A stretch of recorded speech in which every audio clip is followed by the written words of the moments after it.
Hey guys, this is 𝐏𝐿𝐴 from Team Bliss, and I'm ready to smash the Thailand Quiz 101.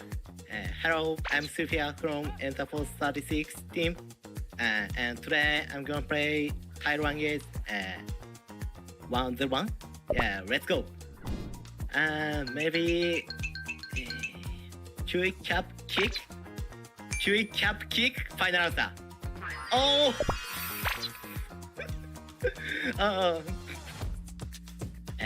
Pie chap Xiang. Yeah, that's correct. Yes. Number one. Cha Long Cat Xiang. Oh. Yeah. Okay. I think. Pyran Net. Yeah, Pyran Net. Oh.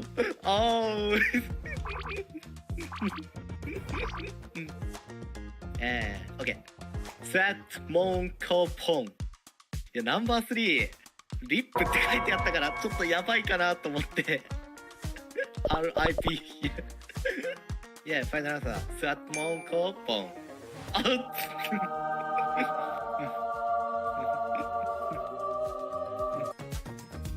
Yeah, okay. Tom Yum Kai. Maybe noodle?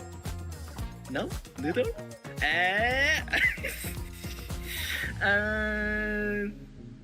Okay. I think Yakinki. Oh no! No! No!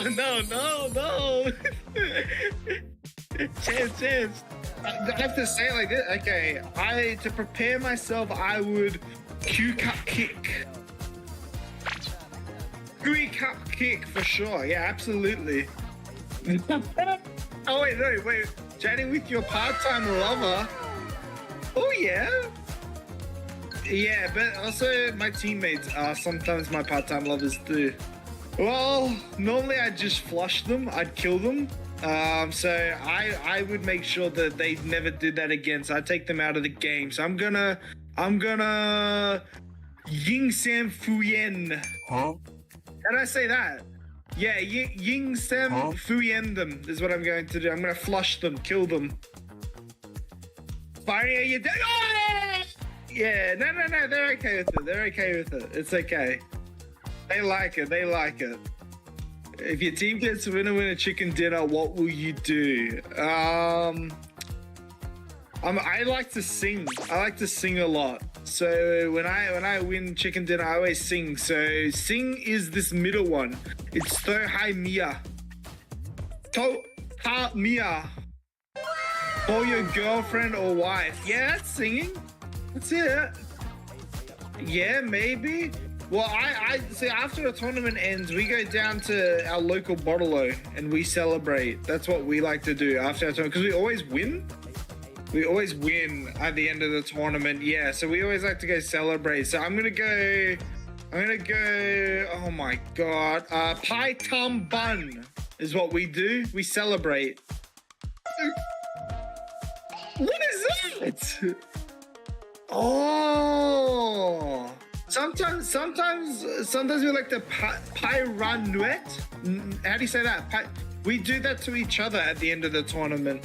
I quit the game. Rip Kai Wong, rip Kai Wong, and leave the game. Gone, exit. I uninstall the game. No more PUBG. Oh, what? No, I don't do that. Yakinki, yeah, that's like a yak. Yak's an animal. That's a cow. That's like a cow. Yeah, I'll try some yak. Yeah, yakinki. Yeah. I should try that. Yeah.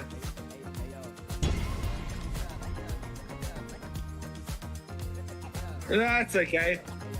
Nah, it tastes nice. No, trust. Oh, 100%. Please come to watch and support us in this PGS APAC qualifiers 2024. Hey guys, I'm 𝐏𝐿𝐴 from Team Bliss. I hope you support us, and I hope we take out the dub. I hope we win.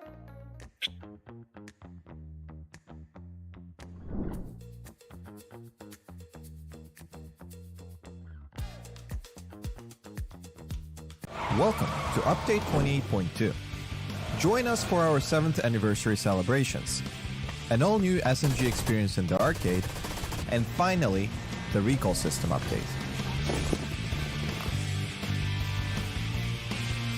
We've got lots of surprises in store for you to celebrate our 7th birthday. Erangel's school will be transformed into a festive 7th anniversary venue. Plus, keep an eye out for throwable cupcakes and surprise gift boxes scattered across the starting island of each map. We've been hard at work balancing the SMGs to offer a more unique experience and accommodate various gunplay strategies. The arcade is all set for you to try out these changes, so get that early feel and let us know what you think. And there's more exciting news. Based on your positive feedback, we're expanding the recall system to include Vikendi and Tego. Check out the patch notes to discover all the details of this update. Lastly, this patch also includes weapon mastery updates, world bug fixes, and performance tweaks. Be sure to dive into the patch notes for all the details. And we'll see you on the battlegrounds.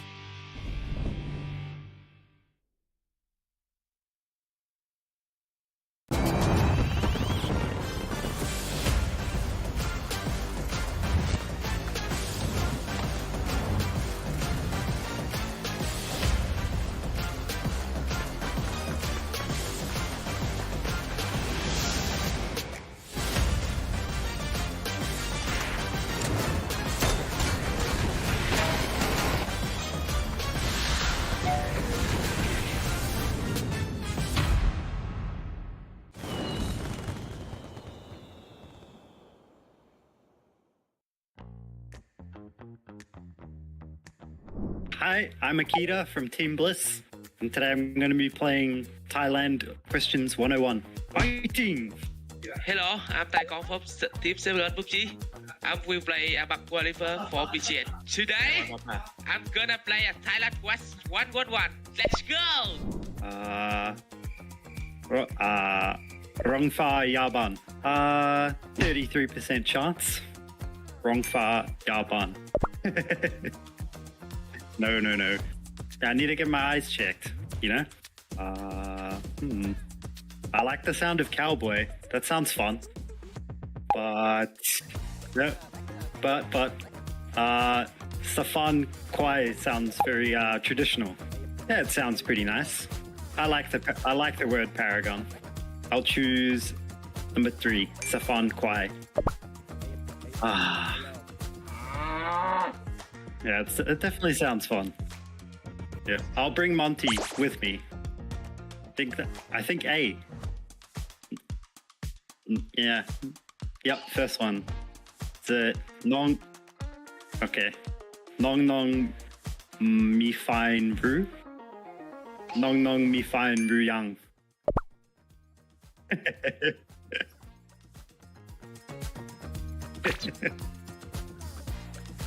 All right. Okay. Oh, that one's hard. There's so many W's. I'm gonna have to choose the middle one. Dai Champ Lai. But I'm gonna gamble.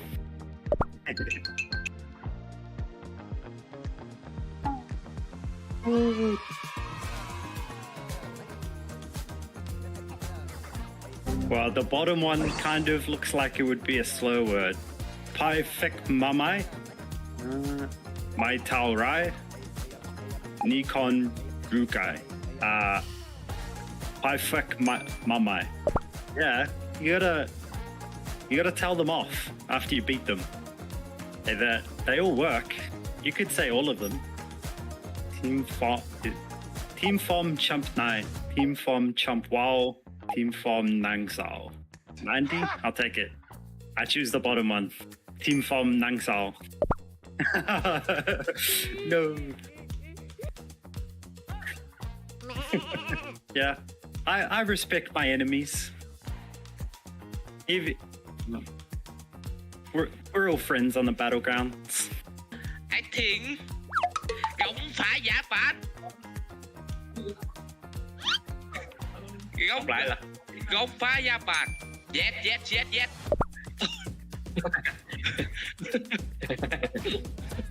I'm from Thailand, bro. Xá phạt quải à.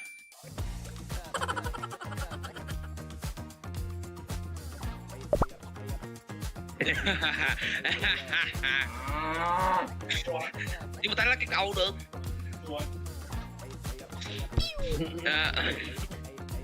Nón khó tan nổi.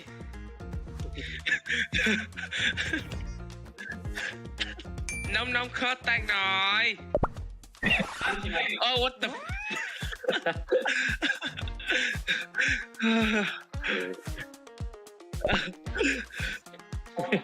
Hai sắc ơi, nó khó tan nổi. Đã chập leo. Yeah, đã chập leo.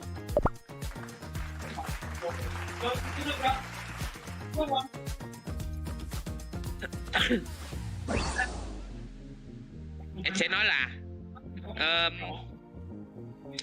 bái phục mày đại. Câu số 3 nè. Bái phục mày đại. Bái phục mà mày.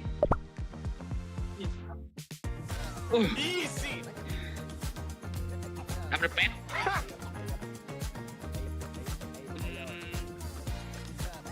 Tem 100 nè. Tem 100 nè.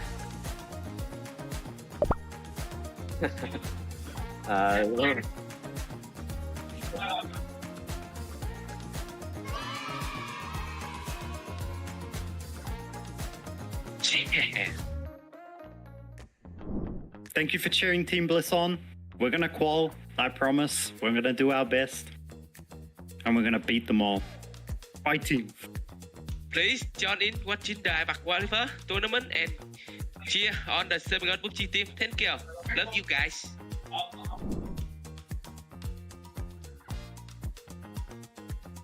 Welcome to Update 28.2. Join us for our 7th anniversary celebrations, an all-new SMG experience in the arcade, and finally, the recall system update. We've got lots of surprises in store for you to celebrate our 7th birthday. 𝐏𝐆𝐒 School will be transformed into a festive 7th anniversary venue. Plus, keep an eye out for throwable cupcakes and surprise gift boxes scattered across the starting island of each map. We've been hard at work balancing the SMGs to offer a more unique experience and accommodate various gunplay strategies. The arcade is all set for you to try out these changes, so get that early feel and let us know what you think. And there's more exciting news. Based on your positive feedback, we're expanding the recall system to include Vikendi and Tego. Check out the patch notes to discover all the details of this update. Lastly, this patch also includes weapon mastery updates, world bug fixes, and performance tweaks. Be sure to dive into the patch notes for all the details. And we'll see you on the battlegrounds.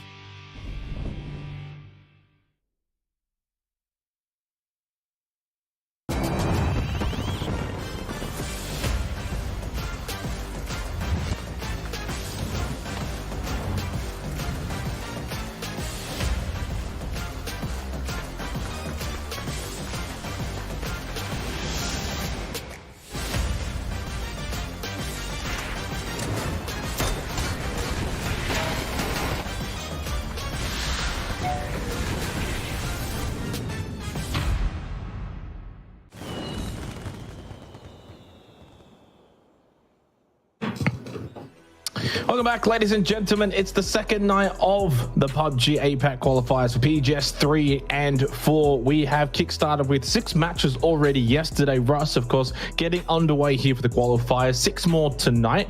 Mind you, we're still got another 2 later on in the week, so it's not quite that do or die sort of night tonight. But by the end of tonight, we will be halfway through, and you want to be in a good position by the end of tonight at that halfway point. Yeah, I feel like if you're towards the bottom of the leaderboard by the end of tonight, there are going to certainly be worrying signs for you. That's when going into the last couple of nights, you actually need to have kind of incredibly consistent games back to back to back to back to back to back. Probably 15 plus every game. So yeah, worrying signs if you're down there, but still plenty of time to get it done tonight.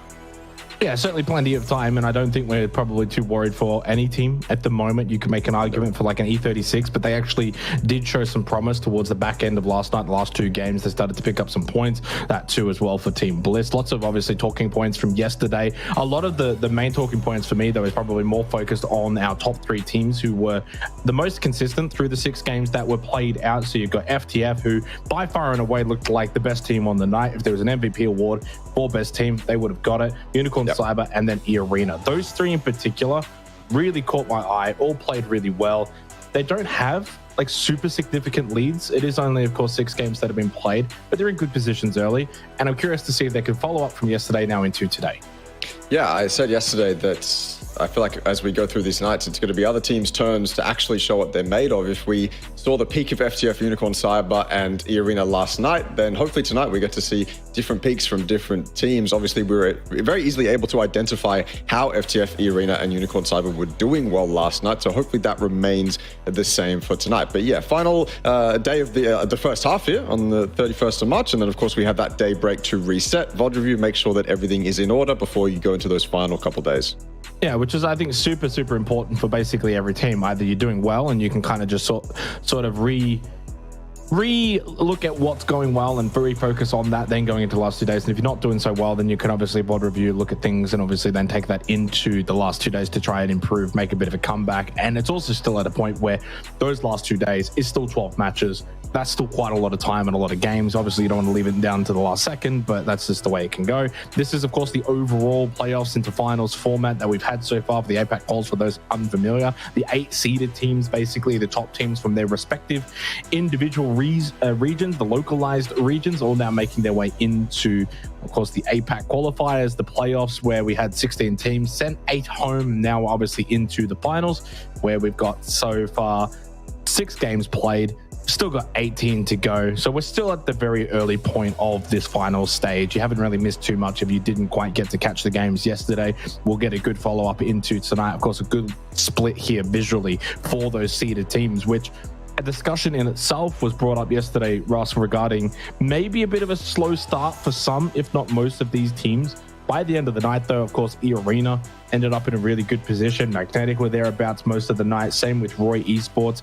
The Expendables, though, Team Bliss, X-Men, to a minor degree Cerberus, but they also picked it up as well as the night went on. So I think probably the top 4 of that seeded teams, all of them really struggling on night 1, which is intriguing to think about. Half of the seeded teams really struggling.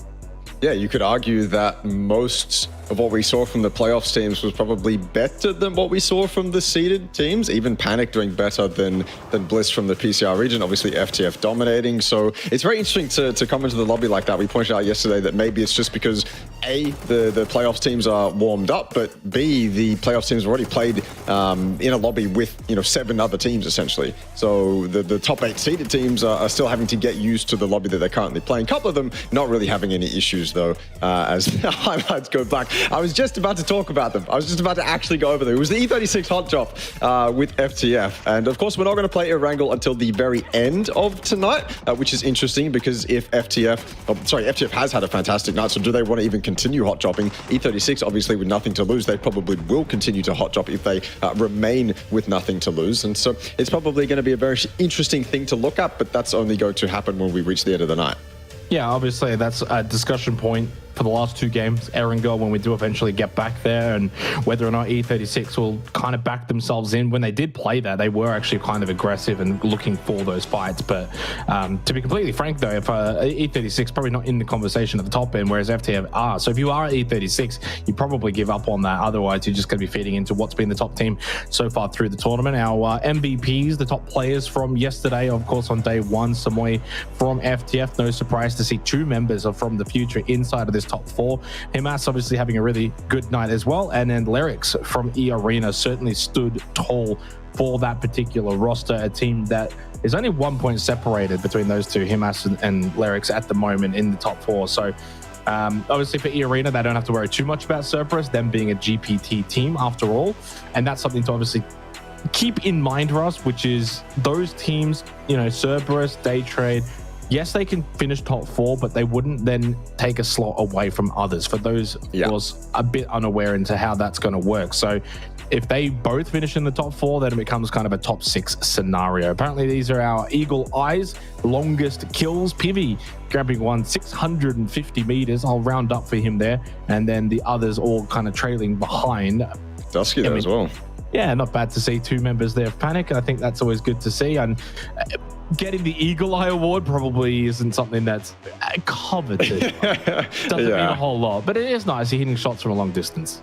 Yeah, the previous graphic, by the way, with the 91, 85, 85, 83, that was Twire score. So those are the top 4 in Twire score. And obviously that's kind of a rounding of all of your abilities within the competitive game of PUBG. And yes, it absolutely makes sense that Simoy was on top. Felt like Simoy yesterday obviously was a huge key in FTF's success. He was absolutely the standout to me. Grenade damage, a very useful stat to determine who's actually useful with grenades. They can sometimes be wasted entirely. And so it's good to see that at least in the first 6 games, you've got a decent amount of damage being done. Jacob at the top from eArena, which I suppose is probably interesting given that we didn't really see eArena too much actually winning games. Often winning games is done through fantastic utility usage, but Jacob being up here indicates to me that he had some stellar moments with grenades, probably during the mid game, maybe early game as well. So interesting thing to note. And then of course you got Highmass, Flucky and Sapao as well. All those names make sense to me. They're all players you'll see in and amongst the action. Top res 𝐿𝐴, interesting from Magnetic. He wasn't part of that duo that hit the end game in Vikendi last night, but before that game, I suppose he was on. I'm pretty sure he was. Yeah, I'm pretty sure 𝐿𝐴 was one of those players who made it to the end there in Vikendi. I mean, one of us is right. But either way, what's interesting with this kind of stat, because you kind of look at it and you think, oh, revives means people are getting down. But if you're getting down, you're in fights. And if you're getting them back up, then that's great. And there's probably good reason why these particular players are actually coming from teams that have been doing well back on night 1, right? Because you're obviously in these fights, you're doing well. You might have a player get downed, or 2 for that matter, but then you win the fight, then you get the revives. So those not getting the revives are because they're losing those fights. They're getting wiped out. They're just dead. So there's no real chance. We flipped the schedule. Yesterday, we started off with 𝐿𝐴, then we went into Vikendi and Taego. Now it's completely flipped. Miramar, then into Taego, and then into Vikendi, and then of course we will finish on 𝐿𝐴 tonight. Now we kind of touched a little bit about teams that perform a bit better on certain maps compared to others. Panic being one of probably the biggest examples as a team that's from 𝐿𝐴, basically. I mean, I think they must live there because that's the only map they've been able to be successful on.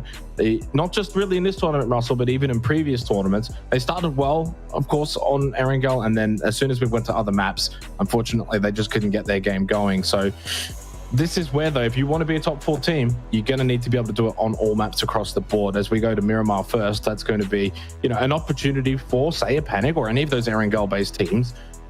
Can they get some points here on a map they're not going to be as strong on compared to 𝐿𝐴?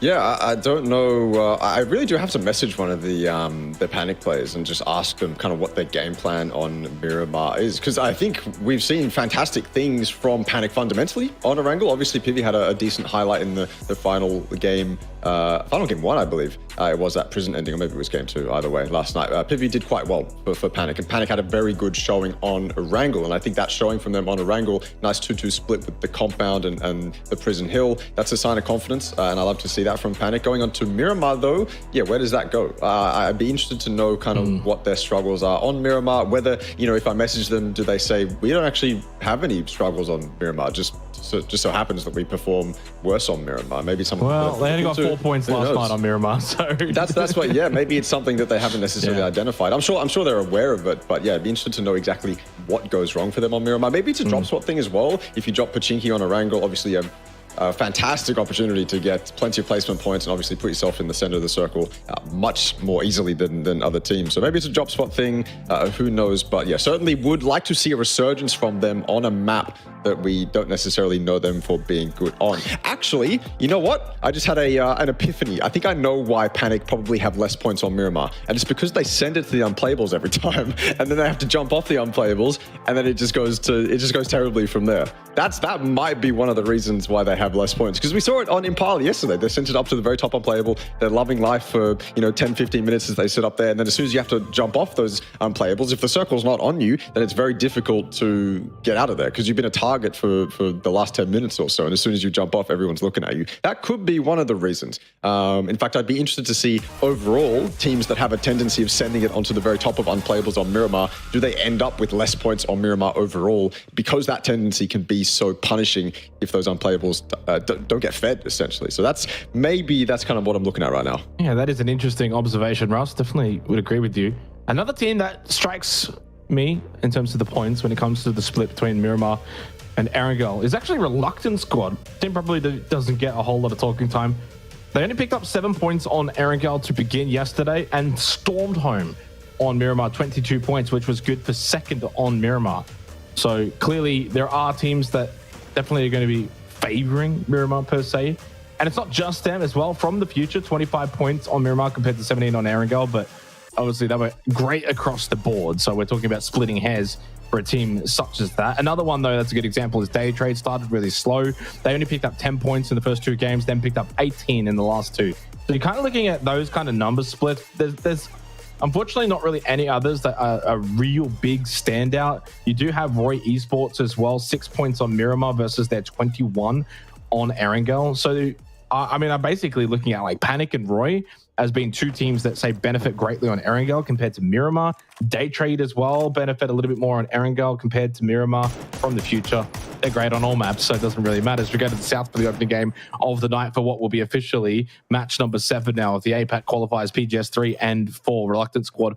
On our screens here at the moment, as I mentioned, they're pretty good when it does come to Miramar. Over towards Los Leones, which with this current circle should put them in good stead. Same with the 2 Australian teams as well. Team Bliss and Panic both very close to each other, very close to the center of the zone. They've absolutely got priority, but I think Team Bliss want to look to fight towards Reluctant Squad, or at least potentially stick around, see if they can get an easy flush or 2 and then back off. They've got really good access to the center. Team Bliss expecting them to get up on top of that kind of southeasterly hill just outside Los Leones, put maybe 1 or 2 inside the long building compound. Oh, there's Thanos again. Sure, he'll be showing up multiple times tonight. Maybe we'll get the night vision as well. But yeah, Team Bliss, they've got really good access to the center. Same with Panic. You can see them just probably sending it up to those long building compounds just below that intersection that's below Loss. Finding it hard to describe these locations. You're going to have to be looking at the map as I read these out. But yeah, Panic in a fantastic spot, very close to Resort. Obviously, Tigger's put himself in the kind of solo scout position that we sometimes see teams opt for. Just when the circle is so close, you can't really afford to not have someone go and look central, especially if they know it's a kind of a hard shift where not many teams are going to be in the center off rip. So Tigger's the player for eArena to do that, and he's put him and his team in a fantastic way this game already. 2 minutes haven't even passed, and we've got a few teams that are looking very good. Yeah, it is early days though. Picardo at the moment for Cerberus, 44 points. Had themselves a bit of an up and down kind of night yesterday. Started strong on, started poor on Erangel and then finished strong on Miramar. Picked themselves up 20 points over the last 2 games. So they were sitting on 24 points after 4 games. Not awful. Certainly not maybe top 4 territory until their last 2 matches on Miramar. And you kind of look at that top 4 situation right now, like as it stands, FTF, Unicorn, Cyber, eArena, Armory, Gaming are the 4 teams that would be going through. And the top 3, said it last night in the post show that they really stand out as a clear 3. Someone's going to have to play really well tonight to dislodge those teams. There's every world in which those 3 continue on and gain a bit of separation. When it does come to this APAC region, it is known to at times be quite top heavy, where you see the top 2 teams really pull away early on into a tournament.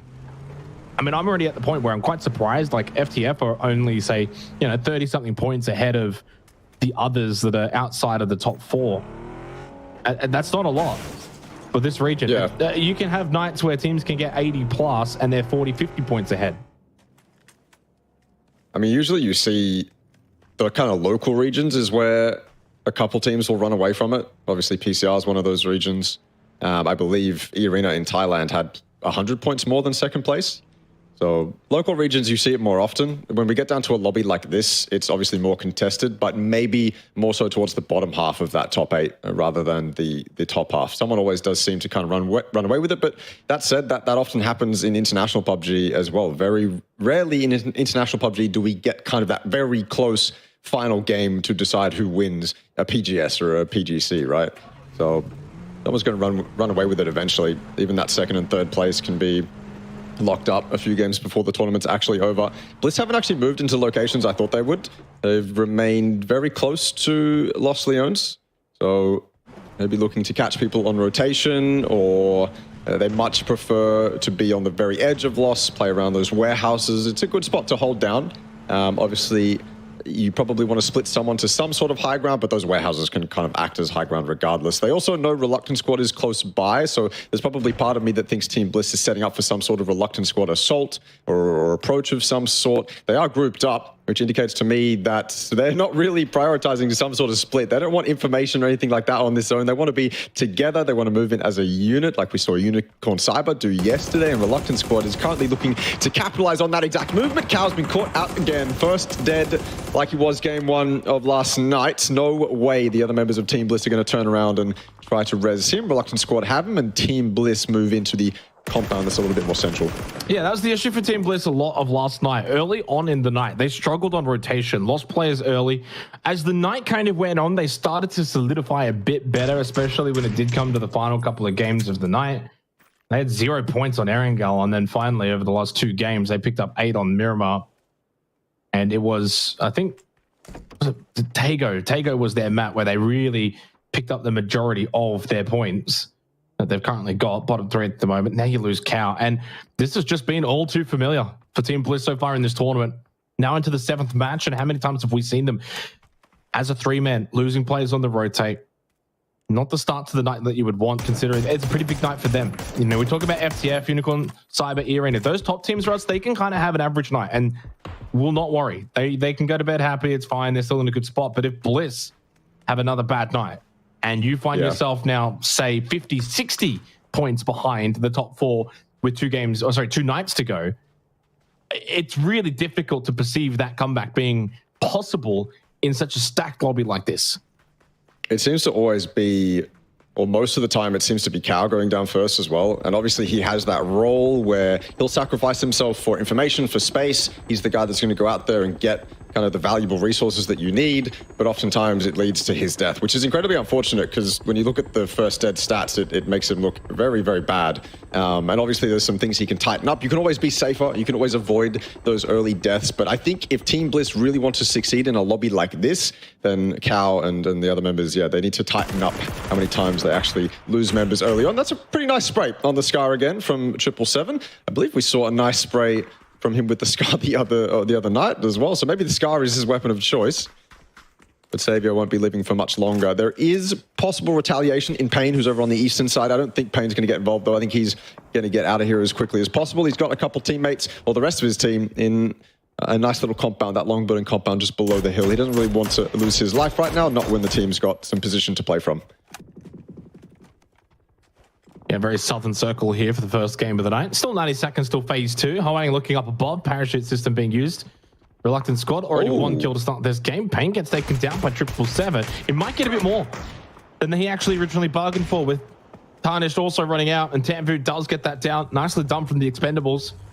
And we talk about teams that started slow yesterday, Russ. Well, they were one of them. Really poor to begin, largely in the bottom 4 for the majority of the night. Now out of it and going for it, wanting to capitalize. They sensed it behind in terms of points overall on the leaderboard. They need as much as they could possibly get. Tambu will collect that kill onto Tarnished. Leo, though, with a nice frag. Good defensive nade to at least get 777. What's happening here at the long building?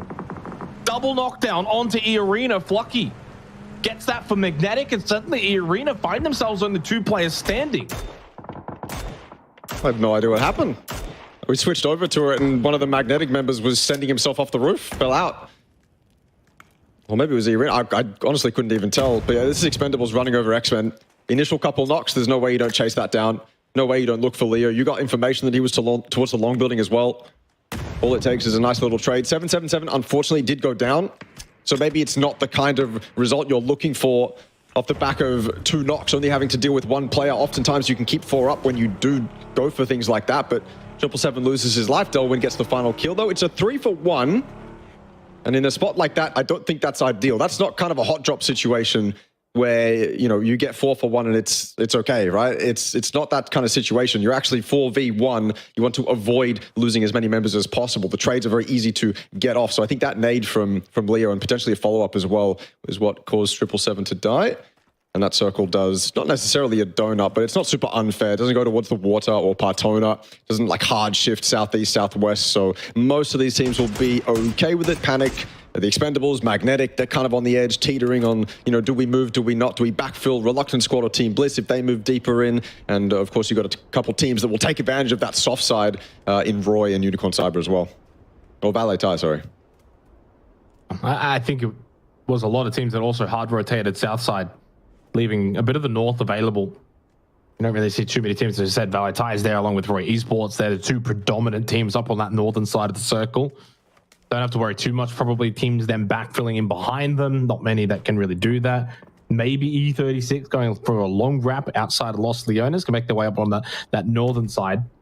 Is when you kind of look at this circle, Ross, on one side you got Chumacero, on the other side you got Los Leones. It really does kind of limit that ability to probably wrap the edge of the circle, leaving a lot of teams in this kind of choke point, center point, almost like a lane from top to bottom.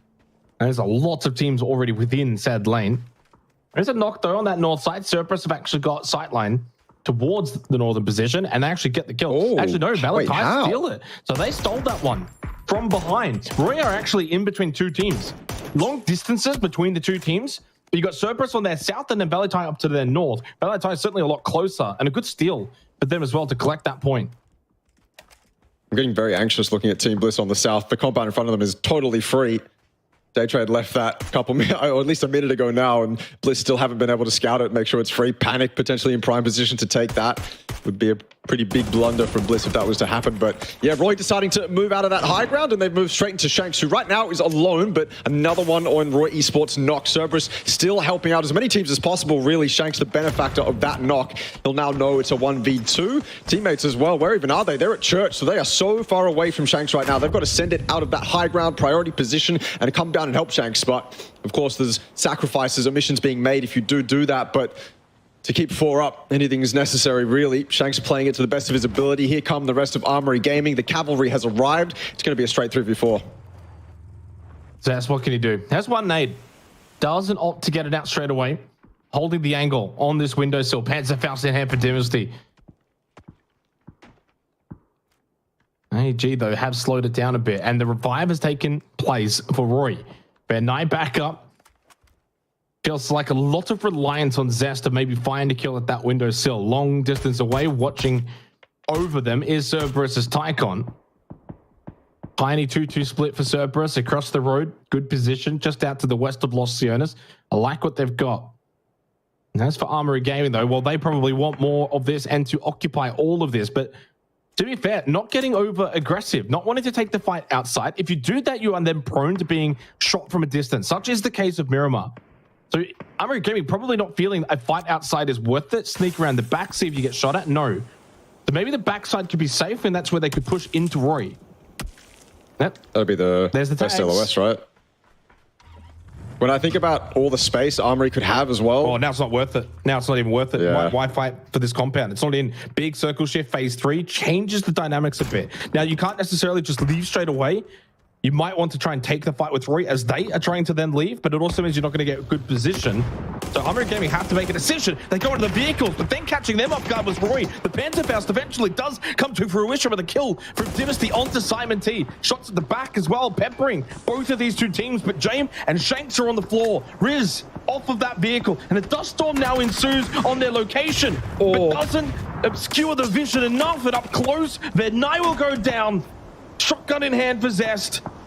And for Roy Esports, while they maybe had a brief moment where they could win this fight, suddenly they're on the verge of elimination here for second last in this game. Their night gets finished off by Riz. James has been revived. and eventually Zest will get caught by Dynasty. That 3 duo. kills for Armory Gaming, pretty comfortably won at the end of the day, and they'll get the revival to Shanks. Dynasty is, man. They're the players you want in a situation like that. They'll pull it off 99% of the time. Daytrade blessed, Bliss blessed, Panic in a fantastic spot too. A couple teams went from being kind of stressed that maybe it would shift more north and make their lives even more miserable to actually being quite content with the positions they've got. Cerberus, one of them, they can control this entire northern side for quite some time, so it's a pretty forgiving zone. Delwyn rotating right by. Shots are difficult to land in that kind of vehicle, and 𝐼𝐼𝐼 doesn't land any. Humbled a little bit by Armory as well. Armory. I can see Valee on the map rotating past Church, which is probably a western rotate Armory could look to take. The other option is kind of just move towards Daytrade or Cerberus. If you want to go directly into the circle, that's a fight that you're going to have to take. This is Valee moving in as a unit. Latay a little bit behind the hard carry from the playoffs. Could get caught out here. He's the single vehicle that you want to target, but 𝐿𝐴 spun out. He's spun out. He's lost a tire. He's lost his life as well. Dizzy will get it. This is eArena claiming as many points as they can. Down to 2, however. Valee, I can't see their rotate going any much better than it already has. They've landed themselves in that bowl. They've lost another member, though. Latay's down. TE eliminated. Daytrade with this nice 2-2 split, since really capitalizing on the rotations of everyone right now. Yeah, and these are the kind of games as well that eArena need to be able to get those scrappy points. Yesterday kind of touched on it for a couple of teams, why they've done so well. You think about maybe some average games, but they still walk away with 5 to 6 points. As a duo now for eArena, how many points can you grab from this realistically? Well, you can certainly get to play some points, maybe find 1 or 2 more kills. And so therefore you kind of set yourself a goal, a target. Can you get to, say, the 5-point mark from this game? Only 4 more points really required. However you get them, doesn't really matter. And that's got to be the goal for those teams that start bad. 𝐿𝐴's pushing up. 𝐿𝐴 already down. Another one there as well for Valee. Riz are going to open the store. And obviously they got themselves the shack for free. But not really going to be a long stop stay for this position of Armory Gaming. Circle shift goes all the way to the southeast of them. Sometimes you walk into a shack and you think, can this buy us some time? Well, it doesn't really get them anything. And Cerberus now from a distance taking pot shots. 𝐿𝐴 is also very close, as you can see on your screen right now for Daytrade. Very good position up close to Armory Gaming and could actually benefit even from a couple of knocks of Cerberus, because then 𝐿𝐴 could peek over and steal those knocks anyway. So yeah, Daytrade maintaining this kind of split. They need to focus towards zone, remain in those shanties. They also need to deal with everyone that's on their edge. 𝐼𝐼𝐼. Their next test is Panic, but before that, they've got 6, 7, 8, 9 to deal with. The color tags were so similar. I didn't even realize the spray has to be so much cleaner than it is, but luckily, he's got teammates to get the trade. 6, 7, 8, 9. Dealt a really damaging blow to 𝐼𝐼𝐼, but punished, and that's even better for Panic now. Panic are in a fantastic spot for this entire game. They've got high ground. They only really have to worry about 𝐼𝐼𝐼. If they play this well, Panic are in for a really big game here. Same with Bliss. Bliss in that backfill has paid off really nicely for them, and Magnetic have opted to stop controlling their edge and move into that compound. That could end up biting them. But this is Daytrade's split. This is the only spot they currently have in the zone. If they decided to stay where Flash is, they probably just get caught out. It'd be too much pressure on the edge, so they've decided to regroup. But at that same time, you're sitting inside very thin shanties, very bad shacks to play, essentially. So you open yourself up to E36, who's right next to them. You open yourselves up to FTF or eArena, whoever wins this fight. Currently, looks like eArena is putting on a decent attempt here at FTF. The current leaders in the lobby on 0 points this game, not anywhere near the placement points, and eArena with a nice spread to potentially wipe FTF out. Yeah, and this is what I was talking about as well. For eArena, it's scrappy. Zizzy and Jacob, they don't just give up on this. They have to be forcing themselves to move out, try and find these kills. The circle does that for them anyway. Up close to the right-hand side, though, FTF. Just a duo as well. So certainly very winnable now for eArena. Trick, will he get spotted? Yes, he will. And he's got the slightly higher ground, but it's a Dynasty third party from Armory Gaming. Not what Zizzy and eArena needed, not what Jacob now needs. I certainly will want to confirm this kill coming in from the blue now from James' perspective. But Armory Gaming have got a good side ground look at this little fight. They can definitely wipe out both of these solos. Dynasty will keep moving, but it is going to be a split. FTF go down, James catches 1. Zizzy, of course, gets the bleed out onto Trick. It does get eArena to 4 points. Again, when you take into account they lost 2 players, basically started the game, and still walk away with 4 points at minimum, it's something. In the grand scheme of a tournament like this, it is a huge point grab for eArena. Obviously for FTF, well, they gained nothing from this game, Russell. So not the start to the night they would have been hoping for a team looking to bring yesterday's form into today. James from the blue will catch Jacob. He goes down, eArena out. Just the 4 points from that two-man situation as Armory Gaming have done a good job of just picking up some points here on the outskirts, coming in late with the blue. That might be the end of their time, though, as Dynasty goes down to the blue. The rest of them are in no good shape either, needing to push through a multitude of teams. As we continue to go to the south, those fields, not easy to play from. I love this from Panic. I feel like no matter what, they're going to end up with that high ground. Circle's been generous enough. Pivy and Suspect putting the hurt onto RXC as well, not giving RXC any confidence to push over to them. So well played so far from Panic. Daytrade as well, they've been able to survive. E36 haven't been able to do anything. Cerberus is taking the fight with them. High Mass, nice double kill. And the rest of E36 are known in and around that shack. Smokes up to defend the shack from being so easily grenaded, but there's a nice little off angle from Kai, immediately dealt with though. Belmoth quick on the SLR, and now there's only one up. They know exactly where he is. There is no easier kill than a solo sitting inside a shack. It's Sylphia throwing nades out, trying to do any damage, but you can see they aren't going anywhere near the Daytrade members. That one might miss. Cerberus could get involved. Daytrade have to be very careful. It's a delicate dance between dealing with the one man in the shack and making sure you don't lose your control and lose your head, because Cerberus is right next to you. They dealt with it very delicately. The rest of them can now focus on Cerberus. It's a nice whip around, a quick double kill from Pooches. Yeah, 2 on the floor now for Cerberus. Well, 3, now down to 1. Not looking good. Nuran's knocked out by a kid, and that's a great shot with the mini. And yeah, eventually Cerberus now all gone, eliminated with Solos. He's down to Fat. Nice little pick up for 𝐿𝐴𝐶 Esports. Now up to 8 kills in the bottom 3. Talk about a start to the night. When I mentioned maybe on the top end for FTF, it's a disaster of a start for RXC. It's exactly what they needed to get themselves back into the conversation here for this tournament, the qualifiers. 8 kills, great performance, still in the bottom 3, but getting closer to those teams directly above them. James, as a solo, dead, but got them into the top 8, and that's all you could ask for. Good little heal off as an individual for Armory Gaming. 6 kills plus the placement points. I mean, you take that for AG, not a bad game. Keeps them around that top 5 position, although Magnetic and Daytrade right behind them. As Monty and Bliss, well, they can start to push out. No longer should they look at that 3-man roster as a negative. They got more than enough firepower. As for Daytrade, they walked straight into the trap of 𝐿𝐴𝐶 Esports. Great little ball defense and gets them to 11 kills. That's Panic's pressure. Here come Bliss. RXC, one of the options RXC had was to push towards Panic, but they didn't. And yeah, I mean, these two teams are just going to clean up now. RXC are weakened and battered. Yeah, the Molotov flash with the initial knock. Light work with the bolt. It's easy for both these teams. But that's all Panic, man. Pivy and Suspect, those were the 2 guys on the north controlling where RXC went. RXC had no other option. They put up such a good fight, did Panic, that they basically told RXC, you're not coming here. So you've got to choose somewhere else. And that was where they chose. That bowl was it for them. Daytrade end up going straight into it, as you said. And Bliss happy to leave that compound. As soon as that action starts to happen, it's a golden opportunity for Team Bliss that you just don't throw away. So right now they're making it work as 3. They've been fed in that compound. Circle has been very generous for them, but they've certainly got a lot more work to do. Panic now moving up, proactive play from them off of this high ground. They've got so much information, you may as well act off of it. Nice shots from Dusky, long range headshot onto Unicorn Cyber. They've been kind of a non-factor in this game, just surviving on the south, finally moving into some hard cover positions, but it's not easy. Panic aren't making it easy for them at all. I love what we're seeing from Panic right now. Basically been 2-2 split this entire game. They haven't let anyone close to them whatsoever. It's been Pivy and Suspect mainly on this northern side that have pressured everyone to go around them. And now the 2 players on the south. I guess it's Suspect and Dusky on the south now, but those guys basically denying Unicorn Cyber any space, making life terrible for them as they go towards that shack. Thunders is going to steal a kill away from Panic, but that's okay. Panic right now doing their jobs.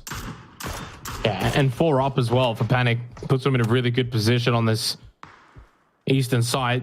Still need to make their way into the circle, but everyone's going to be basically feeling the same pressure, the same pinch. I do like the compound for Magnetic. I'm not sure if it's going to stay in, though, beyond phase 6. Got to remember, I mean, we're still kind of at an early point in this game. With 4 teams remaining, we've still got 90 seconds until phase 7. That's weird, isn't it?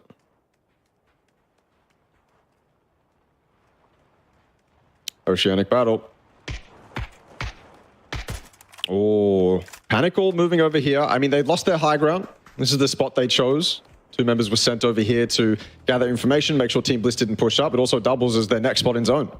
Not a bad spot either. Not something that Bliss can easily push. It's a spot where if Bliss were to push it, they open themselves up to Unicorn Cyber, to Magnetic. So Bliss have to back off, play the confines of the compound. Panic are allowed to survive in that bowl. They deserve it too. Just depends on where this next circle goes. It'll be difficult for Panic to leave that. If they've got cars, obviously it's a lot easier. They can start to play at the start of those fields. But obviously if you're Panic, you're hoping that that zone also shifts away from Team Bliss. You don't want to be sat in rocks and hay bales if you're Panic while Team Bliss are nice and comfortable inside the compound. You want the teams around you to be almost equally uncomfortable as you are. Magnetic, though, I feel like the spot that they're in, it's such nice low ground spots. They also have access to all the mechanical equipment and vehicles inside the field too. Magnetic are in for a very stellar game here, even if the circle doesn't really shift right next to them. The team that's most obvious to go out next is certainly Unicorn Cyber. Everyone inside of the lobby looking in their direction. Only one up at the moment. And 𝐏𝐿. His man Hung got knocked down pretty much straight away. Just a matter of who can actually get the kill. Well, who says bolties aren't good for finishing off players? That is a easy one for Lightwork. 5 kills now for Panic. Best.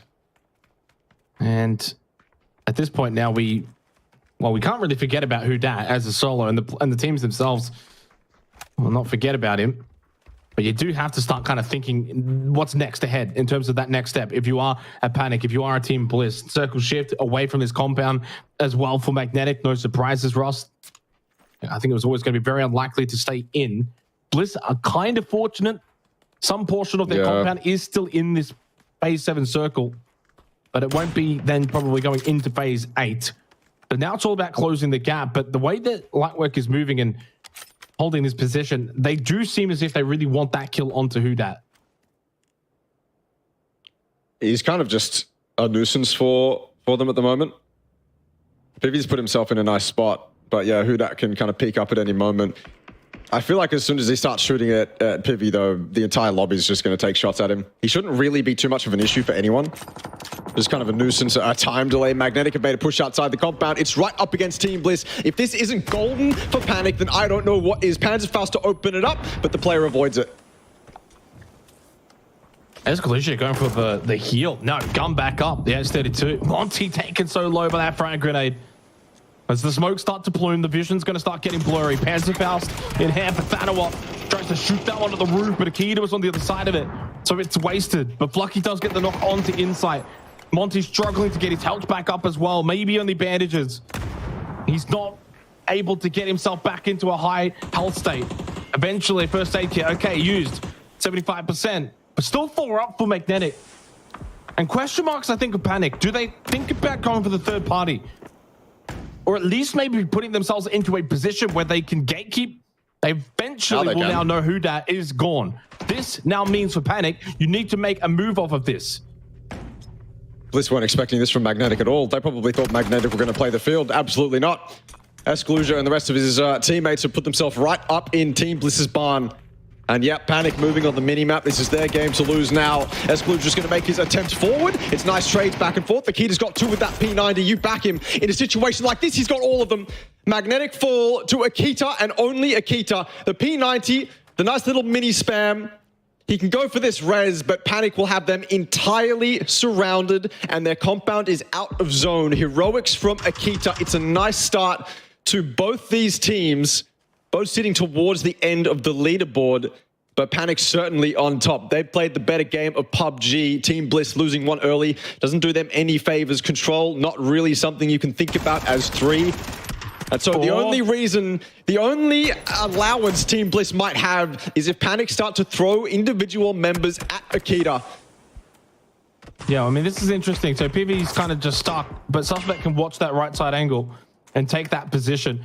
Still 15 more seconds until the blue's going to start moving. Hence the smokes being thrown out here for 𝐾𝐿𝐶 and Monty. Monty now back up to essentially full health. That sort of is not going to do anything from here. Pulls out the med kit. And 𝐾𝐿𝐶 gets into a good position. Needs Lightwork to make a misstep at this hay bale, though. Basically, at this point, he needs players to make mistakes. To peak. Oh, and a headshot was landed. But only one with the mini. Suspect up top, close left. 𝐾𝐿𝐶's going to go run for it. There is a bowl in front. He could go prone if required. Smoke out as well for Monty.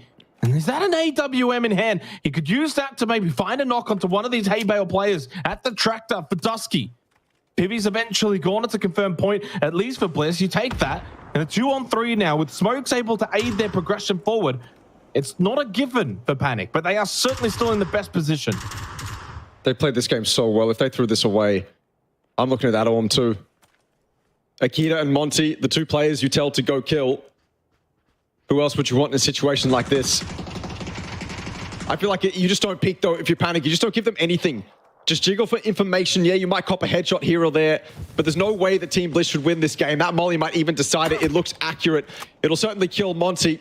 Or maybe not. Maybe it's gone a bit too far. That res is being allowed as well. The damage utility for Panic is either lacking or it's all on Lightwork and Dusky.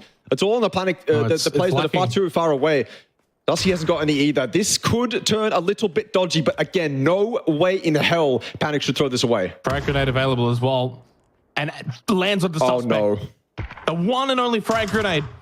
Monty's back up. Not sure what his health situation is like either. Suddenly Panic behind the tractor. No, they've still got best position. Center point inside of phase 9. That's very much their large win condition. It is still going to take a, honestly, monumental effort from here. But Akita, that needed to hit the P90, needed to get that down, and it could not. Finally, the peaks are successful for Panic. 7-kill win, and certainly deserved. But what credit goes to Akita and Monty to fight until the very end there for Team Bliss, considering they were also a 3-man from start to finish. A big game for Bliss, big game as well for Panic, and the Aussies start night 2 off, both Aussies in great fashion. Yeah. I feel like that's always going to be a dodgy fight, right? You just put the local talents up against each other. There's always going to be some sort of spice in a matchup like that. It looked so dodgy for Panic. You see PB run at them. Pure confidence, right? You got to give him credit for that. He's got the Famis in hand, a weapon that can tear Bliss apart, but he loses his life for it. Then Suspect goes down to that nade. But I think all the while, obviously, we're thinking, okay, even if Panic go down to 2, there's probably no way they lose this. The positional advantage is just far too good. The tractor that they have to play with to play with is far too good. Bliss could put up an excellent showing, but Panic should still win the game. That Orm made it look scary. That P90 made it look scary. But yeah, Team Bliss start off with this, and then obviously Akita has that magical moment against Magnetic. Entirely though, yeah, it was Panic's game to win. They controlled it well. They had that high ground. I think their rotational movements towards the end game especially were quite good. So it's a well done win from Panic. Yeah, certainly is a very good win for them. And was it not required?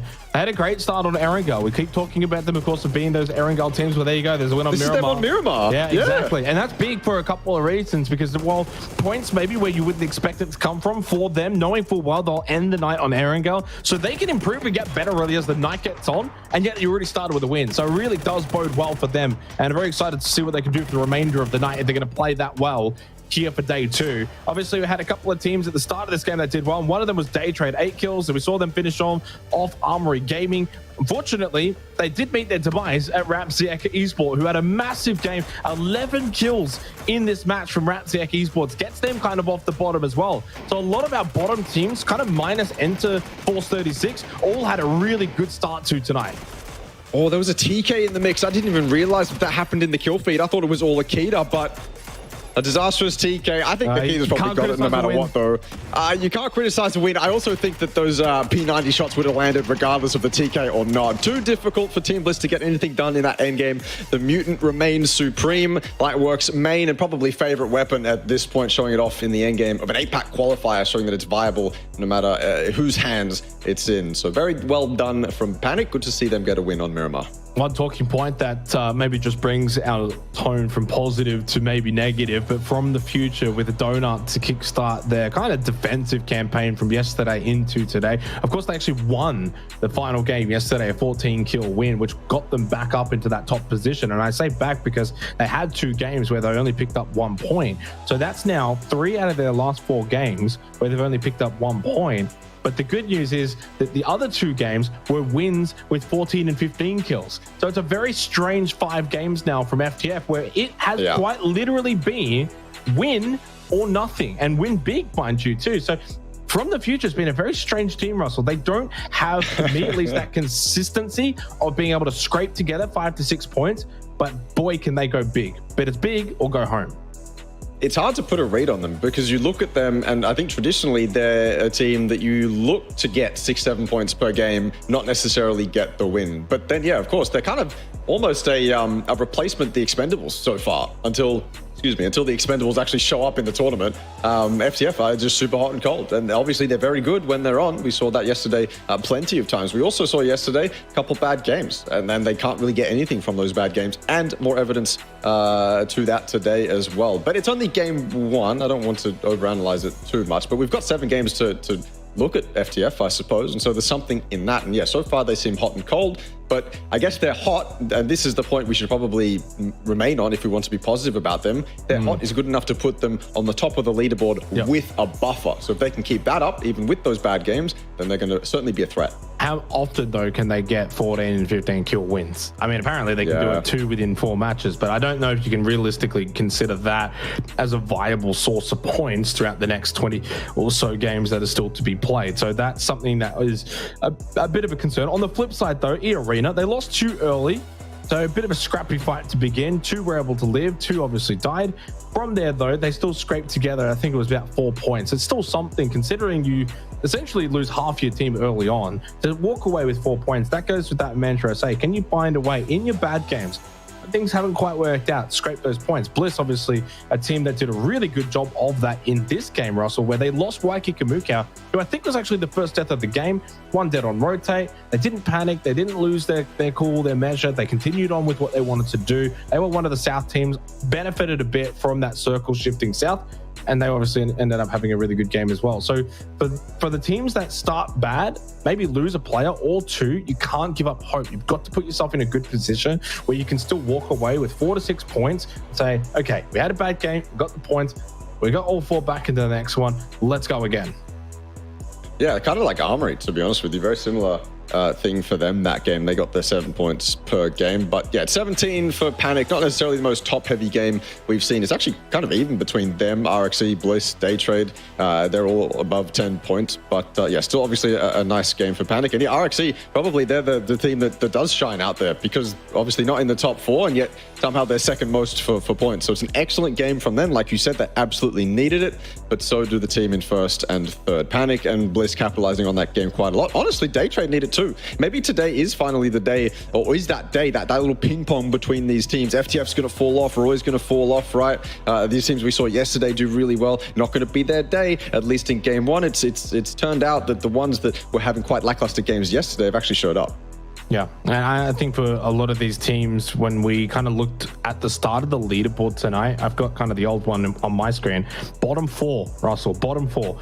Panic, Bliss, 𝐷𝐸 Esports. Now, there was E36, sorry E36, but you're not part of this conversation. But look at the top 3 of this match leaderboard. Talk about, as a collective teams, looking at what happened yesterday, coming into today and rebounding, responding, having essentially a redemption match to begin. So you're in the bottom 4, you've all had a bad night, and then straight away it's like bang, all 3 of them as well in the same game having a good match. It's a kind of interesting thing to see that for the 3 teams that were in the bottom 4 yesterday, and pretty much in the bottom 4 throughout the entire day, start off that well. And you can clearly see we've got a new kind of bottom 4 now with the results and how they transpire with the overall total leaderboard and how things can change so quickly. Now X-Men dropped down, Expendables back into the bottom 4. They were there for a large portion of yesterday, but also look how close it is when you look at the standings overall from Cerberus down to 𝐷𝐸 Esports. It's 18 points. That's 4th to 14, and it's an 18-point gap. And as we know, that's basically 1 game. Like that's, you know, a win and a couple of kills. You've seen what it's done for Panic. Now up into 7th, from 13th to 7th. For Bliss, they were in 14th to 11th, and now only a couple points behind those teams. Coupled with the fact that FTF got nothing, I'm absolutely shocked. We are 7 games in, and no one's above 70 points. That means not a single team is averaging over 10 points a game, which doesn't happen often in this region. Yeah, at least 1 or 2 of those teams is generally running away with it, right? At least on the first day. I need to reference this, and it's the older days maybe. You know, your old Burrams, for example, Divine Esports, for example. Even like your old Furies. for example, to kind of give context regarding, I think, at the high end of the APAC region, what we've seen from teams in the past in terms of when I say running away with it. So the fact that we don't have any of that kind of level caliber of teams, either that or everyone's playing really well, makes this quite close and exciting. Yeah, I think I would argue that yesterday most teams didn't play up to their standard, and that's why it's close. Today could be the total opposite. But yeah, it's very close. I'm also kind of shocked that there's not a couple teams that are running away with it. FTF obviously with a golden opportunity that game, couldn't capitalize on it, and they remained under that 70-point mark. But it's fantastic for everyone in that that right side of the leaderboard that's not in that top 4. That said, not everyone can get the game that's required to boost you from the bottom 8 into the top 8, from the bottom 12 essentially into that top 6. Not everyone can have that game. So while the leaderboard is close now, only so few teams can actually have the games that boost you up into the top of the leaderboard. And that's when obviously the most exciting PUBG happens, because you can fall short so easily. You can have a good game so easily. It's good to see Panic have a good game. It's good to see Daytrade and Bliss have a good game. They kind of put themselves not necessarily out of the danger zone. That doesn't really exist yet. Very close to it existing though. But everyone else, it's getting to that point where we want to see the peak. We want to see that floor rise a little bit, hit that standard of play that you obviously came into this tournament wanting to hit, because it's very close right now. So you either do it now, or I feel like it's going to be too late. Yeah, and I think also being candid, E36 is probably the only team right now that has some really worrying question marks surrounding that roster. Hate to be frank, but when it does come to the Japanese region within APAC, it has been considered one of the weaker ones. So you can clearly see that for E36, they're not quite being able to have any kind of authority within this lobby. We've played 7 matches. I honestly don't think at any point they've had like a super big game. Better in the very last game last night, 5th place, 6 kills, and it's like, okay, that's a decent game, right? Like, without blowing the roof off, it's a good game. And if you can average that, you're going to be a competitor. You're going to be around the good, middle portion of the bracket. But is E36 a team that you can envision going and getting a 14 kill win in this lobby? I just don't think they can. I genuinely don't think. I can. Okay, we're on different wavelengths. I can envision it. I don't think it's going to happen consistently. But maybe once in a blue moon. I don't even know, but I feel like that's still being too harsh. Like, wow. E36 is, yes, they come from a much weaker region, but you combine the fact that a lot of different variables can go in their favor in a single match of competitive PUBG. One of those variables obviously being a nice compound feed with some kind of easy decisions to make. But I also don't doubt the skill on those players. I don't think they're necessarily just terrible individuals at all. In fact, I think it's the exact opposite. You have to give E36 a little bit of the benefit of the doubt. Obviously, history doesn't treat them super kind, but they're the Japanese team that have showed up to internationals often. While it may be a different team over the course of the entire PUBG esports history, players coming in and out, E36 have consistently been up there as the best Japanese team in a lobby like this that maybe not actually is playing to its standard right now, as we've seen only a few teams yesterday at least coming out to play. E36 absolutely can run away with a decent game. They just need kind of a couple things to go their way, and then the easy decisions to be the ones that are the pivotal ones to make. And even then, I think in difficult situations, you can still give E36 a little bit of hope, a little bit of faith. I wouldn't say that anyone in this lobby is so out of it that they're not capable of getting a nice 10+ kill win. Yeah, again, I don't want this to be a sort of bashing on E36. I've got nothing against them, but looking at some of their numbers from last year in these kind of APAC level tournaments, because obviously they're a team that does really well when it does come to the Japanese region. PUBG Asia Super Cup last year, dead last. When it came to the APAC qualifiers, dead last. When it came to PGC, it was dead second last. So unfortunately, again, I'm going to stand strong here, Russell. You can be kind to them, but I just don't know if they've got... And the main reason why I'm talking about it is more so the capabilities of can they make top 4. At the end of the day, that's really all these teams are fighting for, is top 4, get themselves to PGS 3 and 4. This is not a case of, can E36 get top 8, top 10? To be completely honest, it's irrelevant. It doesn't really matter. It's like, out of the region that we've got right now, the teams that we've got right now, who are actually competitors for top 4, and I genuinely believe, I think they're the only ones as of right now. I think even like a Xiec, we saw what they're capable of, 11 kills in that game, top 6 performance. And we've seen that before from them. And if they're sitting in that bottom 4, we've seen what Bliss did, Panic did, got themselves out. Even like a team like X-Men, who I'm going to be completely honest, haven't probably realized the potential of that roster since it's been put together and they've changed their names, have really risen to, I think, a level they can go to. Like, maybe I'm actually more high on X-Men than you are on, like, say, E36, which is really strange. But I would look at that roster and I'm like, you guys can do this. Like, why are you just not doing it, though? That's the issue I have with a team like X-Men. We know what Expendables can do, Daytrade. Even Reluctant Squad have looked really good so far this tournament. A couple of performances where they've had 6 kills, 7 kills, 3rd, 4th. So they've been around the mark. They haven't quite had that 14 kill pop-off, but still, it's a really stacked lobby. And when you go and look at some of who are the weaker teams, which there always has to be in any particular lobby you have, and E36 for me is just the team that fits that bill. Unfortunately, as sad as it is to say. E36 and yeah, going against the grain a little bit. I put X-Men in the same kind of bracket as E36 they're as well. in there, unfortunately, too, because they're not realizing, I think, their full potential. I genuinely believe we can get more out of Xavage Men Esports. I'd like to see more of them. I mean, we obviously don't control the cameras, for instance, but I feel like we hardly ever get to see them, Russell, too. Like, I feel like we're never really seeing them. They've got some good fraggers on that roster, some also huge amounts of experience. So I really want to see the likes of X-Men, E36, follow in the footsteps of our first game of the night. Team Bliss, Panic, Xiec, all paving the pathway that you, at the bottom of the standings, can certainly make your way up very quickly. And that's now the onus on those bottom teams. The top end apparently isn't going anywhere. Like, this is not super top heavy. You have every opportunity right now. If you're in the bottom 4, you've got plenty of games, plenty of opportunities. As I said, we're not seeing teams run away with those spots. They are very much up for grabs.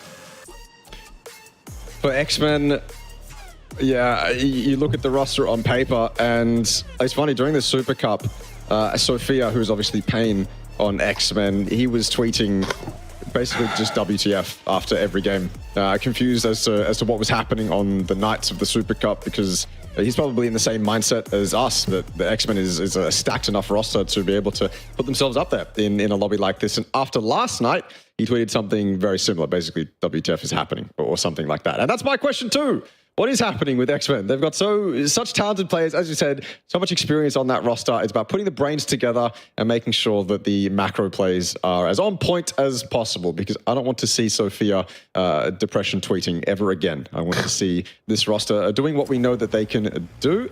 Unfortunately, yeah, right now, just not really paying off. Reluctant Squad quite close to the middle of the zone, but it's just Hwang. The rest of them are going to have to make their way out of Los Leones. Is Delwyn potentially running up or driving up to Hwang with knowledge that he's there? I think so. I think he knows he's there. The Silent Breach tells me he knows he's there. I think it was too late as Silent Breach, so I think Hwang definitely heard it. That car, he had no idea. Okay, Delwyn had no idea. That's the quickest 180 ever. Oh, there's a car there. It's time for me to leave.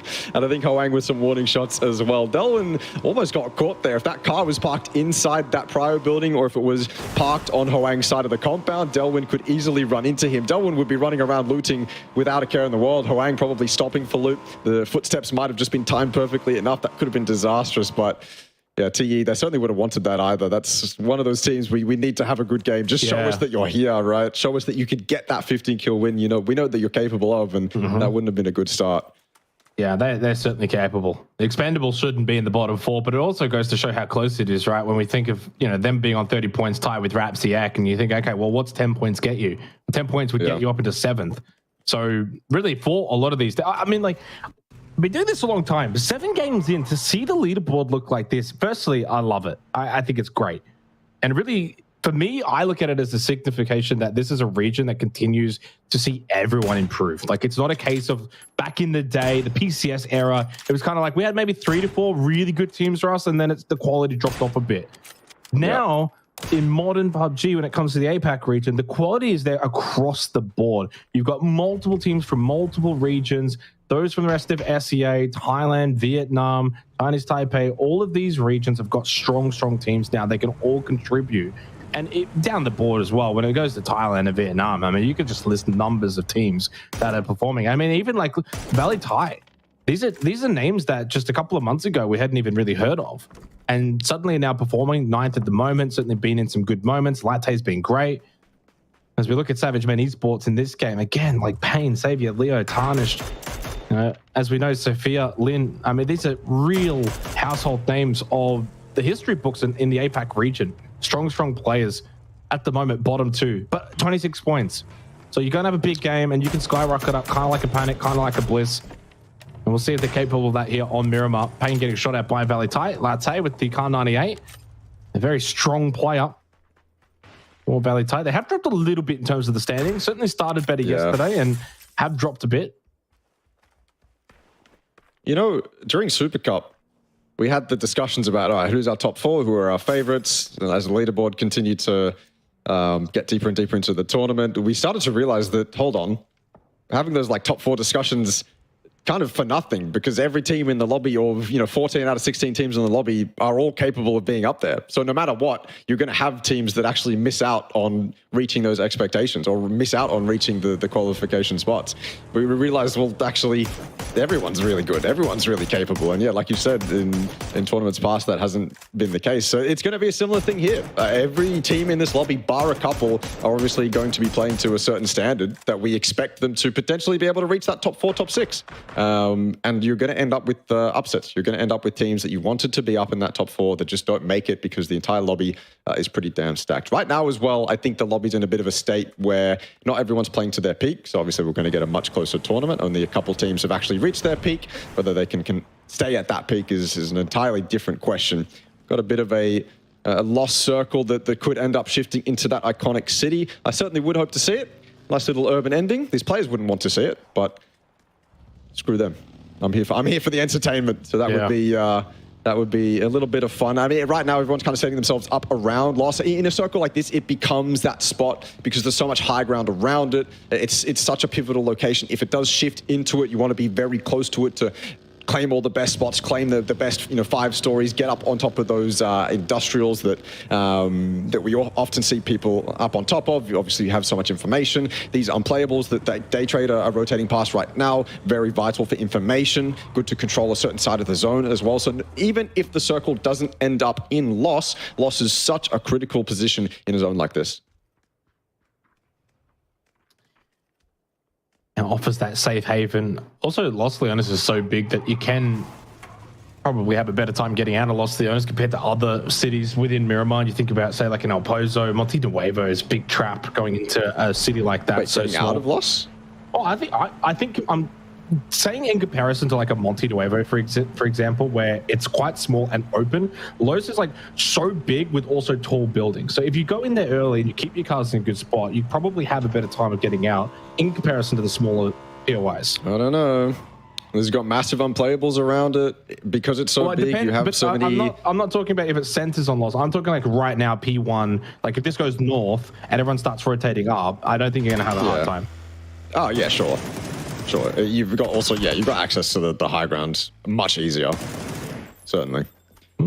Dodgy for Team Bliss. Yeah, a little warning shot here from Jun. Reluctant squad to just like, nah, get away. These are our warehouses. Bliss will happily fall back. You don't really want to be here early though. It should never really be plan A. If plan A is go to Loss, well, you probably need a plan 1.A. Reluctant squad have a nice split. That said, I feel like Jun, probably still maybe greed looting a little bit, but there's also an argument for having players in that close vicinity of Loss. So you stop Team Bliss from being able to take a spot that can actually assault those high grounds. For example, if Reluctant squad remained kind of, 2-2 split on the high ground, Team Bliss could sneak up, and you kind of want to avoid situations like that. It's also phase 1, so it's less risky to kind of do that 4-man split. So I can see it from a Reluctant squad. And obviously those warehouses are a decent spot to actually kind of survive in. It's not something where Jun is going to get caught. He's got tons of backup plans. Right now though, someone who doesn't have a backup plan is E36. They've had to send it into the wall. I feel like Pure Boy just got away with murder there. No way Fap, the star player of RXC, misses shots like that. Yeah, that is such a fortunate moment there for Pure Boy and for E36. Should have been dead. I would walk this and pile the side. I think Fat probably feeling he's on a bit of an island. His teammates aren't close. It's actually a triple solo split right now for Xiec Esports. None of them close by to each other. E36 very fortunate, and Parlor side is clear outside of RXC. And I think if they got, there's one close. XK is actually very close to a member of RXC. Down to just the 3 players for them. I actually don't know if Did we miss a kill? I don't think so. Mustn't have loaded in. They're just playing as a 3-man for this game, which is never a good feeling, especially after having a very good match previously. Their first match of the night, they were great. Top 6, got themselves 11 kills. And it's always going to be a bit more difficult to kind of gain that momentum into the second match when you immediately load in and you're down to 3 players. Yeah. At least they're there in contention. It'll be a game-by-game basis for everyone here, but certainly if you're 𝐼𝐸𝐶 down there at 30 points, not necessarily on the bottom of the leaderboard, but close to it, it's hard to not kind of think about it as this constant opportunity to actually skyrocket up the leaderboard. And game after game, as you continue on, yes, you want to take it game by game, but it becomes kind of taxing on your mental. Just thinking, okay, we're so close. And as you continue to have bad games, you start to slowly slip away. And once you're already in that spot to obviously do well and obviously put yourself up at the top of the leaderboard, once those opportunities start to slip, yeah, it can be quite unforgiving. This is a timed emergency parachute for Panic. I'm almost certain they're going to end up in a decent central spot. Those 2 warehouses just to the north of eArena are free for the taking. They can also end up on unplayables, as we see Panic do quite often on Miramar. So they've got a decent pick of the lid to here. Whether or not they end up getting shot out of the sky like we saw yesterday, that's another question. They've dropped next to the unplayables. They're opting to go into loss. I don't mind it, maybe lacking information on the warehouses, but they're just fully committing to the city. Yeah, interesting split when you look at this circle for phase 2. Kind of half in Los Leones, then the other half over towards those fields out of the eastern side. If you are going to go and parachute in early, do it now, before there's a whole abundance of teams holding these more higher ground positions. Now you very much can play Los Leones. Now it's actually a decent send-in when you look at a circle like this. But it also now goes back to what we were talking about before. Can you get out of it? Well, now it's a lot more difficult. Now there's teams playing the unplayables, high ground position. So if you do send it into Los Leones, you are going to be playing pretty much on foot from here on out, taking a lot of close quarter fights. That's fine. Bliss set up there. They've obviously got some high ground positions too. You can play some of these kind of higher ground buildings looking down. You do got to be careful though that you can get knocked. So someone like a 𝐾𝐿, for instance, we can see from a kid's point of view, if 𝐾𝐿 gets knocked, then someone else has to make their way over there, go for the revive. So you do need to be careful when you are this high up as well. Other teams and players are going to be looking in your direction. Emergency parachute now for Armory Gaming. But I think they might be fortunate not going into Los Leones. They can play the south side of the circle, which is quite vacant. You can see not too many shots in their direction, although they are landing right on eArena. Never mind. Talk about like right on their head, or at least on this cliff above their head. And Zizzy's now driving backwards. Actually gets himself into a position where he blocks the line of sight. Really smart driving there from Zizzy. And now he can start to make his way forward to the rest of the team. A little bit fortunate there for eArena, but also great position to land for Armory Gaming. Have got themselves to the center point of this phase 2 circle. eArena were ready to leave quite close to their cars. So as soon as they saw Armory, I think they saw them take a couple pot shots and see maybe if they could catch one out of the sky. Because obviously if you're eArena in that spot, you don't want to lose this high ground advantage. You don't want to give it away to a 4-man emergency parachute. So they tried, took a couple pot shots, but yeah, eventually realized that there's just no point in sacrificing a couple members for nothing. That 4-man of Armory Gaming, yes, they're coming off parachutes. Yes, they have to do that landing animation, but it's just not worth taking the fight, not worth risking it. Those trades are almost certainly going to come out, so they back off. They were close to their cars. It's nice discipline from eArena, and yeah, Zizzy obviously with an opportunity to rev that engine up underneath those rocks and send himself straight at his teammates. Daytrade in a spot that's always awkward to play out of, but if it gets fed, it's actually very powerful. You have so many options from that position, and obviously you have some high ground or some high vision, I suppose, inside those buildings to work with. Access to the unplayables too, which becomes pretty pivotal in a zone like this. If this does shift to the east, then I don't mind what the teams inside Los are doing. It's just about how quickly can you get to the other side of the city. Obviously, Panic put themselves in a spot where they have access to the unplayables that Armory Gaming are playing on. A team could send it in front of them right now. I don't think that's going to be the case. Panic should always be the first team to be able to leave Los Leones. Doesn't look like they have to now. You could argue that they want to put themselves much closer to exiting, because if you look at this zone, I think you're giving it a good chance to shift kind of south, right? With the unplayables, with loss in, the circles much more likely to go towards eArena, towards Unicorn Cyber, and I think the teams in Los Leones are going to know that, and it's about moving into positions to account for that. Yeah, I agree with that. This will be very interesting to see for those teams in Los how they want to play this now, moving to the edge of the city, doing so safely, or at least as safe as you possibly can. And it's not going to be an easy time. You can see the rotations now coming. Axeman straight through the middle. TE's got a weird split at the moment. Not really inside of the circle. Not sure what RXC are doing either. And considering the circles that we've had, 14.5 minutes gone, and we've only had one death. Obviously for RXC coming into this game with the 3 players. The only kill that we've seen so far has been from this Reluctant squad. Oh, and getting the kill on Cerberus. And that's it. Everything else has been really quiet. As the paraglider going to get used here from Flocky. For Magnetic. I haven't seen one of these. Yeah, I've seen this. I think we saw this in some earlier tournaments. Yeah, I saw 𝐏𝐆 using it in Challenger Rumble, I'm pretty sure. Yeah. Well, this entire eastern side, for what it's worth, is pretty open.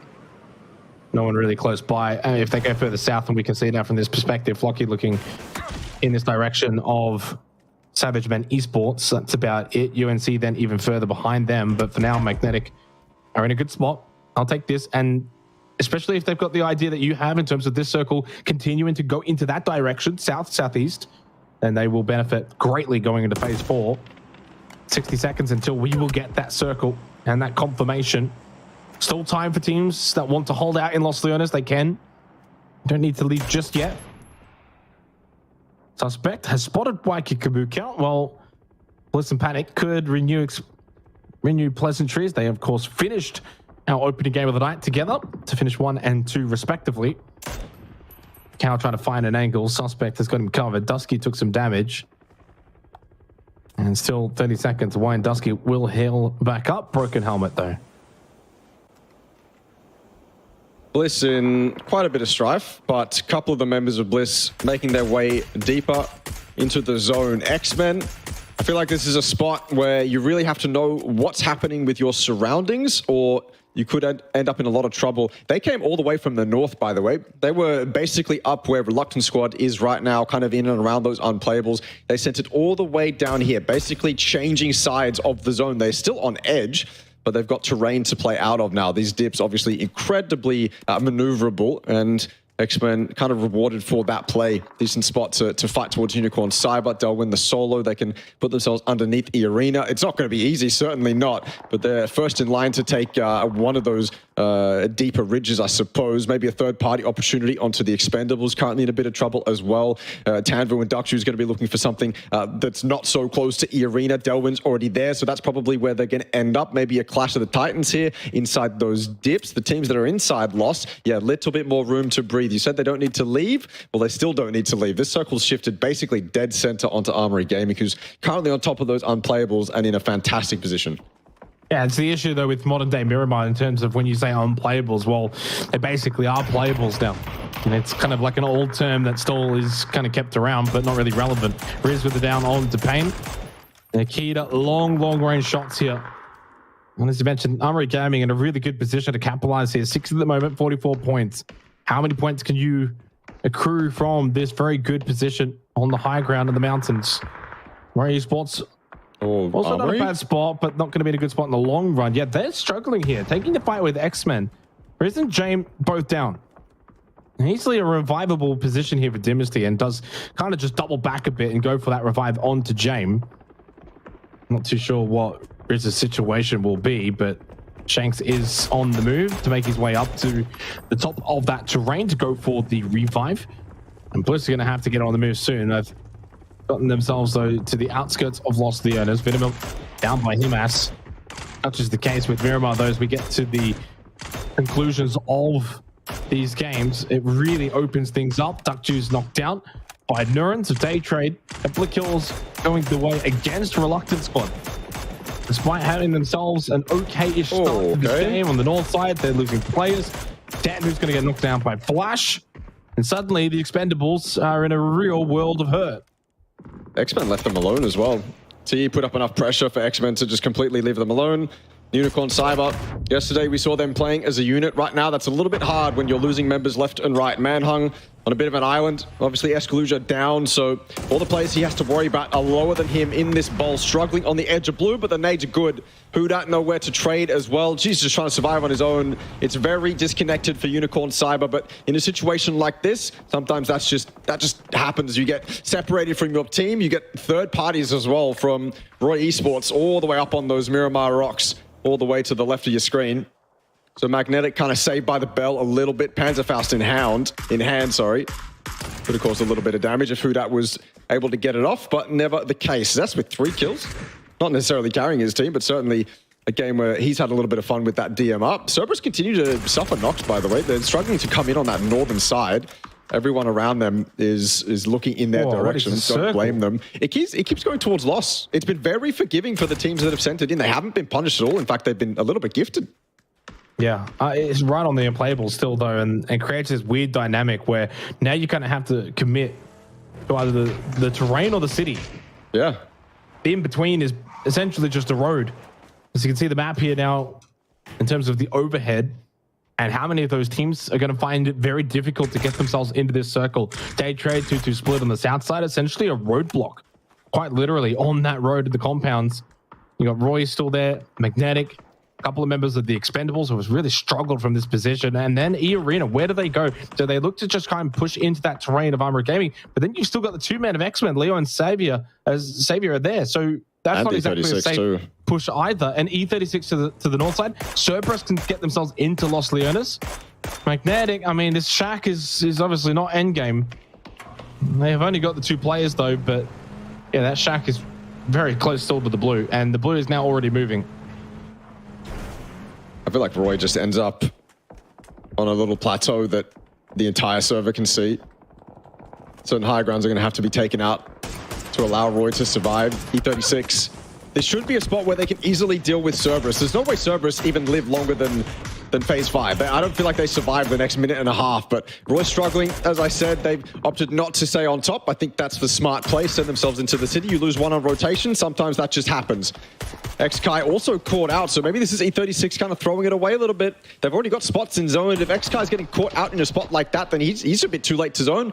Didn't have his car, was left behind without the resources to actually make the rotation. High mass, it's dodgy. He cops a headshot on the prone, but double headies, 𝐏𝐿𝐒 all the way back. 6, 7, 8, 9 coming into play as well. He's a solo for a Reluctant squad. Certainly weren't expecting him. This is Cerberus just with unlucky fights left, right, and center. What do you do from a spot like this? Yeah, maybe they could have played it better early on, but look at the spot they're in now. It's so hard to get off this northern side. Trying to just claim as much as they can at E36. Yeah, they lose 1, but I don't see them falling in a spot like this. So 𝐿𝐿𝐒 probably just going to die to blue. I think that first aid is unfortunately timed. Cerberus down on the northern side, and E36 with a little bit of room to breathe. Where do they go from here, though? You move into the city, you've got a little bit of low ground to play, but up until the next zone, I suppose, that's all you have to play. And then you've got to push towards Valee Thai. Obviously, they're going to be laser focused on you. You're very close to them. Can't really push straight up the unplayables. Maybe you can make a vault, but you're certain that Valee Thai are probably going to be able to see that as well. So if they can find a spot where they can vault up, then E36 are safe. But up until that moment, they're under a little bit of pressure. Yeah, what a difference as well when it does come to Miramar. 2 very distinctively different circles with major outcomes. As that circle now goes even further into the city. We're at a point where in the last game, we had 4 teams remaining by this point. We still got 12. And this is probably a bit more of a normal occurrence than what we had in the last game, but it really does sort of highlight that on Miramar, you can either have that real openness or you can get these terrain, city finishes. I've never seen anything like this before.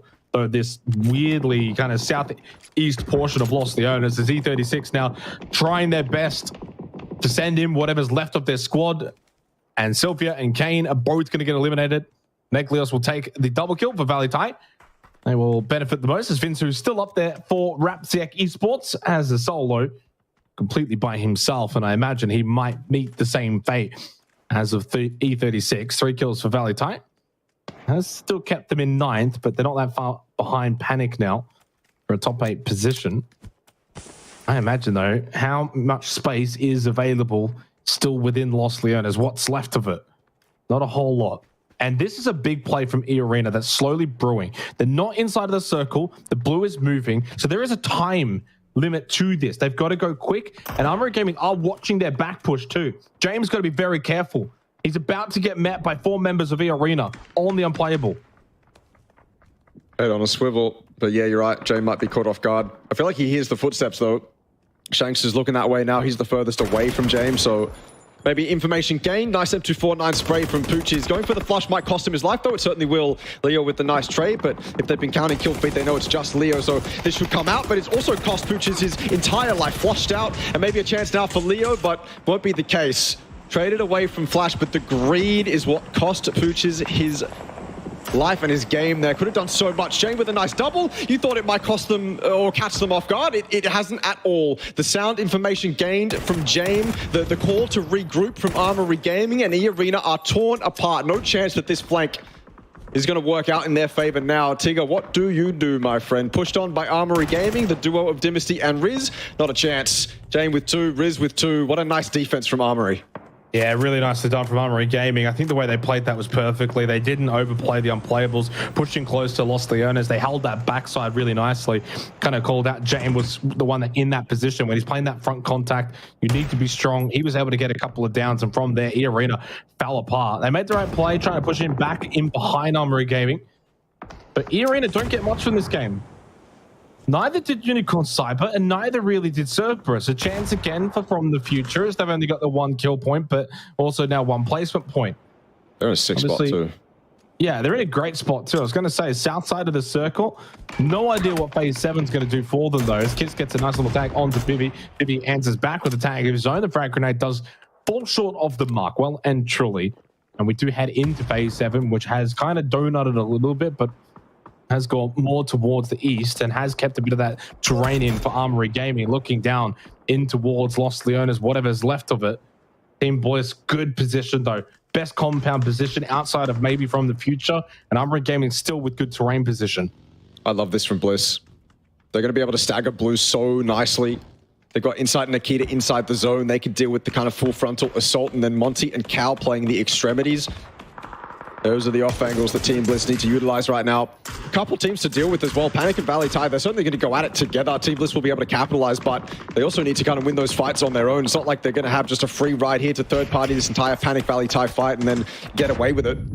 Team Bliss are going to have to get a little bit more involved, and there we go. Valee losing a couple. It's also Armory on top of the unplayables. Of course they're going to look. They've got one of the best spots in the zone. Why would they not? Valee closest to Armory Gaming's edge, and so Panic given a little bit of a reprieve.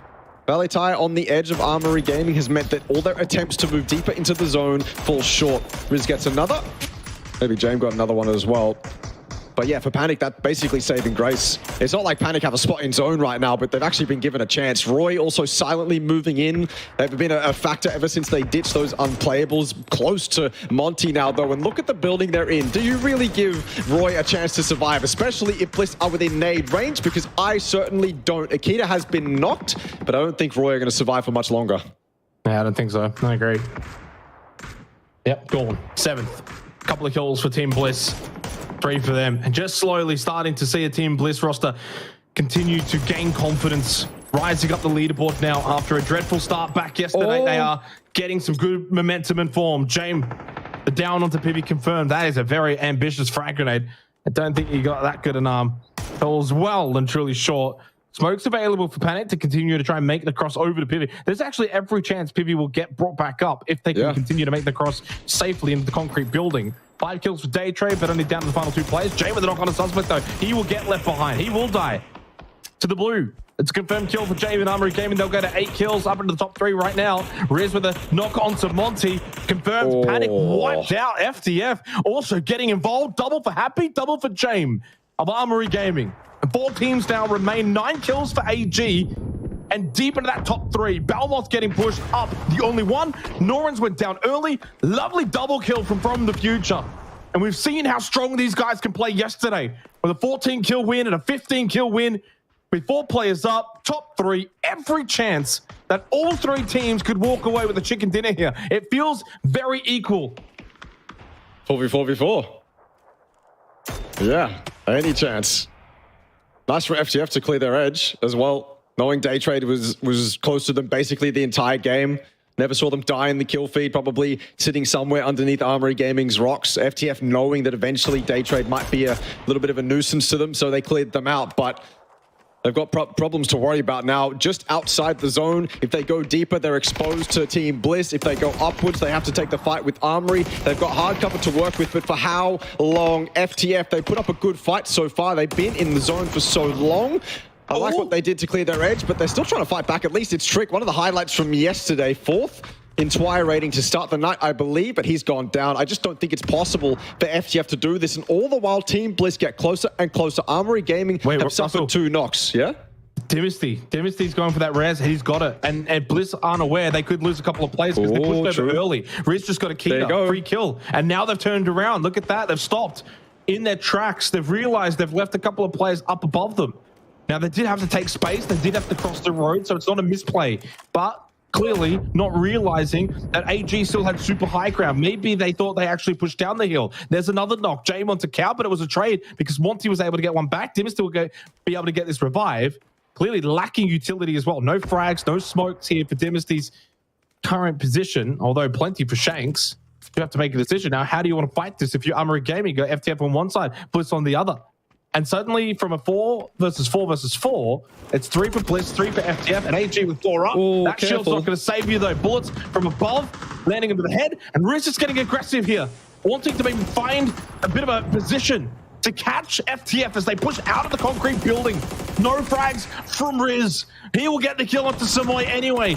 Still close by. Happy was spotted at the rock, but he went down early. No way. Does well. The M249 up close, it shreds. And suddenly 2 are gone for AG. Only Dynasty. And plus 1 more in Jane. The dynamic duo up above. And Insight will get in Bliss along with Cow. Jane will get knocked down. I think Bliss are going to win this game. 8 kills and every chance to solidify it with a chicken dinner. It's Chaos and Bliss are the ones that just sit back and let it all happen. 9 kills so far, certainly going to be 10. Happy's going to give it up to the blue. What a well-played game from Bliss. They secure it with 9, and they just let it all happen in that end game, didn't they? I don't know what else to say. Excellently played. I also would like to give them credit for how they played inside of Loss, but towards the end of the game, obviously losing Akita isn't ideal, but they put the brakes on as soon as that happened. They just parked themselves underneath those unplayables, let the rest of the game play out. They knew Armory had to come off the unplayables. They knew FTF were in a world of strife, so they just capitalized on those 2 teams' shortfalls. What an excellently played endgame from Bliss. The opening 3 games of this tournament, they were on 0 points. Not often do we see a team of this caliber in that position. But the response has been swift and it's been strong. 2 second places, a first place now. They've got themselves back into this one. Well and truly, Bliss are back into the conversation, and boy, are they a threat to everyone else in the lobby. And I think moving forward, they are a team that you cannot take lightly. Huge win for Bliss. Really well played from the future, having another decent game. Couldn't quite go on and get the win this time around, but at least got themselves into a spot where they actually were able to get a good solid placement points, good chunk of kills, that consistency that we thought is lacking when it does come to FTF. It's win or bust. Well, that was not a win, but it was also not a bust. Certainly a much better game from them. Armory Gaming, that unplayable. That they got super early. They rotated to that with the parachute pickup. I think it was phase 2. If it wasn't, it was phase 1. It was early on in the game, and they got rewarded for it.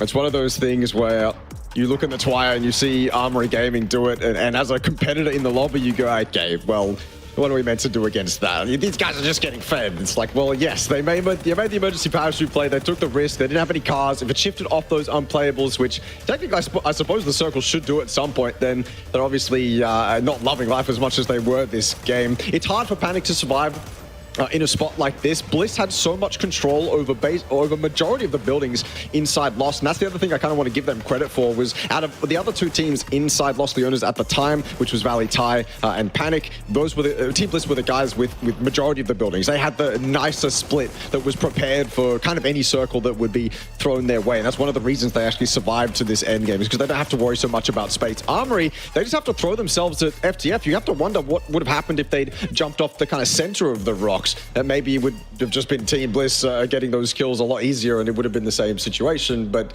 they did end up going towards FTF. Almost thought FTF were going to win it, to be honest, for a second there, because it looked so back and forth between Bliss and Armory. But could have been anyone. I feel like it could have been anyone. Bliss, though, they were the ones who smartly kind of mid-game play would just, okay, shut it down completely, cut noise, just survive, do nothing for a little bit, let the fight that is on top of us run its course, and then we can activate, then we can start getting those kills. And so, yeah, it's just well played. Not much more that we can say. Yeah, incredibly well worked. You also have to remember that for Bliss, they had to cross the road. So even though anyone could have won that game, they certainly had a lot of work to do. What's intriguing is they were able to save a lot of their smokes, because as soon as that fight popped up between FTF and Armory Gaming, they sensed the opportunity to be able to cross that road at a perfect time. Really well worked. I think they did get caught a little off guard, considering 𝐏𝐿 went down, and the way that they were pushing over that fight to want a third party, just again looking from a third person's perspective, then they kind of stopped, looked up, and they were like, oh, there's still a couple of players up there. In the end, though, big win. All teams towards the end there, AG, FTF, having great games. A couple of others, a little lackluster, I guess you could say, when we kind of look at some of our top teams. Unicorn Cyber being one I wanted to kind of touch on, because they had a good position early on. South side, outside of Los Leones, they could have certainly got themselves involved around those unplayables. They pushed further south. They lost a couple of fights. They lost players earlier. They had a poor game. eArena got absolutely shredded on their unplayables push too, so they didn't get much from that game. And I'm a bit surprised in how they actually lost that fight so quickly, because one of the strengths of eArena has actually been their killing, has been their fragging power. Like, coming into tonight, they were close for top kills. So that's really surprising for me that they lost that comfortably. To be fair, AG, they actually played it really well, that they had that defensive flank watch. Jane was in a really good position. They didn't allow that backdoor to basically get budged down. So really well played from AG to offset that push from eArena. You can see obviously Unicorn Cyber down the very bottom. TE, they continue to just disappoint considering how good that roster is. Xiec couldn't back up their performance from the previous game where they finished 5th with 11 kills. They did come in as a 3-man. Unfortunate for them. Not sure if that's going to be something that continues on. And then X-Men, again, they continue to just struggle, Russell. They cannot get anything to work. Daytrade up there silently, 4th most points with 9 total. Yeah, I guess it's a much better game for FTF. I think mainly because it's one of those games that's more on the hot side, and that actually kind of allows them to continue that buffer that we've seen them create across this tournament. Bliss with the win though, 19 total, very close to Armory with 17. I agree, that endgame could have been absolutely anyone. It was just chaos all around. I think one of the pivotal moments as well is 𝐏𝐿𝐻 running across that road is so close to FTF, who I think had 2 downed at that moment in time. If 𝐏𝐿𝐻 is allowed to make that cross, maybe pull off a nade or a molly or something, FTF might go out very quickly. Armory have a little bit more space. You know, who knows, right? The way that PUBG works in endgames like that can be quite funny. But this is the buffer I was talking about. It's FTF having another good game, and they've got a 21-point buffer to second. Armory Gaming, obviously with a fantastic game, leaped themselves up there, but FTF still looking like the ones to beat. Yeah, in the end, 13 points for FTF now. Yeah, as said, gets themselves a little buffer. Armory Gaming have also got themselves up into second, as they were from 6th, so clearly a big game for them. Unicorn Cyber do drop a bit, of course, gained nothing from that previous game, and Bliss are now in a position where they're top 5 tied with Cerberus, but technically out of the top 4 positions, and that's really all that matters. FTF, AG, Unicorn Cyber, and EA still occupying those positions, but the main storyline is still very much how close these teams are. When you look at eArena, 52 points, 4th place, and you look at how far away a certain teams will Panic are in 9th, but they're 7 points away. Like, 7 points is typically what we look at as some teams having as a gap going into, say, the last game, and we're still sitting here like, oh yeah, they can overcome that, 1 game to go, when you consider how far this tournament still has to take place. So if you're in that sort of second half of the leaderboard that we have, if you're a Roy, Esports, a Valee Thai, unfortunately they've kind of dropped off a bit, Reluctant Squad, the Expendables especially, they need to be able to emulate what we've seen from a lot of these teams so far tonight, like your Team Blisses, for example, and say, hey, there's still plenty of action. I mean, we've still got 4 games tonight, and then you have another 12 games after tonight as well. So there's still 16 games to be played to decide, of course, those top 4 positions. That is plenty. Yeah. So you can't look at that and say, okay, we're starting to fall behind. The gap is like, 40 points or 30 points. It's really not that bad. You go and have a couple of good games and you're right back in the conversation. We've seen that from Team Bliss. We saw that with Panic as well, the opening game. So I'm very curious to see if those teams are going to be able to have that mentality to get themselves back in. Again, every team in this region, in this competition right now, is certainly capable. It's just a matter of being able to string those games together, gain some confidence, gain some really good performances. We also say goodbye to Miramar. So that's going to be Miramar done for a little while too. I imagine it'll flip back as well for the next play day. So we're not going to see it for quite some time. 𝐾𝐀𝐀𝐒 coming up very shortly. Always a good opportunity for those teams to, when you go to these kind of what I would consider tertiary maps, 𝐾𝐀𝐀𝐒 and Vikendi, it can't be just a case of, okay, well, we don't have to get points here. We're good on Miramar, we're good on 𝐴𝐴REN. We've already seen so far certain teams like from the future when they got that 15 kill win back on Vikendi on day 1. What that can do for you is bring that confidence on these maps where maybe other teams aren't going to feel as comfortable.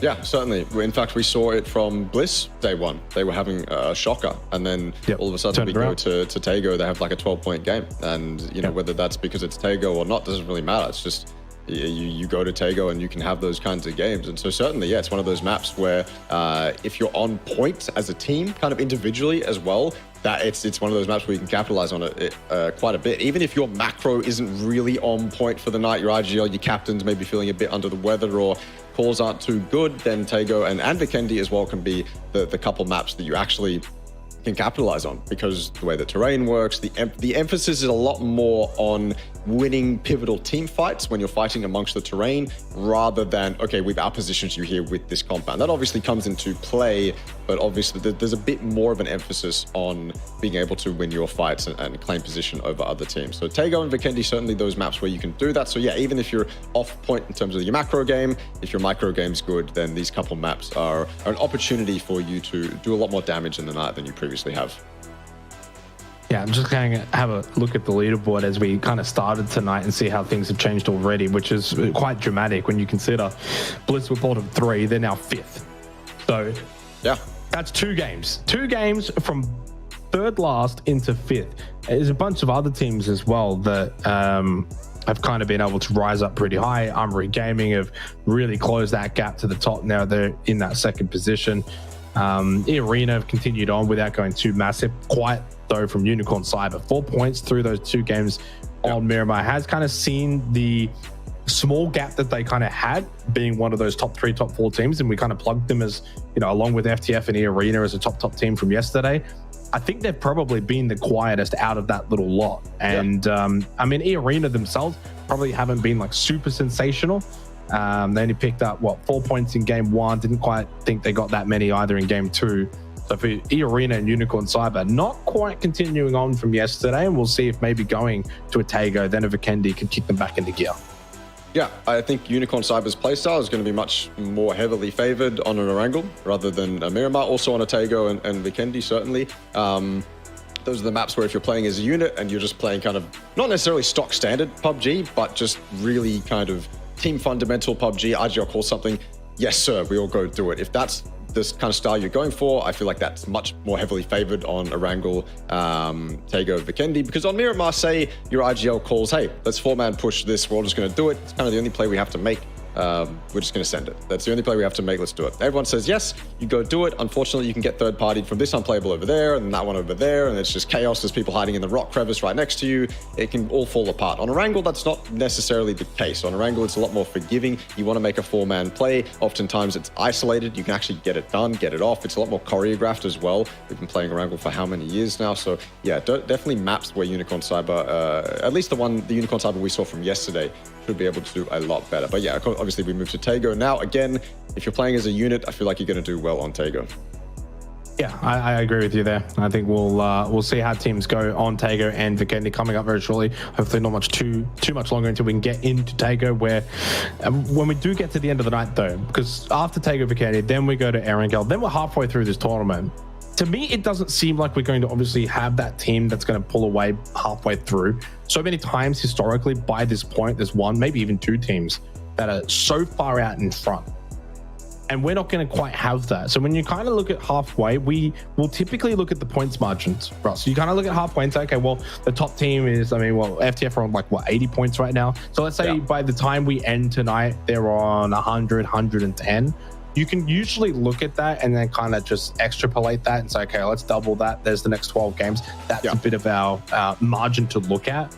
And even that doesn't probably fall into what we would usually get historically because it's so difficult to predict. You look at that team in FTF and they've been great. Do you really want to look at their points and confidently say, okay, we'll double that? Because they've got every chance that they just kind of don't show up over the last 2 days. When you kind of look at some of the donut performances they've put in, what happens if that becomes a little bit more regular? So it's really difficult to probably even look at the points margins for top 4 for this kind of tournament, which means that you kind of need to just play within yourself as a team. Don't worry about these points per games or what we've got to be doing. You've just got to worry about one map by map, and that's hopefully going to put you in a good position where you can finish top 4. Right now, of course, if you are in the bottom, say 6, you do have to worry a little bit about where your points per game is at, but not so much if you're now in the top 6 or so. Listen, points per game is something that only we will say. That's only a caster thing. The players will look at that and go, oh, okay, we've been doing pretty well. Our points per game are high, but they're certainly not thinking about it. It's game by game. And yes, you can look on the leaderboard and say, okay, we're going to be more aggressive this game or less aggressive. We're in a spot where we have to be more passive and actually kind of hold our position on the leaderboard, or we're in a spot where we're confident, or we're in a spot where we have nothing to lose. That's more of what the teams are looking at rather than maths and points per game and things like that, which is good. That's what they should be looking at. They shouldn't be focused on arbitrary numbers that only we care about and that only give us something to talk about. So that's the good sign for the players, at least. It's not something that even TE is going to look at. TE all the way down there probably thinking we just need to play to a very high floor and have an excellent game, and we can use that momentum to build, right? They're probably not sitting there going, okay, we just need to get couple points per game, whatever, right? Like, we're just struggling in these mid games. Why are we struggling in these mid games? We need to get these points here and there. I feel like if you're TE and everyone down there, you're looking at the win. And so that's how they're looking at this leaderboard and then basing their play off that leaderboard rather than any arbitrary numbers like that. Yeah, so at the moment, 21-point gap for FTF over AG, and then from there, the gaps are very minimal, 3 to UNC, 5 to eArena, and then we're talking about, again, just 1s and 3s all the way down, essentially, to the bottom. Like, there's no, like, real kind of hard cutoff point, probably E36 being the main cutoff point. If you kind of look at, like, an X-Men, though, 27 points, we've spoken a bit more about them tonight because I don't think we really spoke about Xavage Men Esports yesterday. 27 points at the moment. You think about that top 4. Okay, so they almost need to double their points. They, I think, are about 25 points behind the top 4 at the moment, which doesn't actually sound like a lot. Considering they're second last, to say they're 25 points behind the top 4, and we've still got our 16 games remaining, I mean, it's not that's not so bad. Like, I mean, if I'm on that team and I think, guys, we're having a bad start, but hey, look at that scoreboard. We're only 25 points behind. That's got to give you confidence as a player. Because it's one thing if you're in that position. It's another thing if you are, say, 60 points behind, 10 games to go. As a player, at that point, you're like, well, we're probably not going to be able to do it. I mean, unless we go absolutely insane, mathematically, it's going to be really hard. So there's at least, for every single team in the lobby, still right now, hope. And that's all you can really ask for. I mean, I know it sounds very simplified, but again, this is a region that has always in the past maybe only had 1 or 2 slots that actually qualify you. And if that were the case, they would be, I mean, they're like, I think they're about 54 points behind FTF, for example. So you imagine if this was a top 1 competition, that's quite insane. 54 points versus 25 points. There is that hope for them. Hopefully not too much longer as we are waiting to get into Tago. Obviously we're in a position here where a bit of limbo. I'm imagining because we're still waffling that there maybe was a game crash. Does happen, or a lobby crash. We're just left here. We're just waiting to see when we get into this game. Seems as if we are actually going into the game now, so maybe we've kind of forced their hands a little bit to get in to Tago. But hey, great to be here. And we're into the 3rd game of the night now, which at the conclusion of this will be the halfway point. The other thing I kind of wanted to know is always that inter-regional rivalry when it does come to Vietnam and Thailand, our strongest regions when it does come to APAC, Russell? Now, at the top end, it looks okay. Unicorn Cyber in third. You've got Armory Gaming and eArena kind of surrounding them. And then there's a bit, then you've got Cerberus. But if you look at that very bottom end, Roy Esports, you've got Reluctant Squad, you've got the Expendables, you've got Xiec. They are all in that bottom 6 position. So you've got 4 out of the 6 teams that are from Vietnam in the bottom 6. Then above them, Valee, Magnetic, Daytrade. And then eArena and AG further afield. So right now, if you were to look at the top 10, Thailand are outnumbering Vietnam quite significantly. Yeah, it's Thailand, I think, has shown they are probably the stronger region than Vietnam. And I think probably it's, at least the way I see it, is Vietnam is that region that will have incredibly good games and can have very bad games. Thailand, on the other hand, seems to be able to be a little bit more consistent. And I think I can name it consistent. I can say that, Thailand have more kills per game or whatever, but at the end of the day, I think it just comes down to Thailand playing better PUBG. Their floor is higher than Vietnam's, it seems, at least for this tournament. So yeah, for Thailand, it's good signs. Obviously, I wish that we had a little bit of spice with local rivalries and regional rivalries, but even Bliss and Panic, they're not going to be thinking about each other right now. They couldn't care less if they finish above or below their local competitor. They just want to finish top 4 as much as possible. So it's something for us to look at, certainly, and certainly be interested in and figure out maybe why this region is doing better than the other. I just think, again, it's Thailand having a better floor than Vietnam. When Vietnam fall, they fall very deep into a pit of despair. When Thailand fall, they've got a couple kills to kind of lift them up a bit. But that circle is good and bad for Panic. We saw this hot drop yesterday, but on a circle like this, you really have to consider the strategy that you're going to bring into play. Do you want to commit to this hot drop? Because if you do, you're dead center circle, and you can play your game from there. If you want to back out of the hot drop, well, you still got options to do that. You can back out, and you can have a fantastic game from a decent spot in the zone. Both are viable.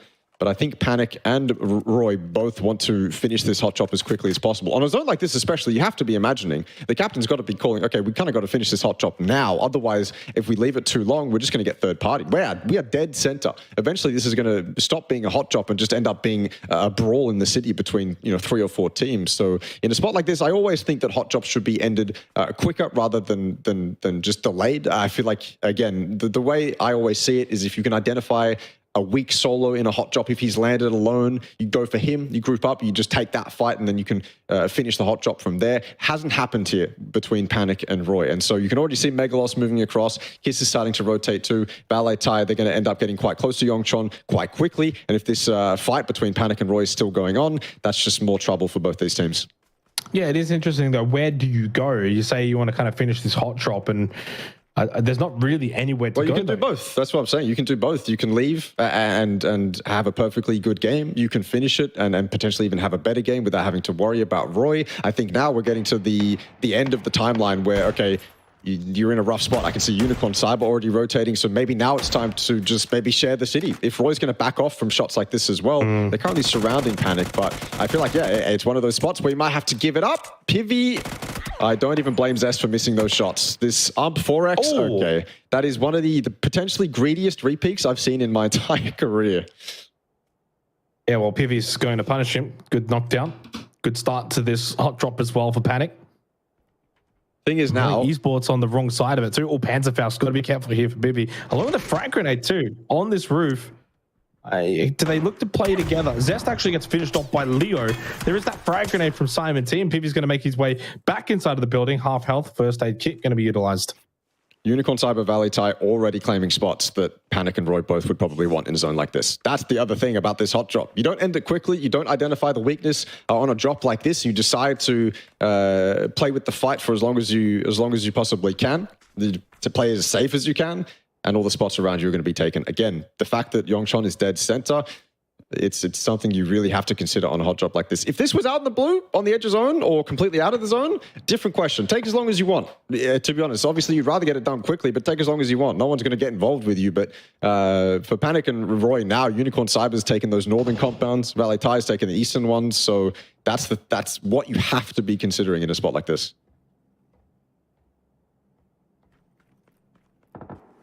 Reaching that 5-minute mark now and not really getting much more clear understanding as to how this hot drop's going to play out. Teams now also making their way towards this position.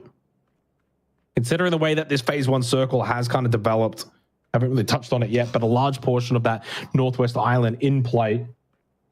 Very much a kind of 50-50 to some degree. It's probably not really 50-50. I think that Northwestern Island is a little bit more favored. And certainly does look like a pretty good position to go to if you do want to take it. As we know, when it does come to Tego, very good options in being able to rotate between the mainland and the island. You've got plenty of bridges, plenty of pathways, emergency pickups. So you've got options aplenty. Team Bliss actually rotating into the army base on that north side. Oh, sure. Headshot from Pivy again with the jacket off, putting this to great use. Simon Chi doesn't get downed, but a pretty similar effect in terms of headshot, helmet damage, forcing meds to be used. And Simon T makes his cross through that window and away from that position. Doesn't want any more to deal with Pivy. Pivy's been a real highlight on Panic for me this tournament. Obviously remembering that 3K with the P90 in game 1 of yesterday. He's been on point, happy, caught completely in the open. Backup is in play though. Simoy leading the twice score going into tonight.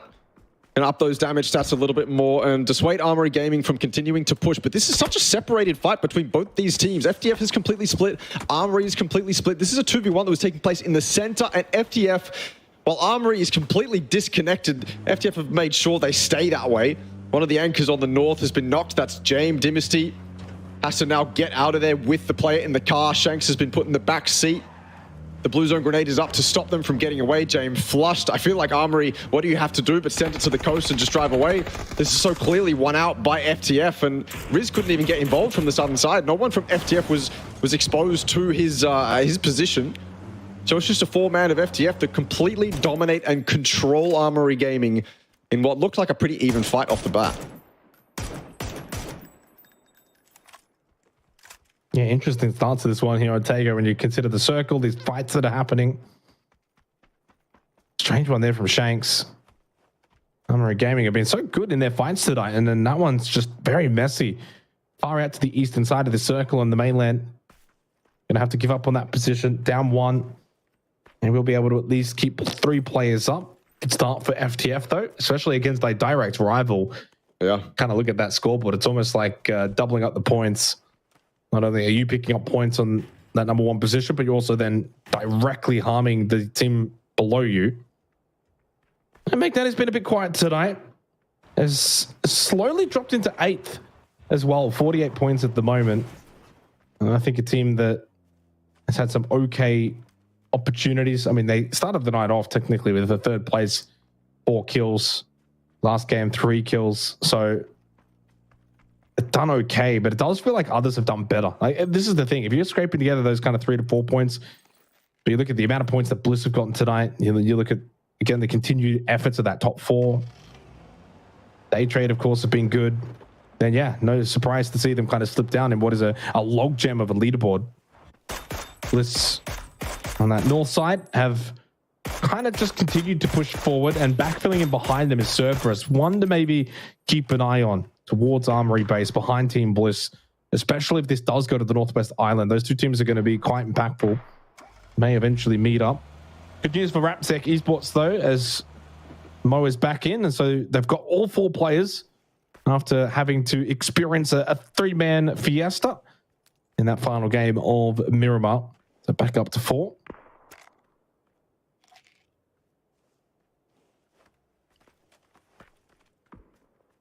So Panic and Roy, just to conclude the hot drop, they've decided to go their separate ways. And like I said at the start of the hot drop, that's totally okay.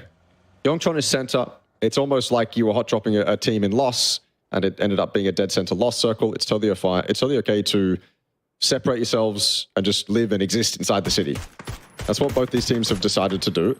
That is a beautiful team shot. And unfortunately for E36, oh, never mind. Actually, they've got an angle. Riz is gone. Armory Gaming solidifying themselves as that team that just lose 2 early on, no matter what. Ooh, that changes things up for FTF. Seeing that in the kill feed, they already got 1. A second one getting flushed in the kill feed inspires you just that little bit more. Hopefully it doesn't mean FTF overthink things. Haven't seen it so far, at least. Oh, that circle pop has just made its way in for phase 2, and it's a donut. Centers up, keeps a bit of that mainland, still quite predominant towards the Northwest Island, but a large portion of that water. Everyone's going to send it over to Yongxion. Well, so much for that hot drop being settled early. Now you pretty much sit there, and Jun gets run over by himself. Flucky does go down. Little seed swap from Thanawa, though, is strong. It's clean and precise, and exactly what was needed there for Magnetic. But they lose Esquilusia. Bad to worse right now for Magnetic. Only 2 up, Thanawa and Thunders. One behind the tree, and Thanawa knows he could get at any point swung from 2 different players. Throws the frag grenade. Needs to try and force the 1 versus 1. The nade is good, but it doesn't get it down. Eventually it does, though. Nicely done. Thunders helps out. And he could turn this around, but eventually loses his life. And now Thunder's the solo. 1 versus 1 against Hoang, and Hoang, to further compound, will get the kill onto Thanawa. The flush is there. And this is a straight 1 versus 1. Oh, this is disastrous for both teams, isn't it? Those nades are looking very good from Magnetic. Smoke is up, luckily. So Hoang can just live inside that smoke. The res is coming out, though, from Magnetic. This is fantastic for them. It sucks. Absolutely sucks that they've lost 2 members already. But none of the other members of Reluctant Squad can get resed as easily as the res that Thunders just got onto Flucky.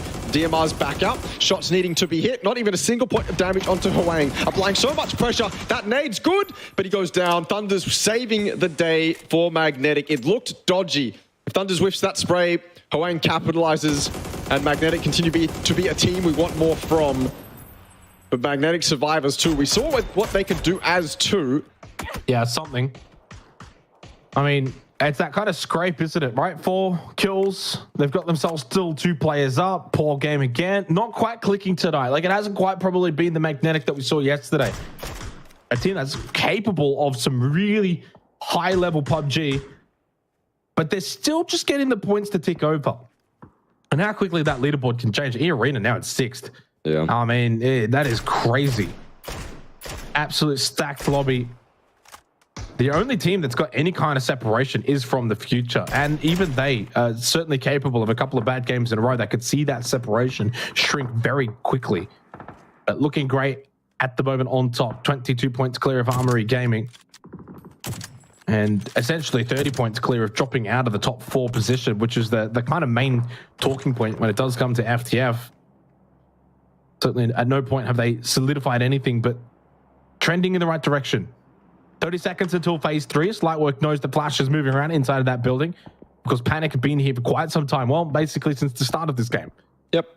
Along with Roy Esports and Daytrade have infiltrated a couple of teams to the south of Yongxion as well, which is the Expendables. Still a bit more room available, as you can see here. You can see that north side of Yongxion is very much available. Unicorn Cyber are just even further north across the road, 2-2 split, taking up some good space. Cerberus on the hill with a great spot too. And Team Bliss very much occupying that north side of the circle. A couple of crates landing in their vicinity. And it does continue to go to that island. And it's a lot of open space, high terrain. You've got fields such as Yongxion. Very curious to see how this is going to play out. You can see that whole eastern side along the river. Very, very open. Yeah. So an opportunity if like a team such as the Expendables or any of those teams coming in from the mainland want to make their way in, that is going to be available for them. It's such a sick split from Valee Tire. So much information can be gained. They've got a little bit of high ground as well. They can capitalize on teams that are going to send it into eArena. And speaking of eArena, they've got kind of a cheeky spot. Kind of split around these fields that are often going to be used as a last-ditch sends. It's probably a spot that's going to be used for rotations. They do suffer 1 knock. I think that's going to be able to get res, but very nice spot for eArena. A bit cheeky, probably going to catch a couple teams off guard. 𝐷𝐸, bit of strife for them. X-Men, surely they can put the hurt here. Oh, what? Fap is just stuck in that car, can't leave it. Don't know what's happening. Finally, he gets out, but the Dragunov is ready. Hop back in the car. Fap is just running around X-Men. I don't know how. He finally goes down. Savior deals with him. Bit frustrating for Pain on top of that hill. And a backup in the form of Thanahan, who hits those shots. Of course he hits those shots. 𝐷𝐸 certainly not scared of individual prowess. 777 now trying to get involved. I don't know what's going on, Jake, to be honest with you. Everyone's trying to get involved on these bridges, but yes, it's continuing to be clean for Thanahan, and 𝐷𝐸 will rack up a couple points here, but the game for the rest of the time that they're going to be playing it, at least, is not going to be looking too pretty. TE on one side and X-Men on the other. Yeah, but you can't be losing players like 777 there to essentially a player stuck in the middle of this bridge. Yeah, seems a bit noob, Lovely right? frag grenade from Tanvu. And finally, that might put an end to Thanahan's shenanigans on the bridge. Vinsu, the other player for RXC, did not cross. He's still on the main lane. He'll be coming in late. The roadblock for the Expendables so far, hit and miss.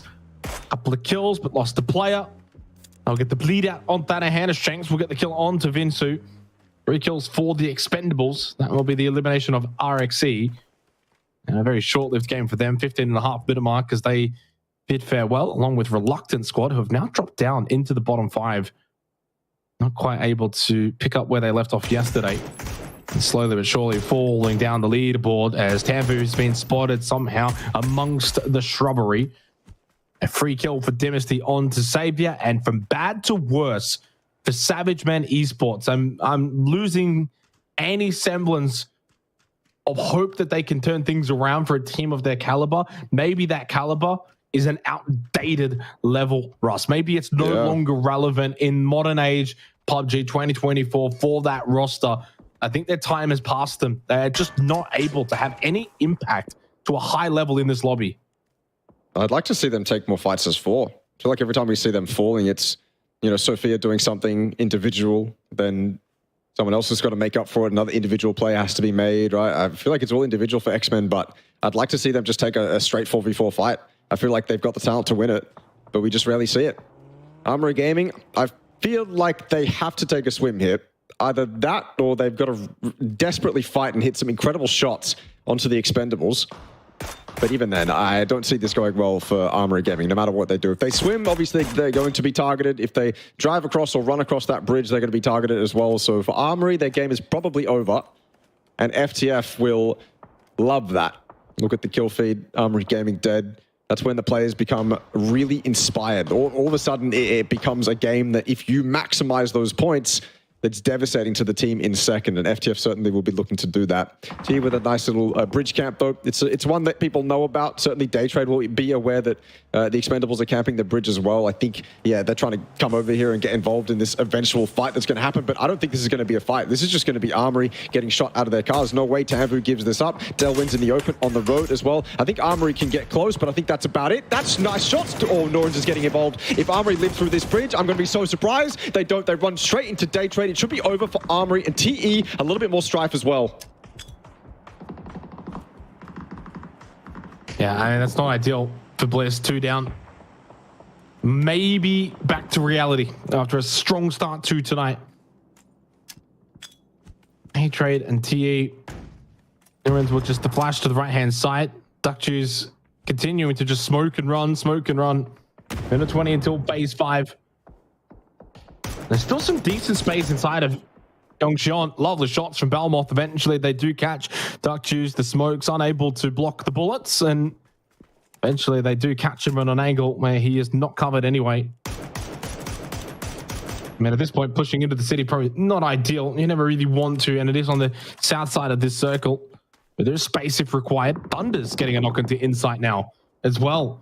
And suddenly from this north side position that at one point was looking to be quite prominent for Team Bliss, they could just never make it work. I guess you could argue a lot of teams have kind of pushed into this location. Magnetic are here, E36 are here. But Magnetic have been running around as a 2-man for quite some time after that initial battle that they had earlier on. Strange to see them struggling. Bliss and Moldo, right? A chance though for FTF now up against Daytrade. Somehow Dalwin has kind of slipped in between these two teams and slipped away for the Expendables as Solo still remaining, but FTF and Daytrade I don't think are going to come to a crossroads here as the circle is now getting ready to pop for phase 5. Probably a spot where Bliss are just going to get caught off guard. Can't blame them, but at the same time, a spot where difficult to play. They both go down to the blue. Flucky gets basically a free double. He actually doesn't get any of those kills. It's Flucky who gets one, Akita with another, and the blue claims XKai. Akita falls, and a duo of Magnetic looking to put on a very similar performance to the one we saw on Vikendi yesterday. And I don't doubt them either. I doubted them in that initial Vikendi game, and I was proven so wrong. So no reason for me to doubt them here. This is that spot from eArena I was talking about being potentially cheeky, but no one's run into their kind of trap that they've set up. They are stuck in those fields, but maybe stuck isn't the apt word to use. The Expendables finally fall. It's clean from Daytrade, but it's an opportunity for FTF Simoy. Very aware that it could go so well for FTF, but they actually back off. I'm surprised. I'm genuinely surprised they back off, but I suppose they have to deal with eArena as well eventually. Yeah, 𝐏𝐆𝐒 has a bit of an anchor position looking down there, and him was firing shots towards FTF, knowing that Daytrade needed to get that res. So I think the smart play from FTF. Also, circle shift has gone north, so do you really want to continue to push south and push into a 𝐏𝐿𝐒 that's already shooting at you? Smart play from the future. Don't need to overplay that position. Not at this point. And you could also gatekeep Daytrade later too, because they need to push basically in behind you. I think they've made the wise choice. Get their vehicles, get into a better position. We'll see if it does pay dividends for them, as Daytrade could go, though, into a different direction. FTF now rotating up on that eastern side, getting shot at by Valee. Valee have got themselves the compound. One of the stronger positions inside of this circle, maybe even the strongest as it currently stands. Might get aggressed upon. Flucky also taking shots and gets a knock onto Trick. So it's a tiny little third party for the solo player of Flucky. He does have Thunders, but he's not there. So right now, I mean, as things stand, he's basically playing as a solo. Thunders is well distance away, not even in the minimap. There he is now. You can see that gap between the two of them.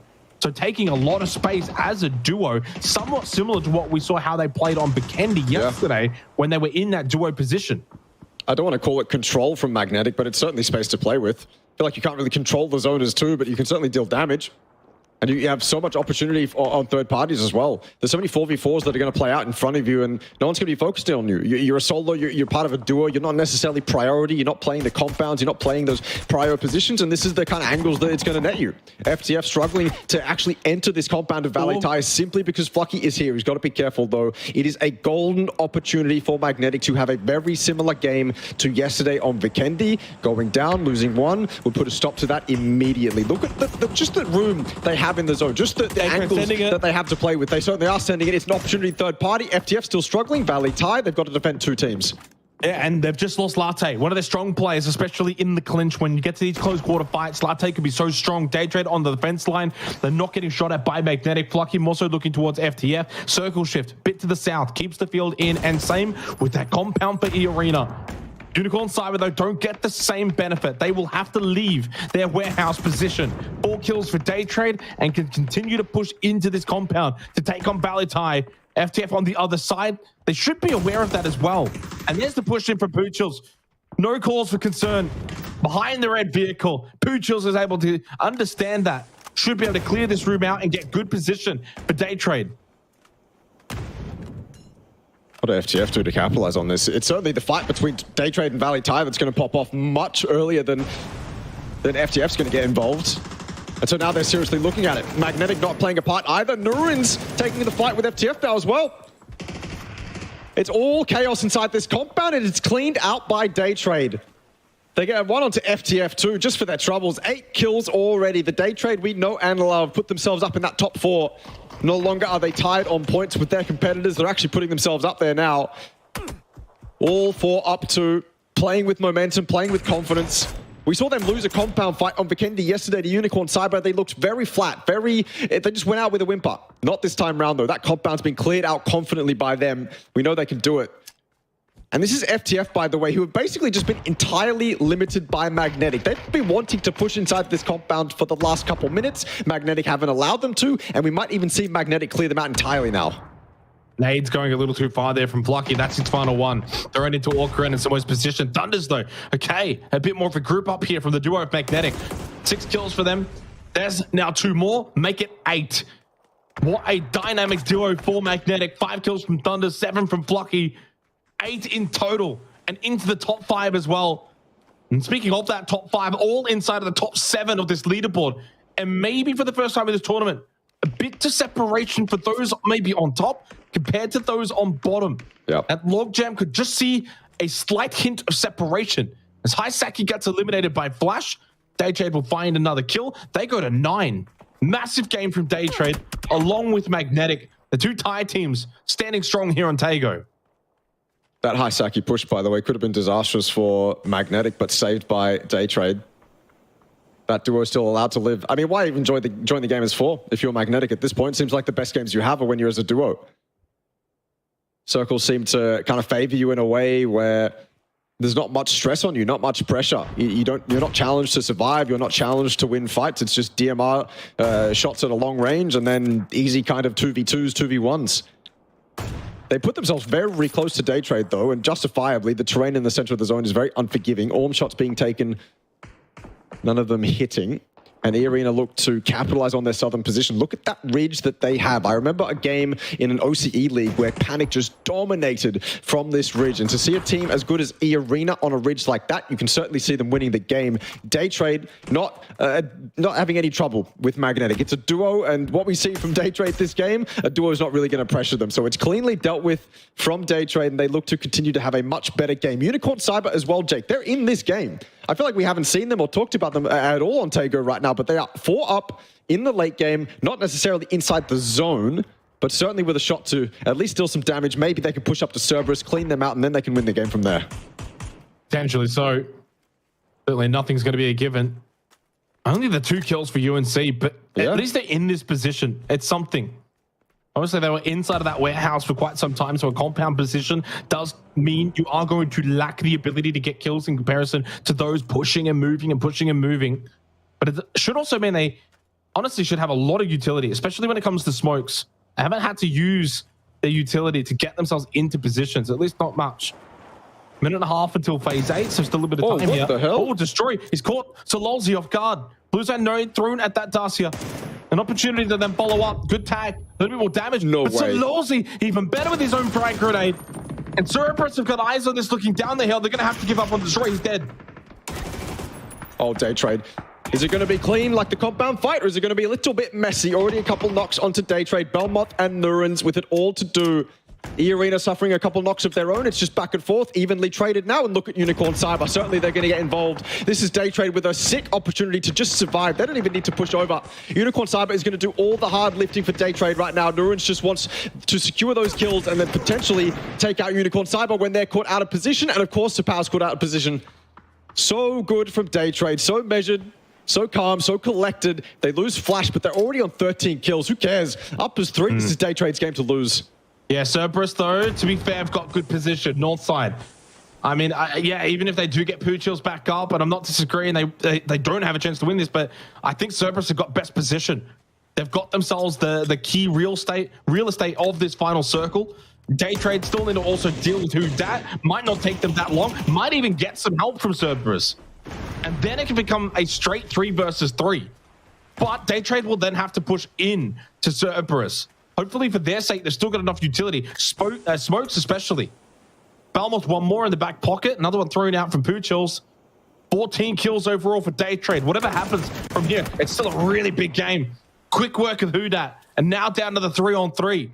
Kind of mentioned coming into Tago, the inter-region rivalry of Thailand versus Vietnam. Well, how about this? Couldn't be any more fitting.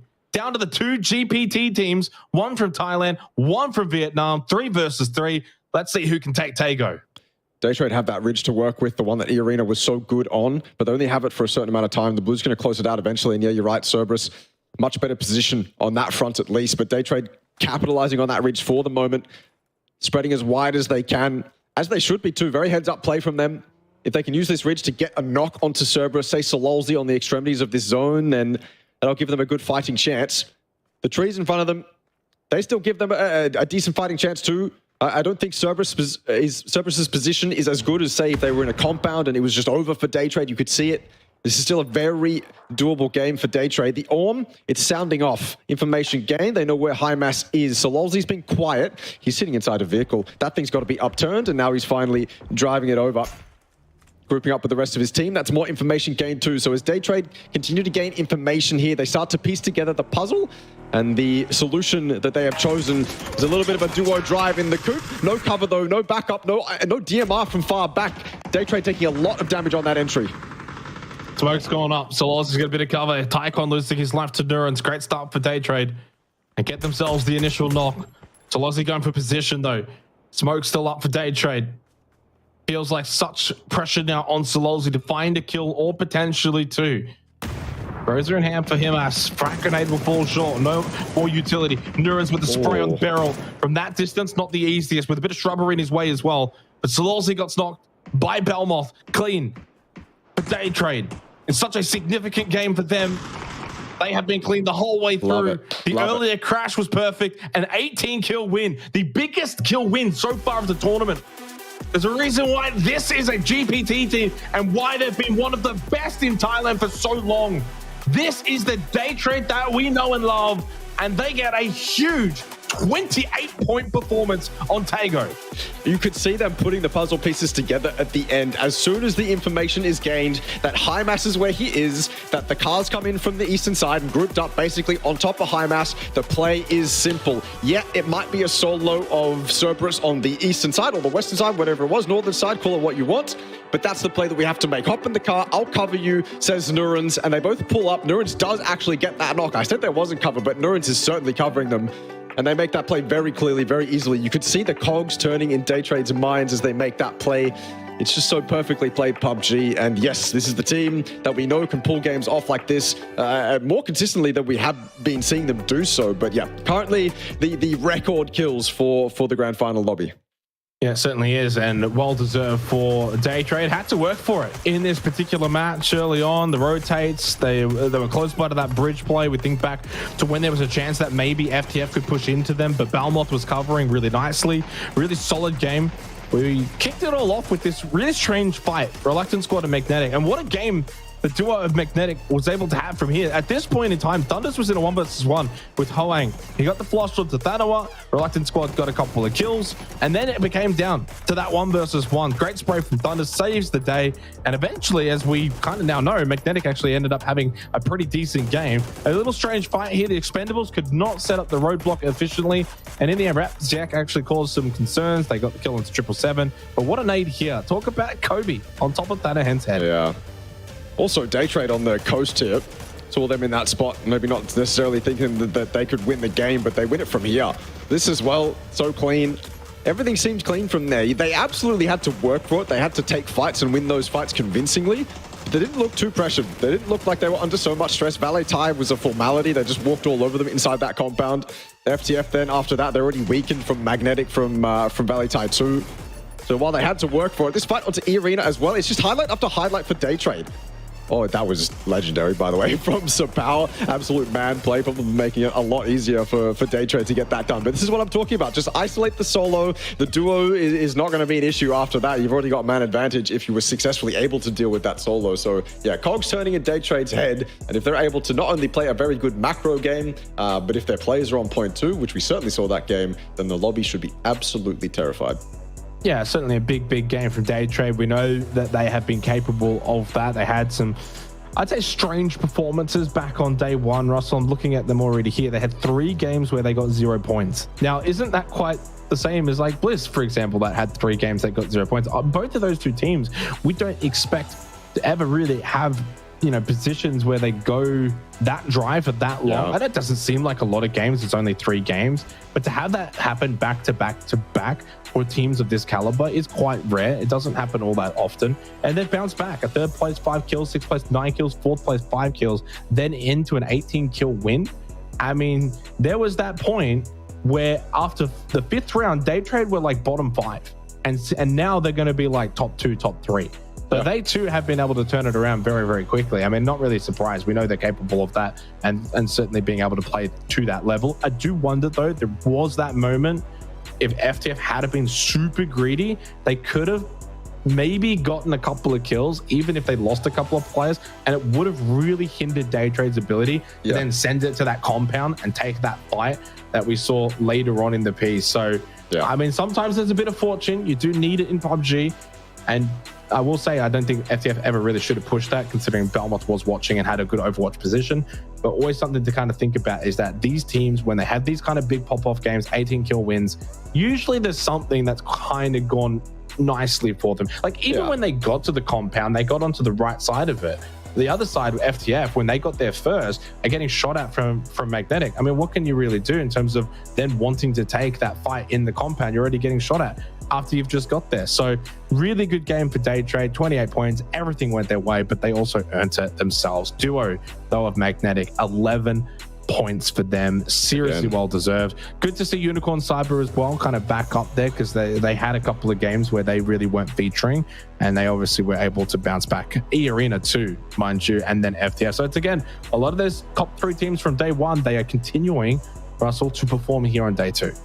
I wonder if for Unicorn Cyber, it's a game where they probably could have gone more aggressive and kind of weaken the teams around them in that forest more so their end game is a little bit more easy, a little bit more choreographed. If they had put more emphasis towards the northern side of the forest, maybe Unicorn Cyber could have been running away with it in Cerberus's position, and there's a chance we see Unicorn Cyber in the spot that Cerberus is in that end game if they were, you know, a little bit more aggressive on that north. But they played it kind of passive, and it doesn't necessarily scream this to me, but the case could be that Unicorn Cyber was very much playing as a unit too much. They were almost limiting themselves or limiting the individuals far too much to actually get something meaningful done that game. I don't necessarily know if that's the case, but it definitely looked like that. Either way, they're in third. Daytrade pushed themselves up to second. That buffer that we were talking about for FTF after the last couple of games, basically completely gone off the back of a 28-point game from Daytrade. And so FTF, not necessarily sweating, still up there in that top 4, certainly doing well, but Daytrade's put themselves up there, and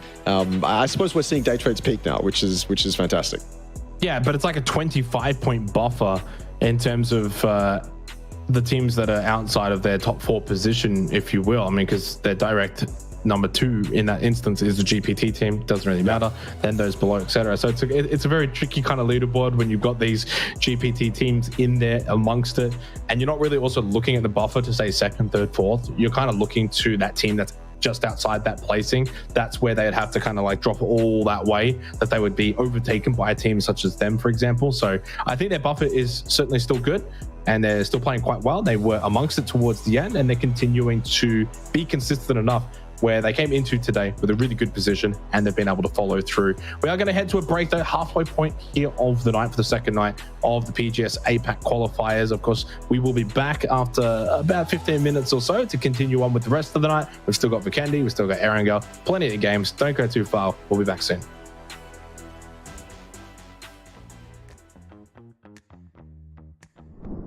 Hey guys, this is 𝐏𝐿 from Team Bliss, and I'm ready to smash the Thailand Quiz 101.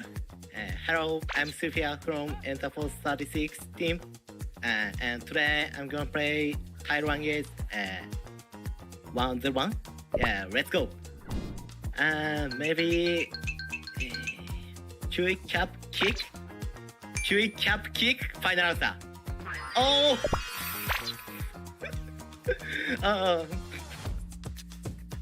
Pie chap Xiang. Yeah, that's correct. Yes. Number 1. Cha Long Cat Xiang. Oh. Yeah. Okay. I think Pyran Net. Yeah, Pyran Net. Oh.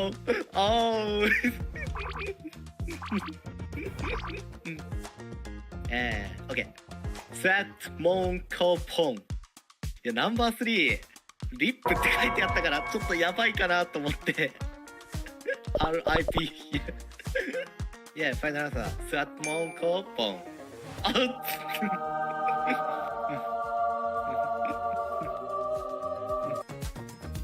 Yeah, okay. Tom Yum Kai. Maybe noodle? No? Noodle?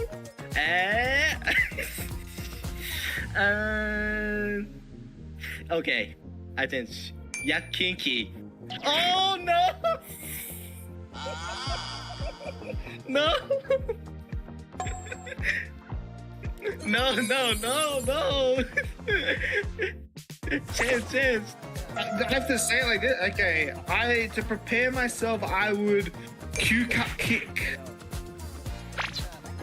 Q-cup kick for sure. Yeah, absolutely.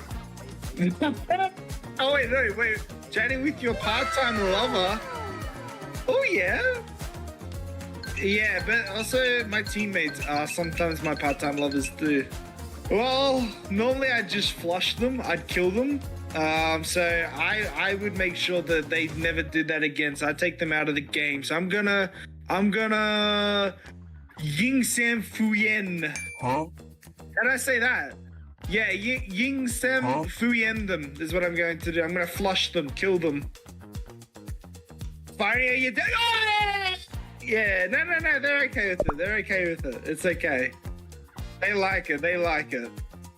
If your team gets winner chicken dinner, what will you do? I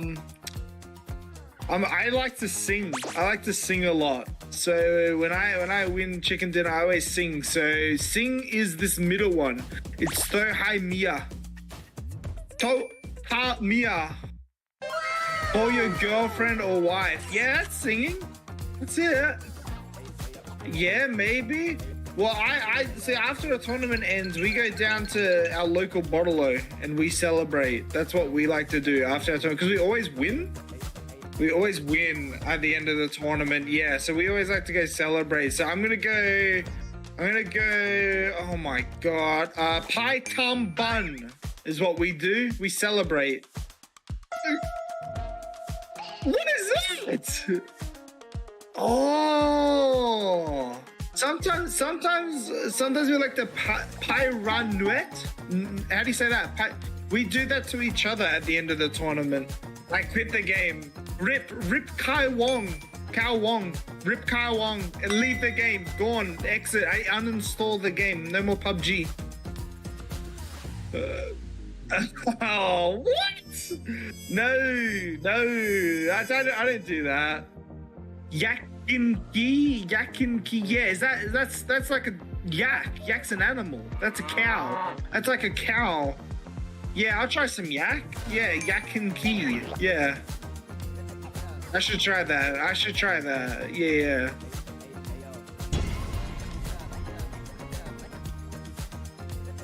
No, that's okay. Nah, it tastes nice. No, trust. Oh, 100%. Please come to watch and support us in this PGS APAC qualifiers 2024. Hey guys, I'm 𝐏𝐿𝐒 from Team Bliss. I hope you support us, and I hope we take out the dub. I hope we win.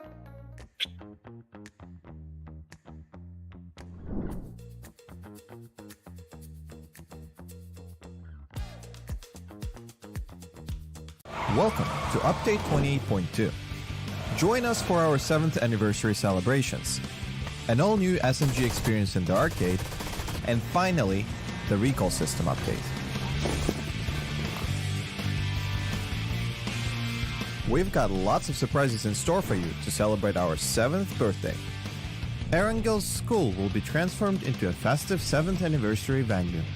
Plus, keep an eye out for throwable cupcakes and surprise gift boxes scattered across the starting island of each map.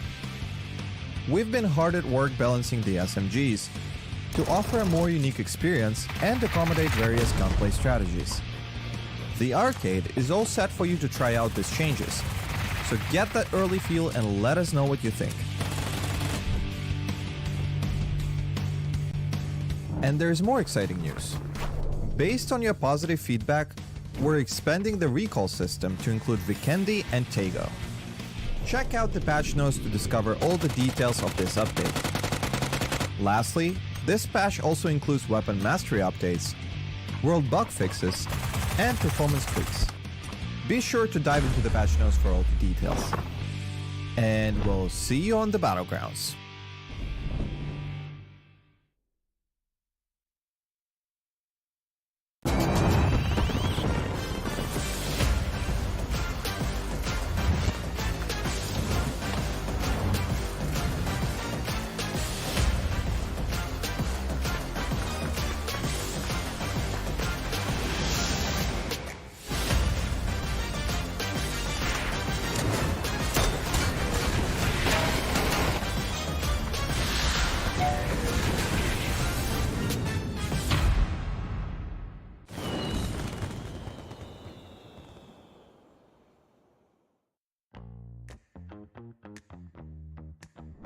Hi, I'm Akita from Team Bliss, and today I'm going to be playing Thailand Questions 101.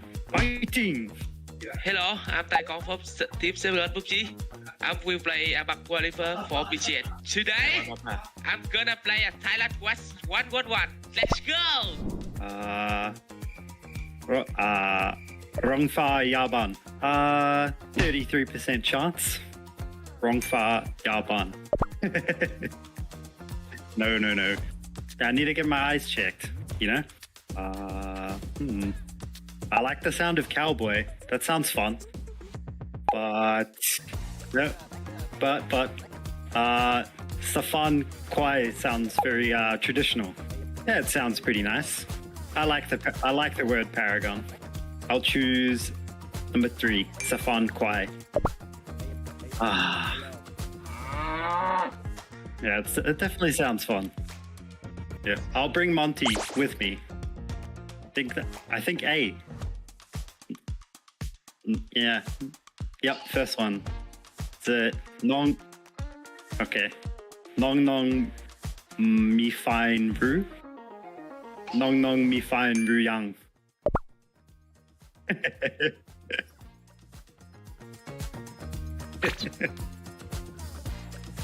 All right. Okay. Oh, that one's hard. There's so many W's.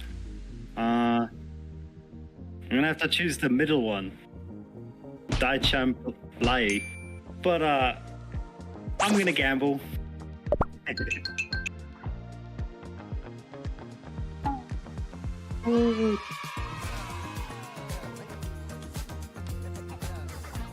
Well, the bottom one kind of looks like it would be a slow word. Pai Fek Mamai. Mai Tao Rai. Nikon Rukai. Pai Fek Mamai. Yeah, you gotta tell them off after you beat them. They all work. You could say all of them. Team Fom Chump Nai. Team Fom Chump Wow. Team Fom Nang Sao. 90? I'll take it. I choose the bottom one. Team Fom Nang Sao.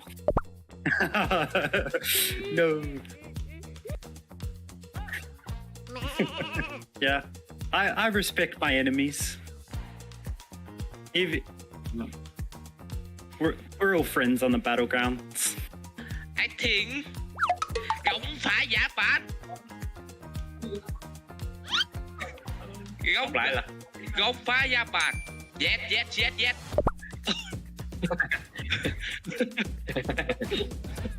I'm from Thailand, bro. Xá phạt khoải à.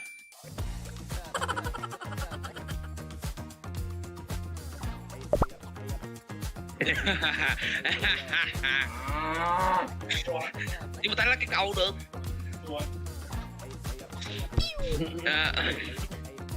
Nón khó tan nổi.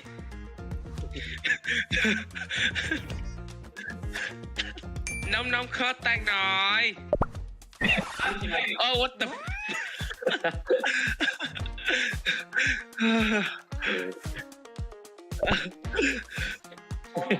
Hai sao kì? Nó khó tan nổi. Đã chập leo.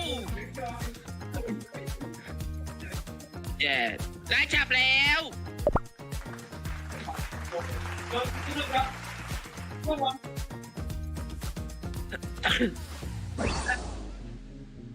Em sẽ nói là bái phục mấy đại. Câu số 3 nè. Bái phục mấy đại. Bái phục mà mày.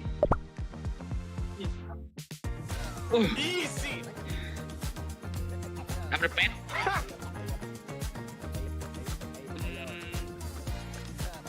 Tem 100 nè. Tem 100 nè.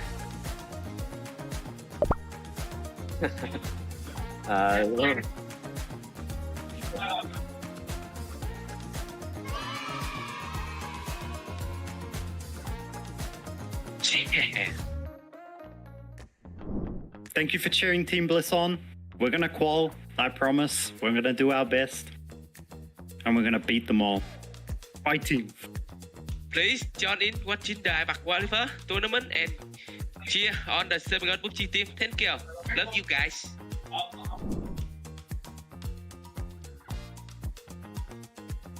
Welcome to Update 28.2. Join us for our 7th anniversary celebrations, an all-new SMG experience in the arcade, and finally, the recall system update. We've got lots of surprises in store for you to celebrate our 7th birthday. 𝐏𝐆𝐒 School will be transformed into a festive 7th anniversary venue. Plus, keep an eye out for throwable cupcakes and surprise gift boxes scattered across the starting island of each map. We've been hard at work balancing the SMGs to offer a more unique experience and accommodate various gunplay strategies. The arcade is all set for you to try out these changes, so get that early feel and let us know what you think. And there's more exciting news. Based on your positive feedback, we're expanding the recall system to include Vikendi and Tego. Check out the patch notes to discover all the details of this update. Lastly, this patch also includes weapon mastery updates, world bug fixes, and performance tweaks. Be sure to dive into the patch notes for all the details. And we'll see you on the battlegrounds.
We are halfway through PGS APAC qualifiers for day number 2 now, Russell. 3 more games to go tonight. We've played off Miramar and Tega. We've had some great games. We've had some really big wins as well. None bigger than an 18-kill win from Daytrade to kick us off just before the break there on Tego. Huge performance. Has got them up into second place now. Only 8 points behind from the future. Of course, Daytrade being a GPT team, it's largely irrelevant, but great for their form and great for what they can take into PGS 3 and 4, for instance. To see them playing this well, a massive turnaround over the last 4 games, and it's really good to see for them. Unicorn Cyber still in 3rd, Armory Gaming in 4th, eArena in 5th as well. Kind of those 3 plus FTF right now are in those kind of top 4 positions. Outside of that then is Magnetic. So that's kind of the gap, right? Like we were kind of talking a little bit about it before the break. 25 points for FTF to Magnetic in terms of a team that's not currently in the top 4. It's not a big gap, and obviously from the future they haven't been able to separate that massively, but they've been good. They only picked up I think like 2 points from that last game, which has kept them at 84, and we are still at a point where no team has been able to break that barrier of 10 points per game so far through the opening 9 matches. Yeah, you have to remember as well that for Daytrade GPT, they're going to go to PGS no matter what, but there's PGC points on the line, so putting yourself in first nets you 300. Obviously, it gets lower and lower as you go, but it's very beneficial for them to get as many PGC points as possible. They're not guaranteed for PGC at the end of the year. They go PGS 3, 4, 5, 6, but they need these PGC points to ensure their spot at PGC, which is the one you want to go to after all. PGS 3, 4, 5, and 6 are nice. It's obviously great that we have these international events back to back to back to back to back, but you want those PGC points. And Daytrade now, if they're going to continue this form, they're guaranteed to get that 300. I feel like Daytrade are less likely to fall off than FTF are. I think we've seen FTF very cold, and just on paper as well, you just kind of put Daytrade above them. Maybe FTF looking to prove me wrong, but certainly scary for a few teams if Daytrade go up there into first. I guess the other thing is that, yes, obviously the top 4 still go, even if 1-2 is Cerberus and Daytrade, they push it down to 5-6. So the top 4 still go. But if you're not in that 1-2, if you're FTF, you lose out on PGC points. That's the other thing you got to consider as well. So it's not like we're playing for nothing here, folks. There's very valuable things on the line right now. Yeah, it certainly is. I was having a quick look towards the bottom of the leaderboard too. Those teams are still only like 28 to 30 points behind those top 4 placings, despite now having played 9 games overall. So the gap is still nothing too egregious where they're going to start to hang their heads a bit and think, oh, it's going to be too much for us. So, if you are a Xavage, man, RXC, Expendables, Reluctant Squad, any of those kind of teams, you've got to be feeling that hope, as I kind of mentioned before the break, that maybe we can break through, have a big game, and kind of looking at them. Out of the names I just mentioned, none of them have really had a good game since the early stages of the opening night. You have to go all the way back to the 4th game where the Expendables had a 3rd place 7-kill performance, which we probably expect a lot more out of the Expendables. This roster historically has been good from Vietnam. Right now, this tournament, though, they have not been able to get going. Since that performance, it's gotten almost worse and worse. 8th, then into 14th, 14th, 15th, and 11th. They've just been nowhere near the top 8, nowhere near the end games. They might scrape a couple kills here or there, but they're not picking up enough points. Obviously for Xiec Esports, far too inconsistent. They had like one really big pop-off game tonight where they got 5th place and 11 kills. Outside of that, of course, they are kind of struggling a little bit. And for Xavage Esports, the last time they made the top 8, Russ, was game 3. Which, strangely enough, their first 3 games actually weren't that bad on paper. 6th place with 4 kills, 6th place with 3 kills, 7th place with 1 kill. Since then, they haven't made top 8 and they've only picked up a couple of kills here or there. So it's been a real rough tournament for Xavage Esports. I don't see it getting any better either. I feel like you can only give a team so long, and you want to give them as much time as possible, obviously, but it seems like something just isn't working for X-Men right now. I still think there's chances for them to change it up drastically and see if something like a massive change in entire ideology about how they actually want to play the game. Something like that could actually work. Either that or it's a bunch of individual mistakes. I feel like I said before in that Tego game that I think the way X-Men are playing right now seems to be a lot more individual than anything else. And obviously that's just not going to net you much success if you're playing a team-based tactical or hardcore shooter as an individual. It's just a recipe for disaster. So maybe if X-Men were able to kind of pick themselves up and start playing as a 4-man unit, similar to what we see Unicorn Cyber often do, or what they have done this tournament, maybe that could net X-Men some success. That is definitely something that could certainly work. Other than that, yeah, it's a drastic change in ideology of how you play the game, because at this point, what else do you do? You've been failing so hard. It's not like you're getting a certain amount of points per game and you can kind of look back on the positives. There's not very many positives for you to actually look at. Similar story for E36 as well. That's probably something they need to look at as well. Yeah, I'm just having a look at some of the numbers as well. Armory Gaming, at the moment, the most damage dealt, but they haven't quite been able to convert that entirely into kills. When you're the team that's done the most damage, you would kind of hope you're around that mark in terms of getting the kills. They're not even in the top 4. So you're the #1 damage dealing team, but you're not even in the top 4 when it comes to kills. That for me is a little bit surprising. I'm not sure exactly what that. Yeah, well, I guess that's probably what it's indicative of, is that the damage they're dealing out maybe it's not as impactful as what other teams are in terms of kills. Kills matter a lot more than the damage. You're not going to get fully rewarded when it comes to points. You get points for kills, not points for damage. So Armory Gaming, they can kind of convert that. Magnetic, certainly in that top 4 for kills at the moment. Same with eArena from the future, which is surprising, more so because when we started tonight and we kind of looked at the end of last night, it was from the future eArena, but with Unicorn Cyber. So Magnetic in a really good position when it does come to these kills. But unfortunately, if I shift it to placement points, they drop to like 10th or something ridiculous. So they're getting a lot of kills, and a lot of that probably comes down to these duos as well, being able to get them quite a few kills from those scrappy games. I need to see Magnetic probably have a game where they have 4 players alive, end game, maybe even get a win for that matter. Can they achieve that? Because right now they're getting kills, they're great in the fragging department and able to scrape some points together, but they haven't been able to go on and have like a super massive game. Their best performance so far was 2nd place, 12 kills. That was back in the 3rd game of the whole tournament. That was 6 games ago. That's quite in the history books at this point. So that's probably what's next in line for a team like Magnetic, who is on that cusp. They're on that bubble. They're not in the top 4, but they're the next team in. They're only 1 point behind eArena. So can they be a team that can kind of string it all together? eArena themselves are probably in the exact same conversation, to be completely frank, right? They got less placement points than Magnetic, but obviously more kills. They're a team that have not even been able to get 2nd place so far, let alone a win. Whereas you go and look at Unicorn Cyber, they've got a win. FTF have got 2 wins. Armory Gaming also don't have a win. So it's a very strange kind of looking top 4, top 5. And I guess these teams not having a huge abundance of wins is probably why it actually is not that much of a top-heavy leaderboard, and why it's pretty well spread.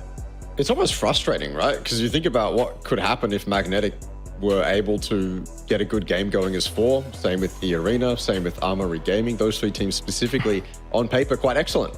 And yet here in the APAC qualifiers, the grand finals of the APAC qualifiers, mind you, they're not able to do it consistently. Armory Gaming had the exact same problems back in the playoffs. It's very weird, very frustrating to see, because you want to see the on-paper team, you want to see what their peak actually is. We've seen it from Daytrade, we've seen it from FTF.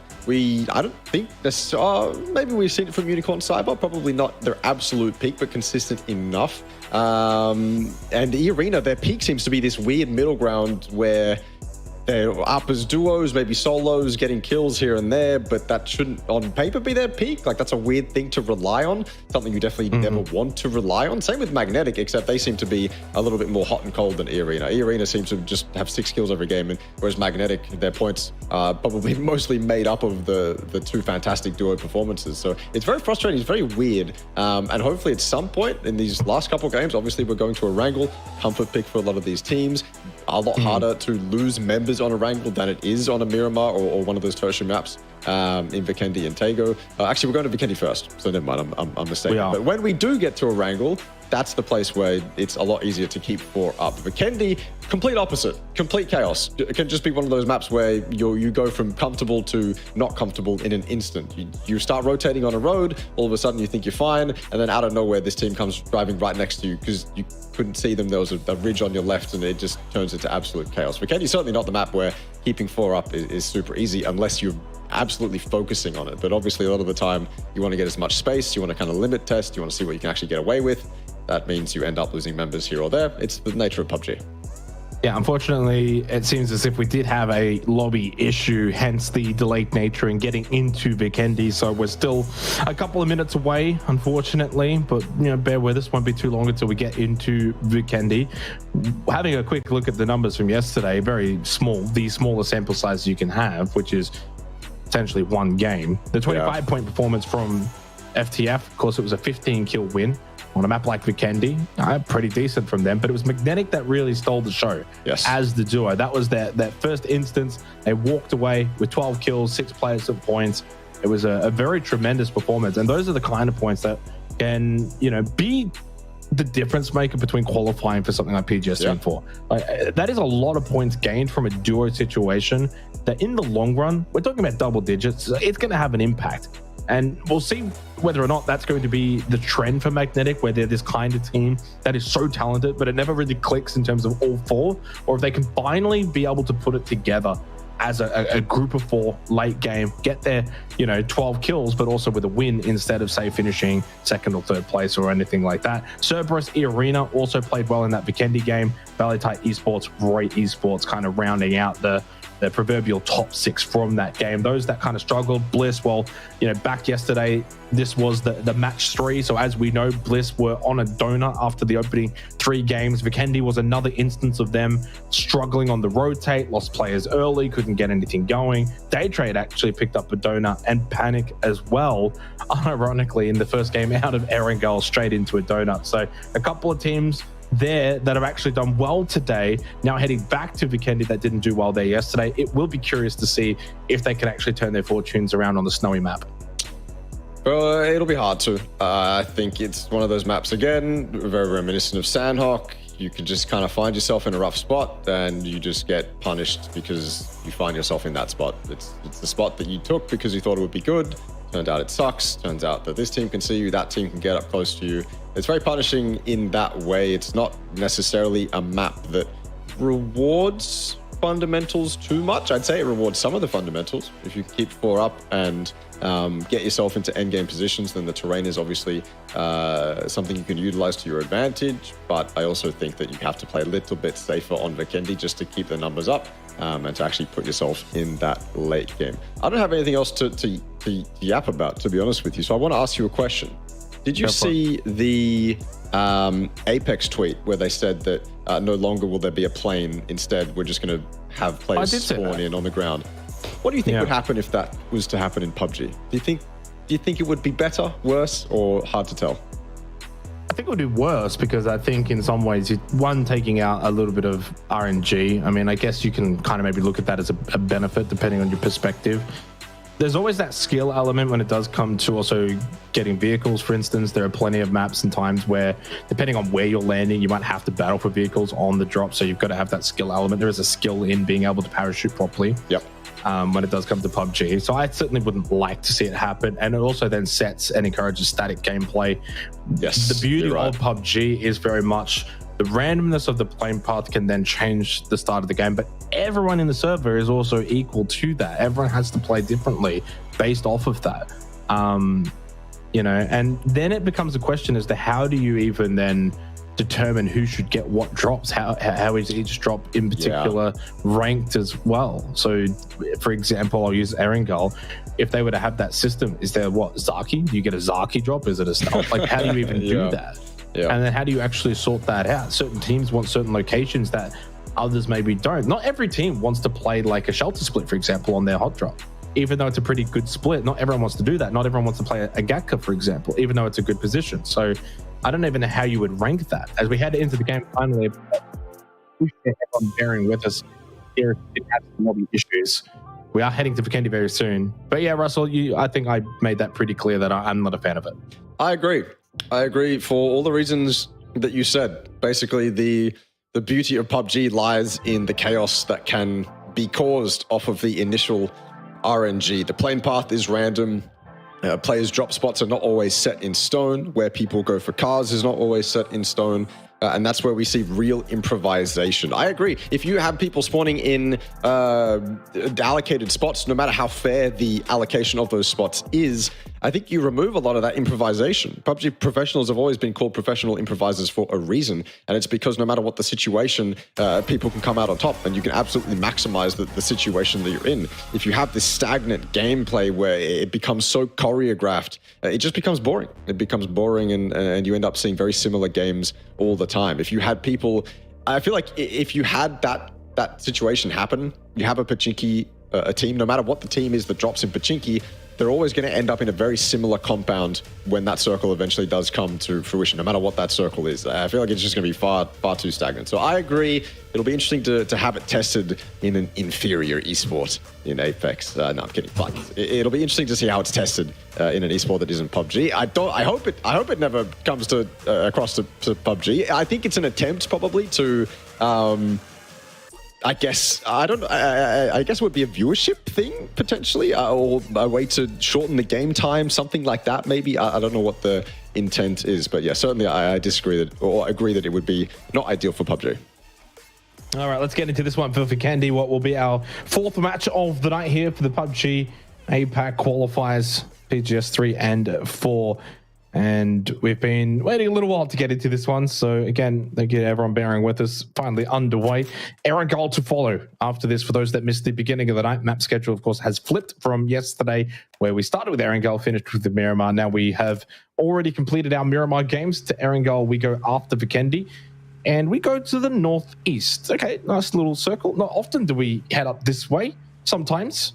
I feel like every time we go north, though, it's kind of like near the observatory and the ice lake. That's typically a more common circle location that I find that we get on Vikendi. Otherwise, the more common spots for these circles are probably be more south side. But like a city like Laveni, I mean, how often do we see that? Not too often. So very curious to see how this will play out in that area of the map too. Again, as is the case with Vikendi, a lot of hilly terrain that you can sort of play around. Certainly a big mountain there as well, and just slightly south of the middle portion of the circle. E36, Valee Thai also still making their way towards Laveni. 𝐼𝐸 close by to them. Further south, Unicorn Cyber, but a lot of teams on the very south side of this Vikendi island, as you can clearly see here on the screen currently, and they will have to make their way up north. I feel like we see circles end just to the west of Cosmodrome and kind of below that mountaintop. We've seen some pretty iconic fights at this point on Vikendi take place on that mountain to the west of Cosmodrome. It is one of the mountains on Vikendi that is actually superior high ground, one of the ones you can take reliably and actually defend it too. So seen a lot of fighting around there. Circle oftentimes ends just to the south of that mountain, but I'm not sure how likely it is to happen this time round. So we've got the circle that we've got, and yes, you're right, lots of teams caught outside of it. I was telling you about my nightmare that I had, or the nightmares that I do have the other day about teams having to come in on edge, and it's just so difficult on Vikendi because teams will be sitting in compounds just looking to desperately third-party you as soon as you find your way into the unforgiving terrain.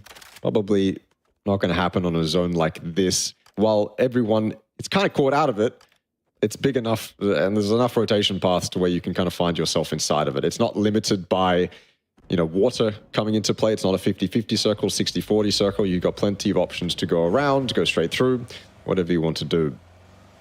Interestingly enough, though, E36 and Valee Thai, they didn't land in Laveni, as far as I'm aware. I think they landed, got cars, and then both those teams actually drove to Laveni. So they find themselves both inside that city, just kind of sharing it like you would Loss.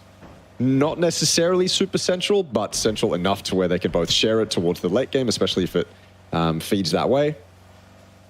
Unicorn Cyber coming up from the south as well. I feel like they've got a really clean, nice shot into the zone. I don't know how, but is Riz seeing ghosts? What's he aiming at? Also, he's already flipped his car that was behind him. So I don't know how that's happened off the bat, but interesting start for Armory. Yeah, been good tonight though, Armory Gaming. Showing what they've been able to provide. The last couple of games have been pretty good. Had that 12 kill third place performance back on Miramar, 6 kill as well, top 8. A little bit of a slowdown on Tago, just the 3 kills. Could have done a bit better, but and overall it's been a good night for them. Currently inside of the top 4 positions. 63 points, 3 points behind Unicorn Cyber, 20-something points behind FTF. one to kind of keep an eye on as we continue on to the end of night 2. You know, from this point now, kind of mentioned at the start of the night, you get to the halfway point. Once we finish off Erangel and we're done for the night, we are halfway through the tournament. How likely would it be to see a team like From the Future miss out if they've got something like a 30+ gap to those outside the top 4? Historically, like, and statistically, it's actually very unlikely. I'm not saying that they're a lock, but there's not often that many teams would miss out from that position, as long as they do the bare minimum probably from there on. So they're in a really good position, and the next couple of games are crucial for them to get themselves into that position by the halfway mark. We know they're capable of some donuts that can allow others to creep the gap back up. So we'll see what FTF can do here on Vikendi. Of course, yesterday, 25 points.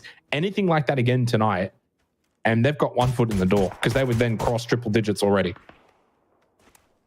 From their spot, I mean, phase 1, from any spot in phase 1, anything's possible. You can't, it's impossible to judge the game off phase 1 entirely. But from their spot, it's certainly doable, I think. Especially if eArena, if FTF want to go more north and eArena start to move themselves more central, then that's a spot that FTF could take. You're already seeing it with Daytrade. FTF kind of a free shot in that off-center spot that Daytrade were previously in. And off-center is certainly good enough in phase 1. Obviously, you want center, but sometimes that center can backfire. So off-center is kind of that nice little middle ground where you're not stressed about, you know, having to be in the center of the zone, but you're also kind of close enough to the edge where if you do want to make a wrap, it's actually possible. If you put yourself in the dead center off the bat and the circle kind of shifts away from you, then wraps can be hard because you end up with, you know, having teams on your north, on your south. Those very wide, long wraps to the soft side of zone are all of a sudden a lot less likely. For example, if you're E36, they end up on edge in this city, and they've got Valee Thai right next to them. They've got eArena below them. So they're going to have to go very far to the east if they even want to attempt a wrap if this circle goes west. So you have to think about that. So for FTF, looking to continue their Tago form, an off-center spot is certainly good enough. We continue to look at this very stale... So it's not a hot drop anymore. It's just this engagement, this war of attrition between Valee Thai and E36. E36, a team that I kind of gave a lot of hope to at the start of the night. Certainly capable of doing damage in this lobby. Certainly capable of that 10+ kill win that I think we should be able to at least get a glimpse of from E36 at some point. We've got plenty of games to see them have a good game. They've been obviously very average for the moment, but plenty of time. And they're in a spot in this zone on Vikendi where it's certainly doable. Panic rotating in, Cerberus looking to potentially corral them. And of course, it's Panic going into a bunker, Jake. Name a more iconic duo. Maybe Dynasty and Riz, but at this point, Panic and bunkers is something that we just always are going to see on Vikendi. And James getting in the action early for Armory Gaming. Panic, it didn't work for them yesterday in terms of that bunker play. 0 points on Vikendi. James able to make it behind this tree. Very fortunate as the initial shots onto Van Nye weren't enough to get the knock. Oh, hello, that's a freebie. Still going to hit the shot. It's not easy, but thought momentarily there was a chance to get a knock onto Zest. Gets him to half health. Van Nye able to also drive his way down that hill. So a bit of damage being done to Van Nye and Zest, courtesy of one James or Armory Gaming. Just pumping up the damage numbers. We spoke about Armory Gaming's damage numbers before, Ross. They're quite high, but not able to quite convert all of that great damage into kills. Not inside of the top 4. I say not top 4. They are 5th. So really in top 5. But when you are the #1 damage dealing team by quite some way, you would hope you're in the top 3 probably when it does come to kills. DMR Demons. Speaking of Dynasty and Riz, that's a nice spray.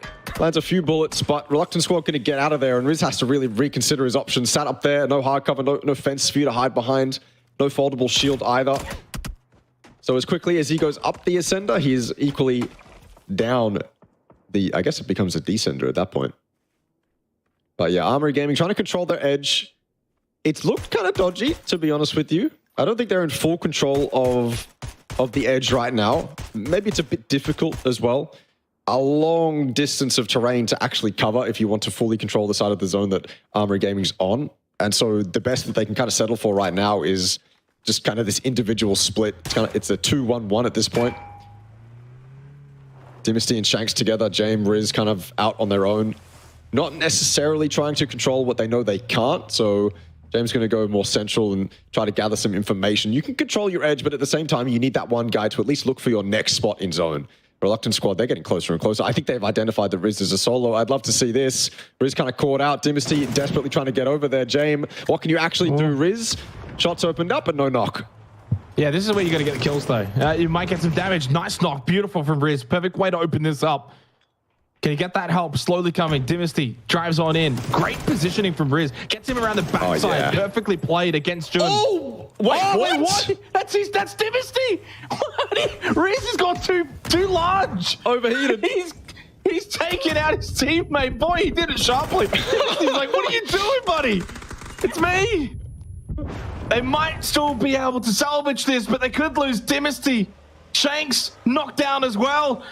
Well, after the perfect defense from Riz, he's done so well that he's taken out his team. Complete overheat. It was a very nice 180. I don't think Venomilk's going to get away with this. Unless he gets a nade. If he gets a nade onto any of these flushes, it's devastating. That's when that TK goes from being a funny thing that you laugh at to actually causing harm in the game. Venomilk, though, 75 HP. What more can you do? Pushing towards you. It's a straight 2v1. That should easily be traded. No trade needed. Riz with a nice 3k. Make it a 4k. Screw it. Dynasty, you'll be surprised, but... Certainly could have been dodgy. When he pulled out those nades, when Venomilk pulled out those nades, I thought that, yeah, that was going to go from something funny to something actually disastrous, but they recover, and they recover nicely. But at least we know Riz is on form. At least we know he's on point. Maybe a little bit too on edge, though.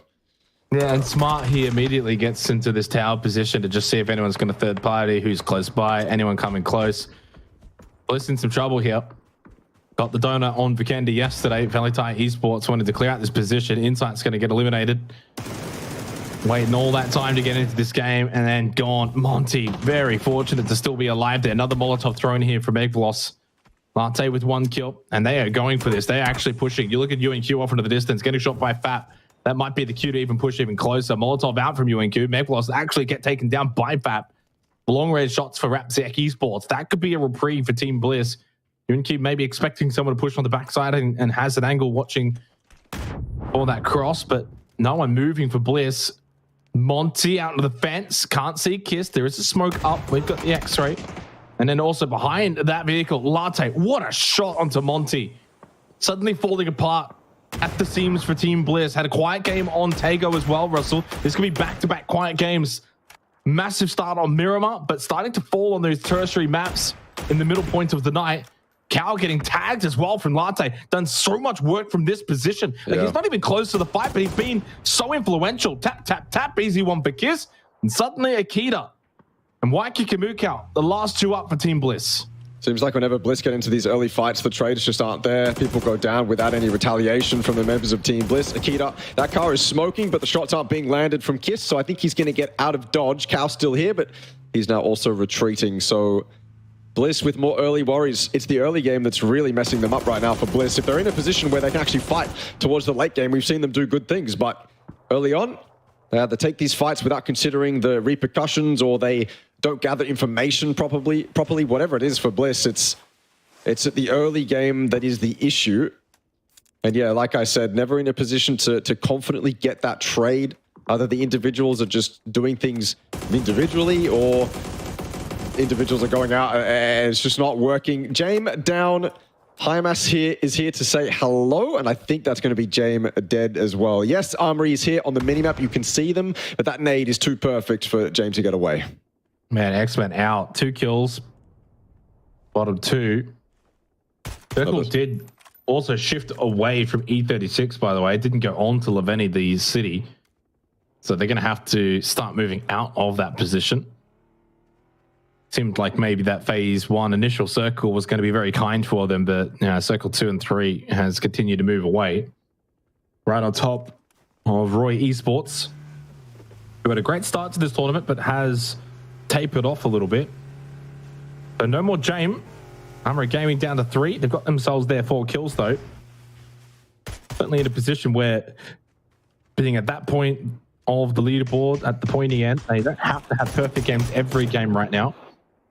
𝐻𝐿, he's surely going to be able to get into the shack. No he's more blocked ammo. up against the door. He's blocked the doorway himself.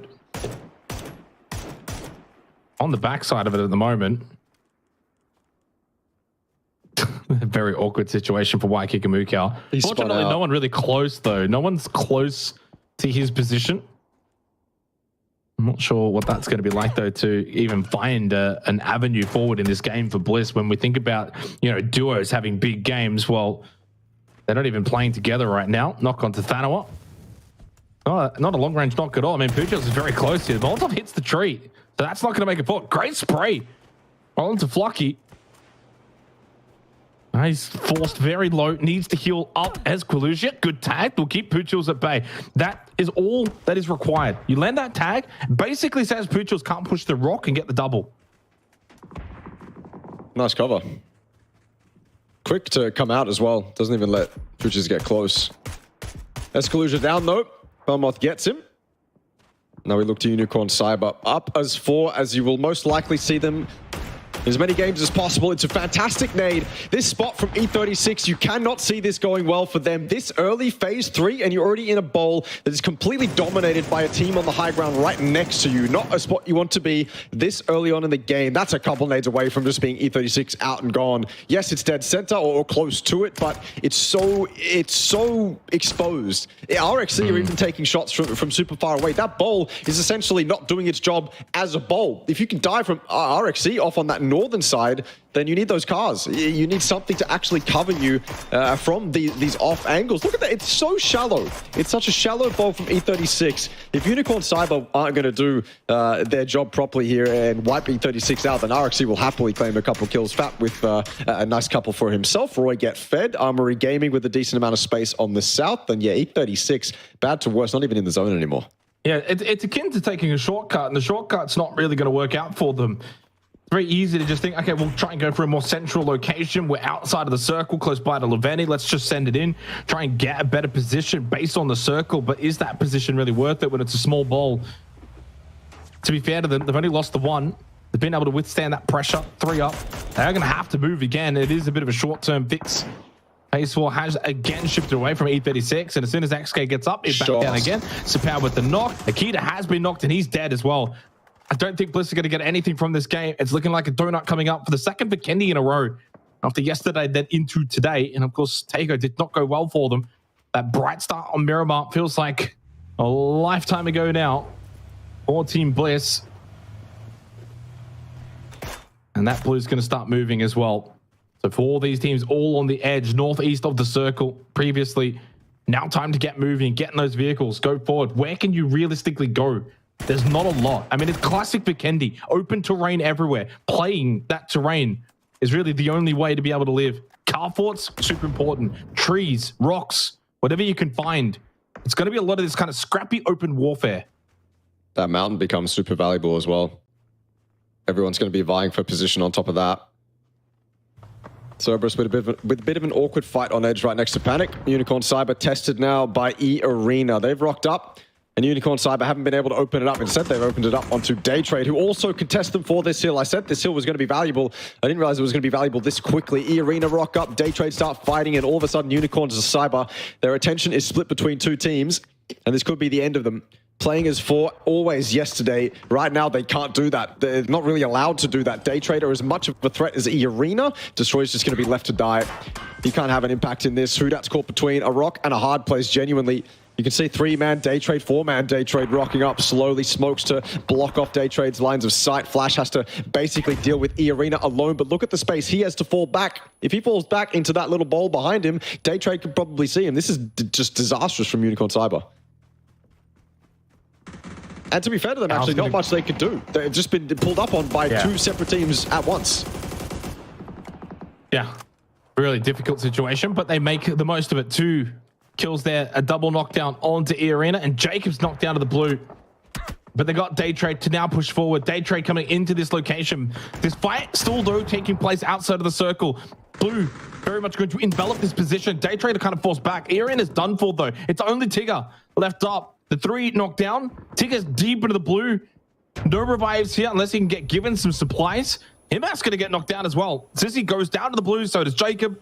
Circle keeps shifting away from these teams, especially on the northern side. Big frag grenade from Suspect, and suddenly Panic can get involved as well.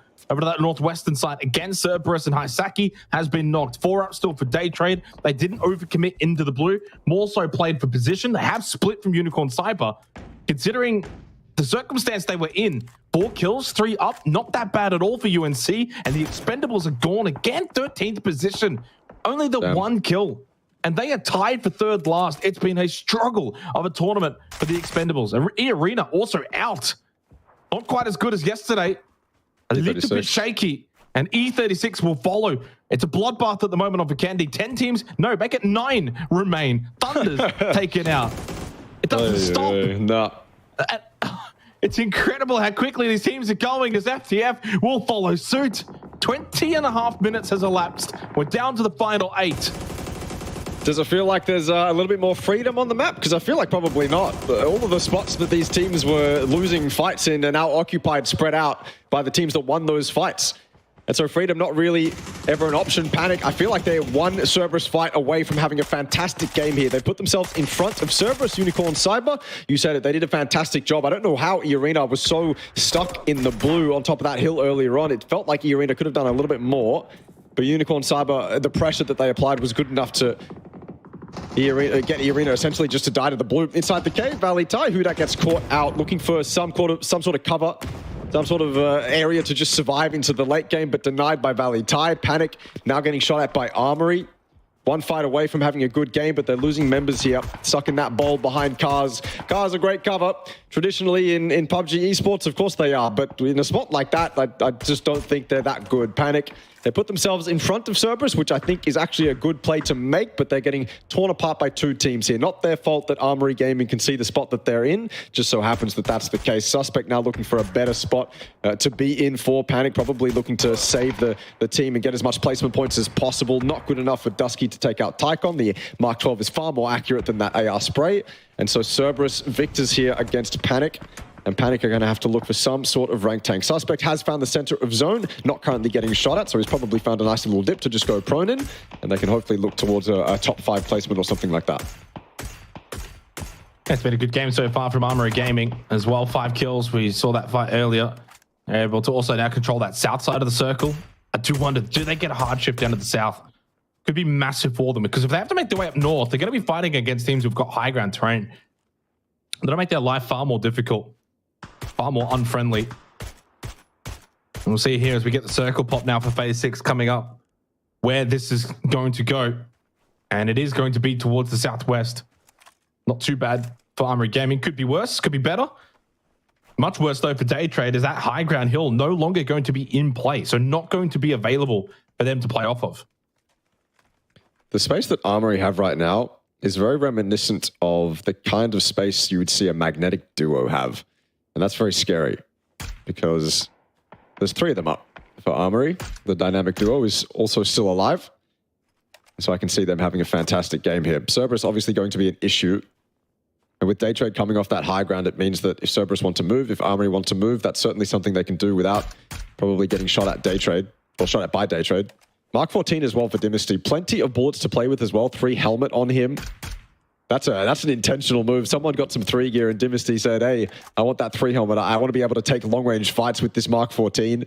It's a similar mentality to when you pick up the Orm. You want to be the superior bolt in that scenario, so you take that 3 helm so you're not going to get shot at, or one shot by a Kar 98. Instead, you got the 3 helm so you can confidently win the fight with the Orm, the superior bolt. RXE, clown carring through the center of zone, and none of them get knocked out. A little bit of damage taken, but just a little bit. They're actually going to make it close to where Suspect is.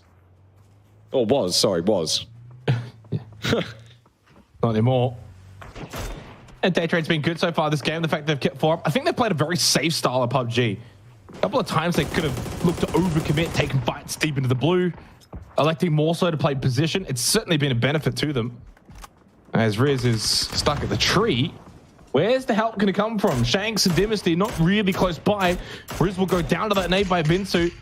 Good to see 𝐻𝐻𝐻𝐒 Esports deep into the final moments of this Vikendi. Shanks also gets picked apart, and suddenly a good game that could have really been there for Armory Gaming. No longer. Now down to 1 player. And Riz will get finished off pretty comfortably. 𝐻𝐻𝐻𝐒 Esports in a good position now, actually kind of backfilling in as 𝐿𝐶𝐿 gets knocked out at the exact same moment by Roy Esports. Belmoth knocked for Daytrade. Flash though with a good trade onto Latte. But they have lost Neurons earlier. And suddenly it's only Puchils and Flash. Belmoth's dead, gone. Neurons still could get revived. He's not out of it just yet. And for Roy Esports, 4 up. In the final 6 teams, 35 seconds until phase 7. Hard to really say who's in the best position out of all of them at the moment, Russ. Roy really want a third party that hill fight, but too many trees in the way. That foliage is far too much for them to be able to shoot through. Daytrade now putting themselves in the line of sight of Roy, though. That car is going to get ripped to shreds. Maybe the rest of Daytrade are as well. They did get that res, and Pooch has just found a spot to prone in, but the rest of his team is stuck at that car. Smokes are going to go up so they can actually move to that better position, that spot that's not so exposed to where Roy is. And they all make it. They take a lot of damage on their way there, but they do make it. They are alive. They are in zone. But look at the duo of Roy across the street, across the train tracks, rather. Very close to Daytrade. Daytrade not necessarily aware as well. This is probably a situation where Daytrade look at the duo of Roy, of 𝐏𝐿 and Simon T and go, okay, that's where that team is. They probably wouldn't be expecting this other duo of Roy to be right above them. Zest fine. So far, nothing. This is where the terrain battle is just so annoying. You don't really want to peek because you feel like if you peek, you might get spotted by someone. And if you do then get spotted, you'd lose your life pretty quickly. But if you don't peek, you don't find info. And info is so important in these late game scenarios. No idea. Oh, this could be bad. Yeah, Zest has got no clue. Daytrade. Oh, 3 frag grenades. Sololzy. Yeah, I mean, like, that's Vikendi in a nutshell. Like, we can barely even see Sololzy. How is he even tagging Zest? 𝐿𝐿𝐿 as well. Oh. And suddenly Zest is on 10 HP. They're defensive mode. Look at the 8x on this Mark 12 from 𝐿𝐿𝐿. Perfect angle from Zest. From Zest POV, he can't see Cerberus at all. But on the flip side for 𝐿𝐿𝐿, he can see them as clear as day. 𝐷𝐿𝐿𝐿 somewhat close with the AUG. He did let out a couple of shots. And 𝐿𝐿𝐿 knows that he's close. This is Cerberus absolutely saving the day for Daytrade.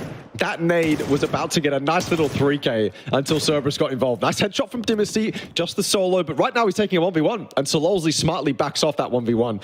Not a 1v1 you want to lose. If you lose it, it's just a lot more pressure. Roy now losing out to Daytrade. The team that they could have taken out with that beautiful grenade from Zest doesn't actually come to fruition. I feel like Zest had a real opportunity there. I feel like he didn't have to dive. He stayed high, used the foliage. Then I feel like Cerberus is still going to be LOS. He made that run safely. I feel like there's still some tree cover he could have utilized. Maybe not, though.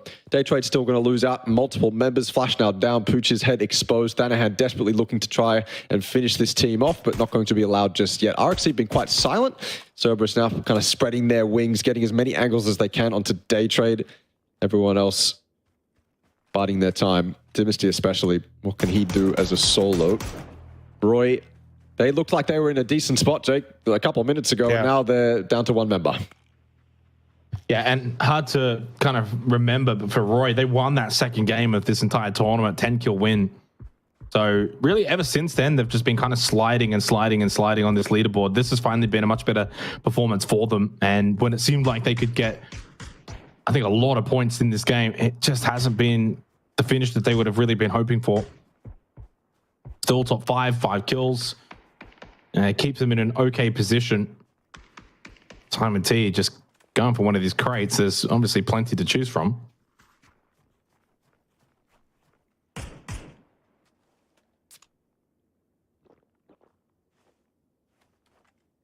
How did Daytrade get out of this? I guess the saving grace for Daytrade is Cerberus have to move at a very similar time to them. And so those long angles that Cerberus have are going to be taken out of the picture at basically the same time as Daytrade's does. And so maybe they can both kind of move in same time.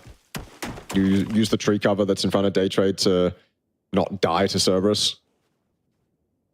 But at the same time, Cerberus have 3 men up. And so easily could Daytrade pick the wrong timing. Cannot forget about Dynasty in this Mark 14. At least we can forget about that little burst of bullets because he can't really do much. He's also got entirely open terrain in front of them. That blue is far too ticked.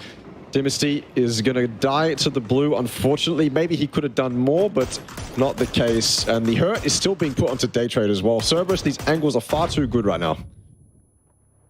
Yeah, not the worst performance from Armory Gaming in this particular match. And Flash tried to make the crossover to the tree for Puchils to get the revive, but 𝐿𝐿𝐿 was covering that nicely. An extra kill for Cerberus puts Daytrade down to a single player. A solo for Roy. as well. And then 2 up for 𝐏𝐼𝐧𝐸. Cerberus, it feels like they've got this win wrapped up from here. It would take something special to probably lose it. Already won a game back on Miramar yesterday. Could find one now here on Vikendi as well for what would be their second win of the tournament. Flanahan, 𝐼𝐴, can they somehow pull off the miraculous though? Not impossible in a 2-on-3. A little bit of smoke cover. And 𝐿𝐿 is at the top by himself. Big fight at the crates here. 𝐼𝐼𝐳𝐾's got a Molotov and a good headshot that is helped courtesy of 𝐼𝐴s. Wonderful molly. I know exactly where 𝐼𝐴 is, well, at the smoke. 3-on-1, 3 sets of eyeballs looking towards this smoke of 𝐼𝐴. And eventually, 𝐿𝐿 will get the final kill. Cerberus with a 9-kill win. And they're starting to look really strong as well. Second place on Taego. Then the win on Vikendi. Doing well on these tertiary maps. It feels like Cerberus haven't really showed up to this lobby until they get a win, does it? And the leaderboard almost shows that. The expectations for this team are sky high. Not only are they GPT, but internationally, they have very good results. And so they come into this local tournament, these local qualifiers, and you expect them to be up there no matter what. But they are slowly warming up. It's been quite cold up until just recently, certainly. But yes, that win will give them a lot of confidence going forward. It's a 9-kill win, maybe a bit more on the timid side for Cerberus's liking, but they'll certainly take it, and it's a win where they did it dominantly. We didn't really see any cracks. There wasn't any blemishes on Cerberus there, so it's a very nice 9-kill win. Yeah, certainly was from Cerberus. Of course, less eyeballs on them potentially because of the fact they're a GPT team, but they've got those PGC points to fight for, as you keep mentioning, Russell. And with a win like this, gets them right into a really good position, closer to that top 5. It started off with a very strange fight. Great defense from 𝐼𝐴. The initial push from Reluctant Squad dealt with pretty comfortably by 𝐼𝐴. And then he goes and kills his teammate, or at least gets the down. And obviously from there, when you see one loss for Armory Gaming, fortunately it didn't affect them that much as they were able to move on and get a pretty decent game. I think it was 5th with quite a few kills. So they should be pretty happy with that performance. And for Team Bliss, a bit of a shocker. 2 games in a row for them after doing quite well on Miramar, Taego, Vikendi. Not really the maps they would have been hoping for. 𝐿𝐿, the rest of Unicorn Cyber trying to find some sort of safe haven. Valee obviously already occupied the cave, and devastating for Panic to go out the way that they did. It's kind of their only option to put themselves in front of Cerberus. The blue was obviously closing in on their spot, so only option they could take, and then obviously Armory get involved from a distance. It's not very fair for Panic, but sometimes that's just the way it is. And Armory on this southern side thought would have much more of an impact. Maybe the solo of Dynasty also I thought would have much more of an impact, but they kind of ended up going out with a whimper, which was very surprising to me. Thought they would have a little bit more fight in them, but they just didn't. The sight lines, though, from Cerberus over this entire endgame just seemed to be so much better than whatever anyone else could cook up. Daytrade, I thought that they would live, given the fact that the blue was going to close both them and Cerberus out at the same time, but they went out before Cerberus even had to move out of the sight lines that they had. The plateau that Cerberus had to work with was what really won them this game. It won them the fight versus 𝑅XC, it won them the fight versus Daytrade, it won them the entire game in the end. Yeah, big game from Cerberus, as they should be pretty happy with that result, and that's their second win of the tournament too. So they, along with Daytrade, now actually have 2 wins apiece. You know, sometimes there's always been the, I don't want to say debate, but concerns regarding like GPT teams and their status and the fact that they get, you know, automatic invites to PGS 3 and 4. These 2 have been great for so long, so many years, and certainly a deserved status.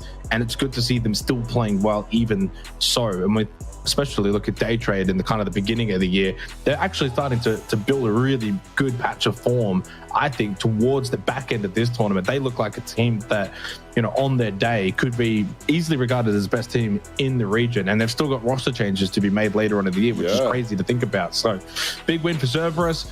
I think another good game as well for Armory Gaming. Even UNC were able to manage to pick up some decent points there. I didn't quite catch from the future. I'm not too sure if they really got much from this game. Kind of missed a little bit for them, whether or not, and clearly they weren't there at the end of the game. So I can't imagine they got even anywhere close to what they had yesterday, where they got the 25 points on Vikendi. Magnetic as well. So yeah, here's the graphic from the match leaderboard. Indeed, in fact, for both of them, only the 2 points gained. Big turnaround, considering 25 and 18 points respectively from yesterday's Vikendi, or from the future, and Magnetic unable to back it up today. It was all about Cerberus. 𝐼𝐴 Esports, big game from them. 13 points, absolutely needed that. 12 from Daytrade. Roy picking up 10 as well, where they've started to kind of fall down a little bit. Only the 8 points from Armory Gaming doesn't seem like a lot, considering the game that they actually had. But hey, if you even any kind of like 8 points per game average is going to be really good so far in this tournament, because I've kind of mentioned a couple of times, no team averaging 10 a game. 8 puts you in a good position. Unicorn Cyber, 6 points. It's handy, keeps the scoreboard ticking over. Disappointing for Bliss, just the 1 point. eArena as well, having a bit of an off game. Rarely, we don't see that from them. Expendables continue their struggles. X-Men continue their struggles. E36 pick up the 3 points. Could have been a bigger game for them. Out of the teams that I expect to be doing a lot better in this tournament, the ones I actually have expectations for, I feel like Reluctant Squad and the Expendables definitely shine brighter than any other team. They just seem to not be able to get as much done as everyone else. Even 𝐷𝐸, who maybe crumble every now and then in important qualifiers, they seem to be putting themselves up there every couple of games. It's just, oh, 𝐷𝐸 got 11 points that game? Okay. It's not going to net them much. They're still in 12th, but at least they're showing up every now and then. Same can't be said for TE. Certainly not to their expectations. They are quite close in terms of actual points, but 𝐷𝐸, they've been up there with the second most points gained in a game a couple times. Again, not the same for Reluctant Squad or the Expendables. Yep. It's very disappointing. And yet the fall off from Roy as well is probably something a little bit more monumentous than we would have expected. They were looking quite decent day one, and it's been, a really sharp fall off from them. So far, and this is where it gets weird now with Daytrade and Cerberus in 1 and 3, but you kind of got to look at FTF, Unicorn, AG, and now Magnetic. So Magnetic, as things stand, have obviously tied with eArena. It does mean for Bliss, they're not that far behind one of those top 4 positions. Same with Valee and Panic and Roy and Xiec, but now starting to see a little bit of separation in terms of the total points. When you kind of look at FTF, where Daytrade are at, Cerberus and the points that they were able to gain, now you can kind of, I think at the start of the day, I said, at one point, 3rd to 14th was something like 10 points. Well, now it's something like 40 points. Like, we're starting to see that kind of separation, Russ, where no longer is it that super logjam. There is a bit more of that top heaviness. Daytrade have overtaken from the future in terms of total points, but FTF aren't going to be really worried about that. I don't think that's something that they're going to be too concerned. For them, it's really all about the points gap to those outside of the actual top 4. That's going to be the main thing, as we have got 𝐸𝐸 still to come very shortly. Big night across the board. Daytrade, Cerberus, our GPT teams dominating on 𝐷𝐀𝐀 and Vikendi.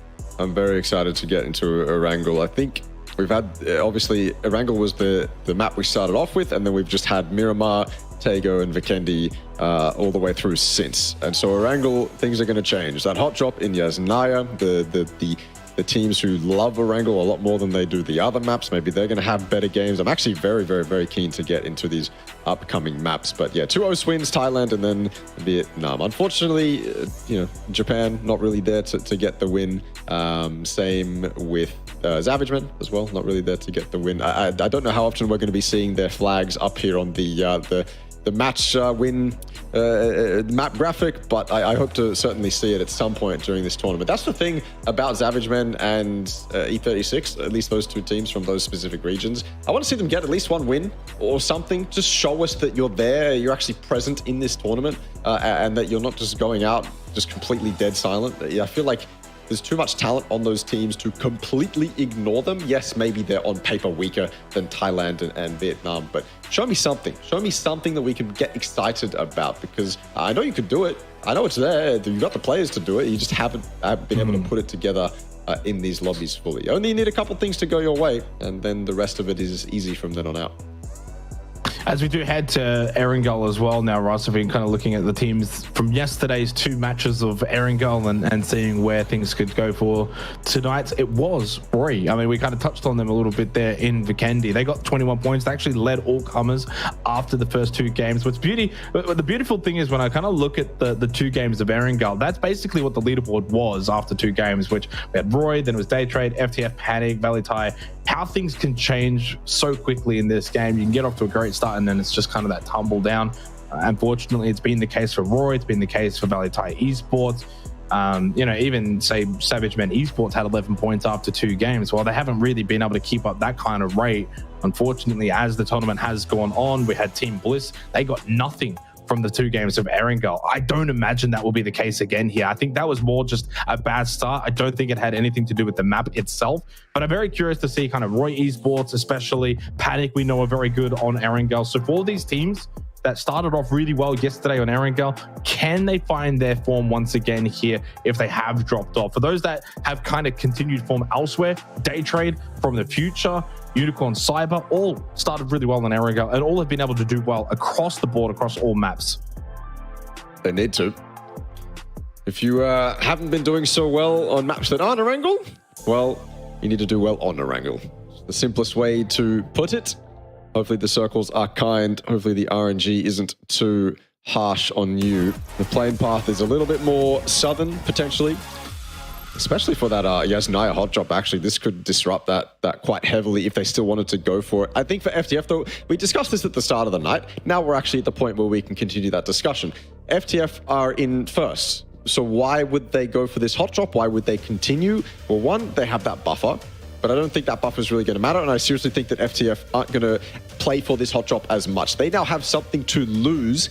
E36 do not. If you're FTF, I think you have a better option in either sharing the city of Yasnaya and just leaving out the east or western side, the opposite side that E36 go, or you just go somewhere else. You use your ult drops, you use those edge of the map drops to get you the points you need to stay in the top 4, and you don't really have to give it up to E36 anymore. Speaking of that hot drop though, E36 not going towards Yasnaya. They are ult dropping Novo, which is obviously smarter to go for on a plane like this. If you end up going for the same cars as FTF on those roads that lead up to Yasnaya, it can be quite disastrous. You end up with no guns, you end up stranded next to a tree, playing Ring Around the Rosie, and you're just going to get run over or shot eventually. It's just an RNG event that you want to avoid as much as possible. So FTF with some room to breathe, which is fantastic for their spot on the leaderboard. E36 opting to not go Yasnaya. So that's that hot drop sorted. That's that hot drop concluded for now, at least.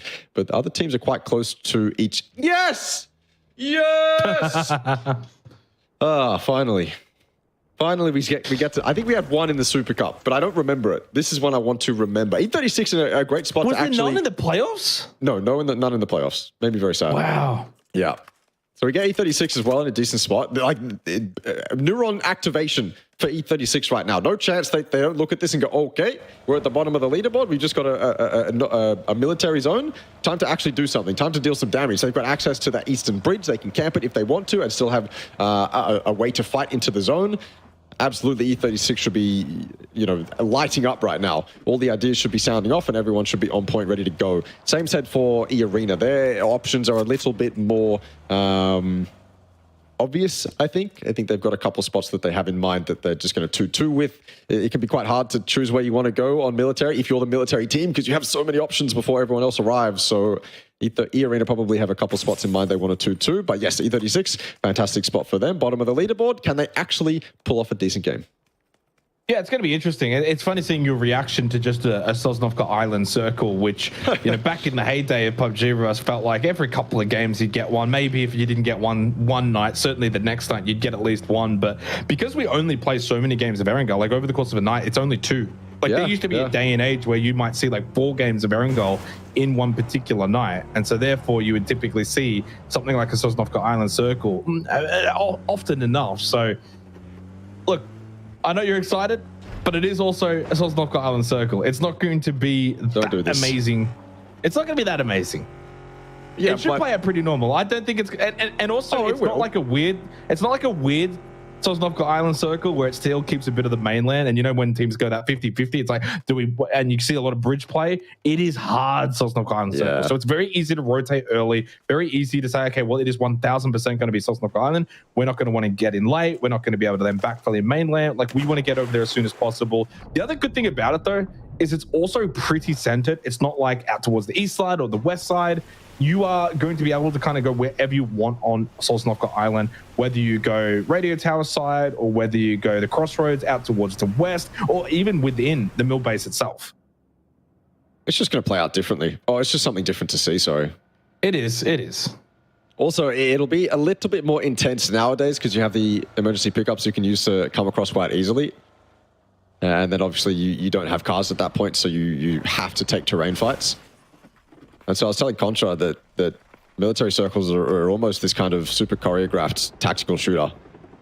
Because circles, when this circle happens, oftentimes teams do very similar things to how they usually play whenever it's a Sosnovka Island Circle. If a team loots Ferry Pier, they often do the exact same thing every time it goes military, right? If you loot Novo or you loot Milta, you're probably doing the same strat every single time it goes military, just because it's the most optimal thing you can do from that spot. Same with teams that come in late on the bridges. If you're Pachinki team and you're coming in second, you end up in the exact same spot as you do pretty much every game. So it plays out like this incredibly set up thing where everyone kind of chooses their spots, and then as the circle gets closer, it's like, okay, go time. And you start taking these fights that you've taken a million different times before, and it becomes exciting because of that reason.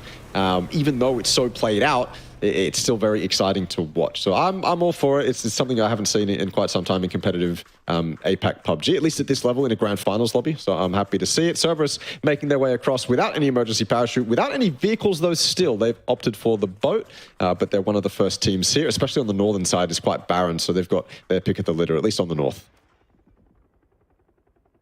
Yeah, and interestingly enough, that is the bottom two teams already on Sosnovka Island that are going to benefit. E36 and X-Men, and Armory Gaming have dropped right on top of E36. Oh boy. This could be a disaster for Armory Gaming, or it could be such a great opportunity to maybe collect points against the team on the bottom of the leaderboard.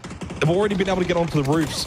Kane looks confused, completely probably shocked as to how this has happened, why this has happened. There goes Kane, but Shanks has also lost his life, so it's a 1-for-1 trade, and Riz will get knocked by this frag grenade. Nice fire back here from E36 and Savior. A third party from X-Men, and suddenly Armory Gaming are on the floor. It's down to Dynasty. The drop has been incredibly unsuccessful. What can he do from here? One down below, one above, and he does get the knock onto Sylvia. Flashbang through the windowsill. Go with the first aid kit. XK, no. He was full white. Russell, he was white. The flashbang meant that he could not see a thing, and Dynasty on 1 HP survives. Unreal.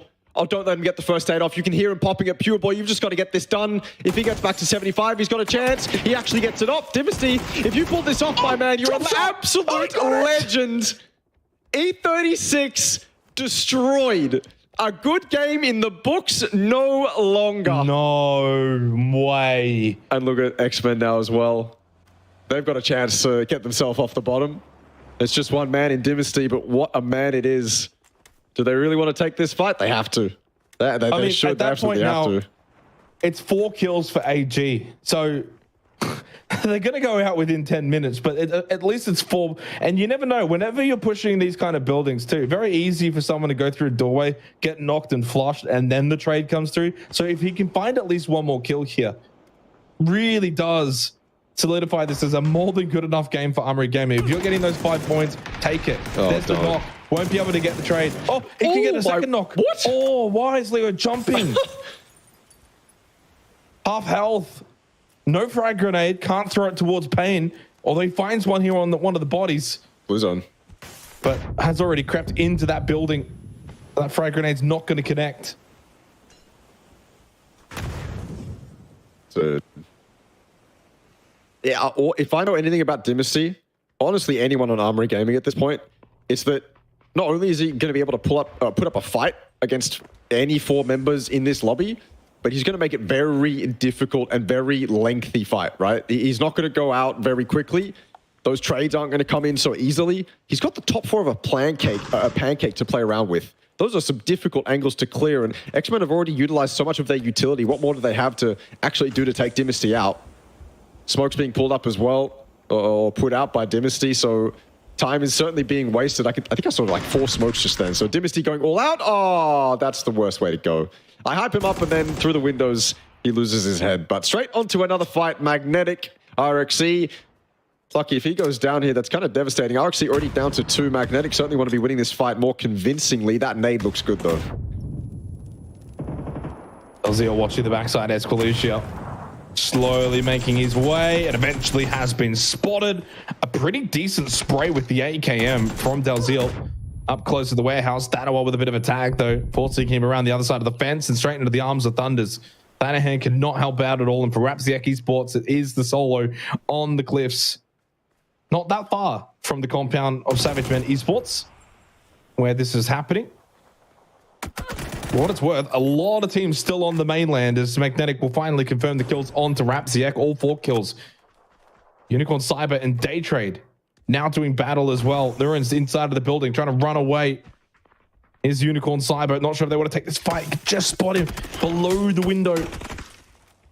Over towards this western side, outside of Sosnovka military base.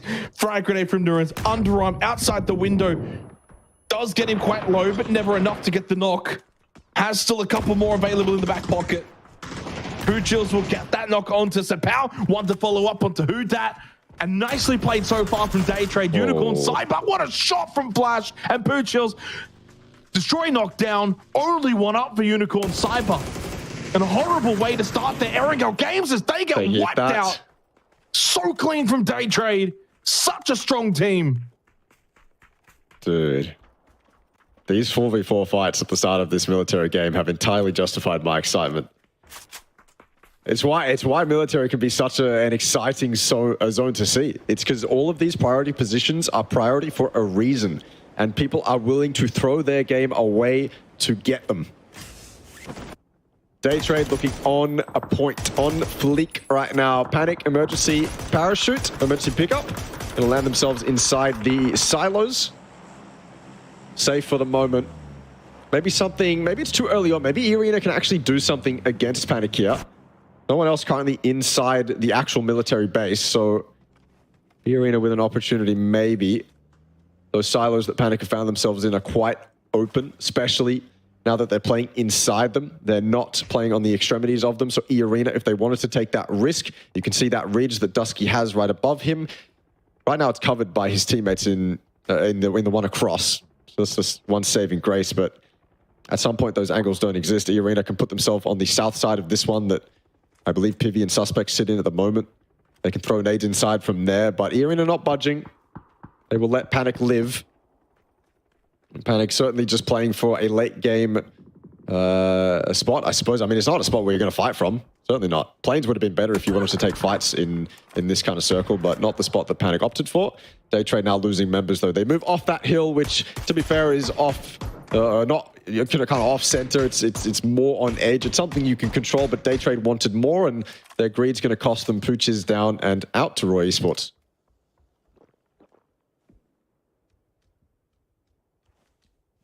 Yeah, the beauty of this phase 2 circle as well is it's kind of just centered up. There's still none the wiser as to where this is really going to go. I mean, I guess it's far more likely that military base is going to be the vocal point.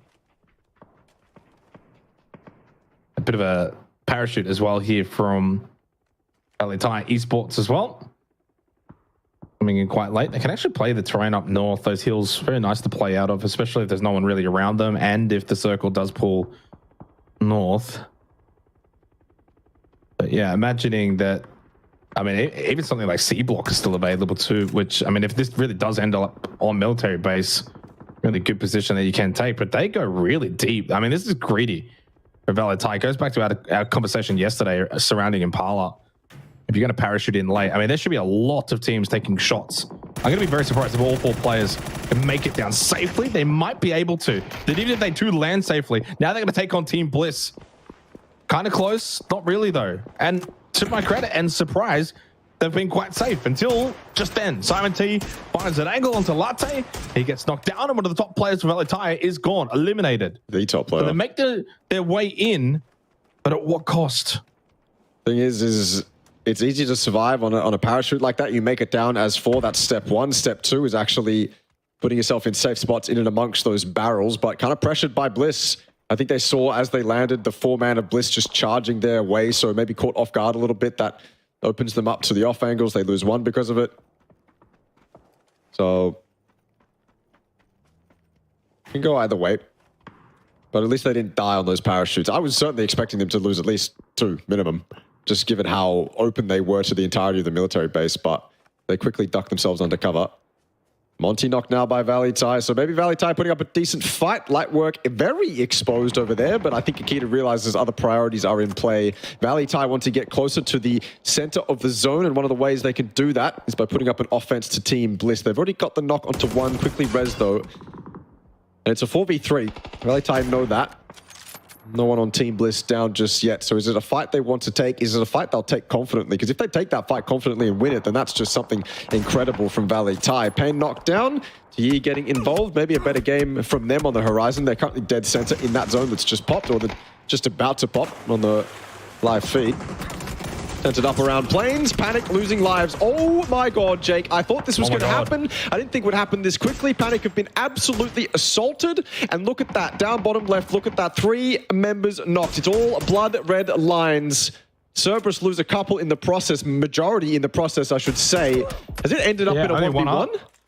Yeah, it is. Tycon's the only one up at the moment for Cerberus. It's a bloodbath for both teams. And then pushing over, it's 𝐿𝐴𝐾𝐿 to get the kill onto Pivy. Tycon at least behind a bit of cover. 4 kills for Cerberus. The same could not be said for Panic, just the one. They have not quite been able to keep up with those top teams. Still, with 1 game to go tonight, not in the worst of positions. And this is where we kind of think about tomorrow, is that day off. A chance for those kind of teams, middle of the pack, your Panics, who are more than good enough just to reset a little bit mentally, go over the boards. Okay, where's our strengths, our weaknesses? What are we doing right? What are we doing wrong? 1 more game tonight. You had that big game and you're still mathematically not that far off. Team Bliss, look at the spread you can see on the overhead view. Valee Thai kind of infiltrated their position, but they did lose a player in Latte and not really as strong of a threat as they could have been. 𝐿𝐴𝐴rena, nicely done from 𝐿𝐴𝐾𝐿 to just kind of push over, get a free kill. 3 for them this game. 30 seconds away now from phase 4.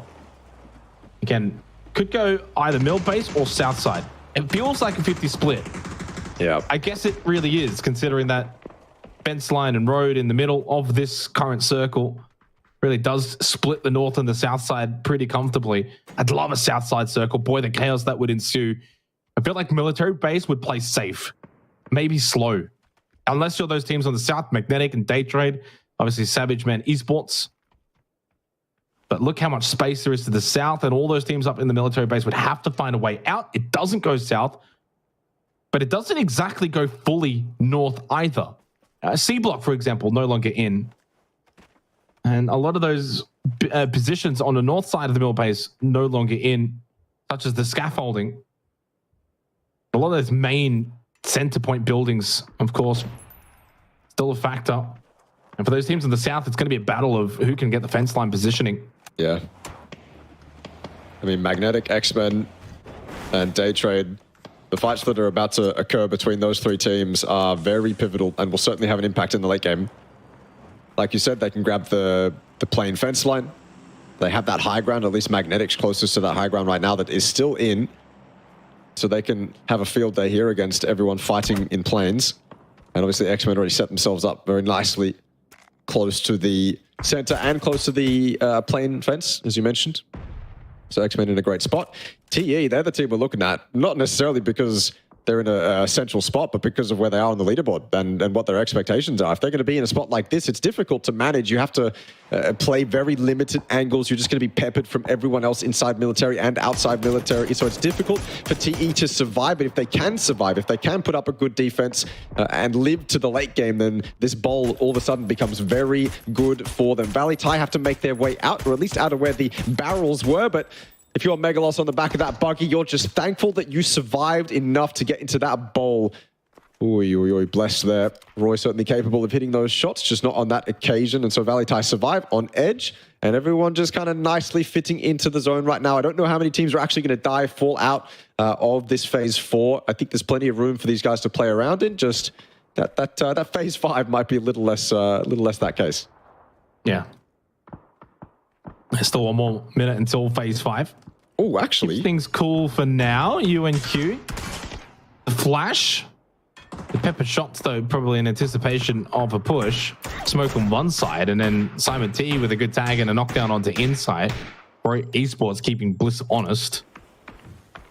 Been a real quiet couple of games for Bliss. They'd love to get something from this game of Erangel. Otherwise, it would be 3 games in a row where they have virtually got nothing. Somewhat similar to what we saw from them on night 1.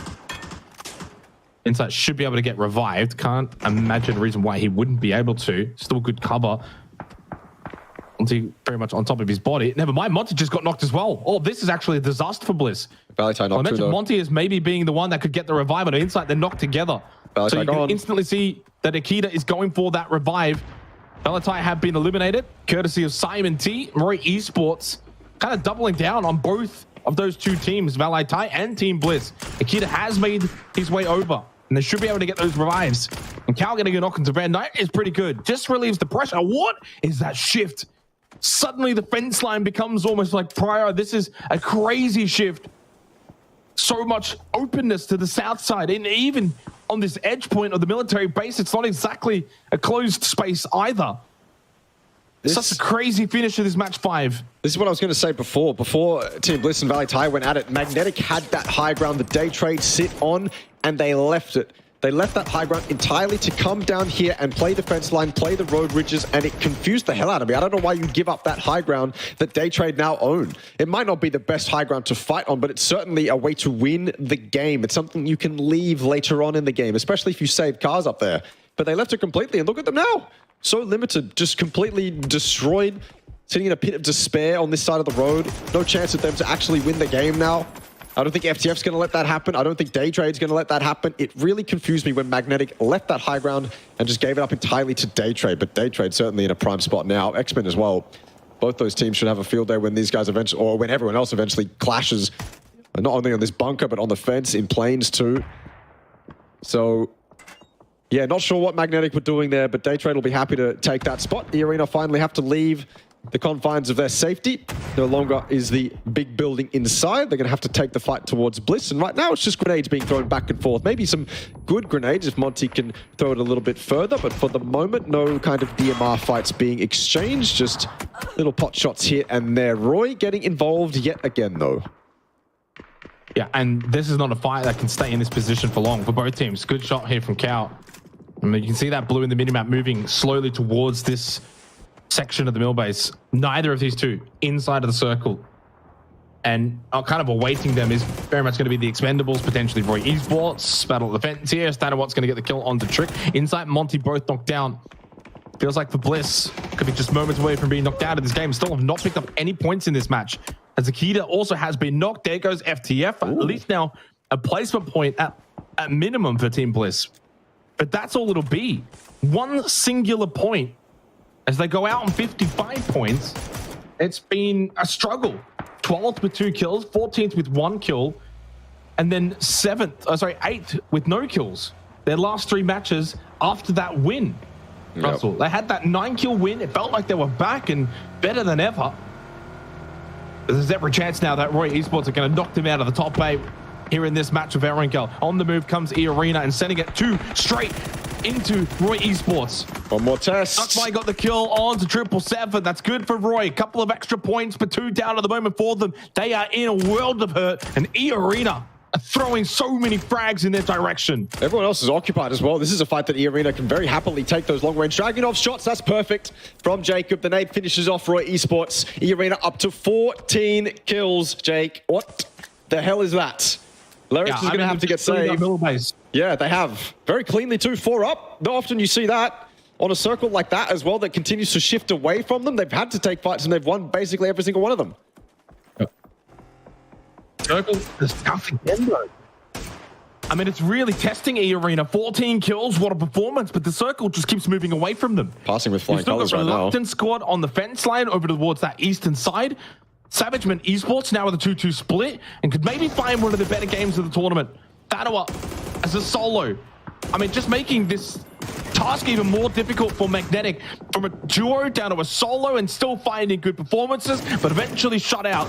Savior losing his life now does mean for Xavage Esports down to 3 and a double knock onto Daytrade. Nurin's a Belmont on the floor and flashes the solo. 8 kills, though, for Daytrade. Still another big performance from them, but eventually dealt with by Xavage Esports, and finally having one of those games that we know they're capable of. Oh. But they're down to a trio. Reluctant squad versus eArena could still get them a good position to take the best position on this south side of the circle.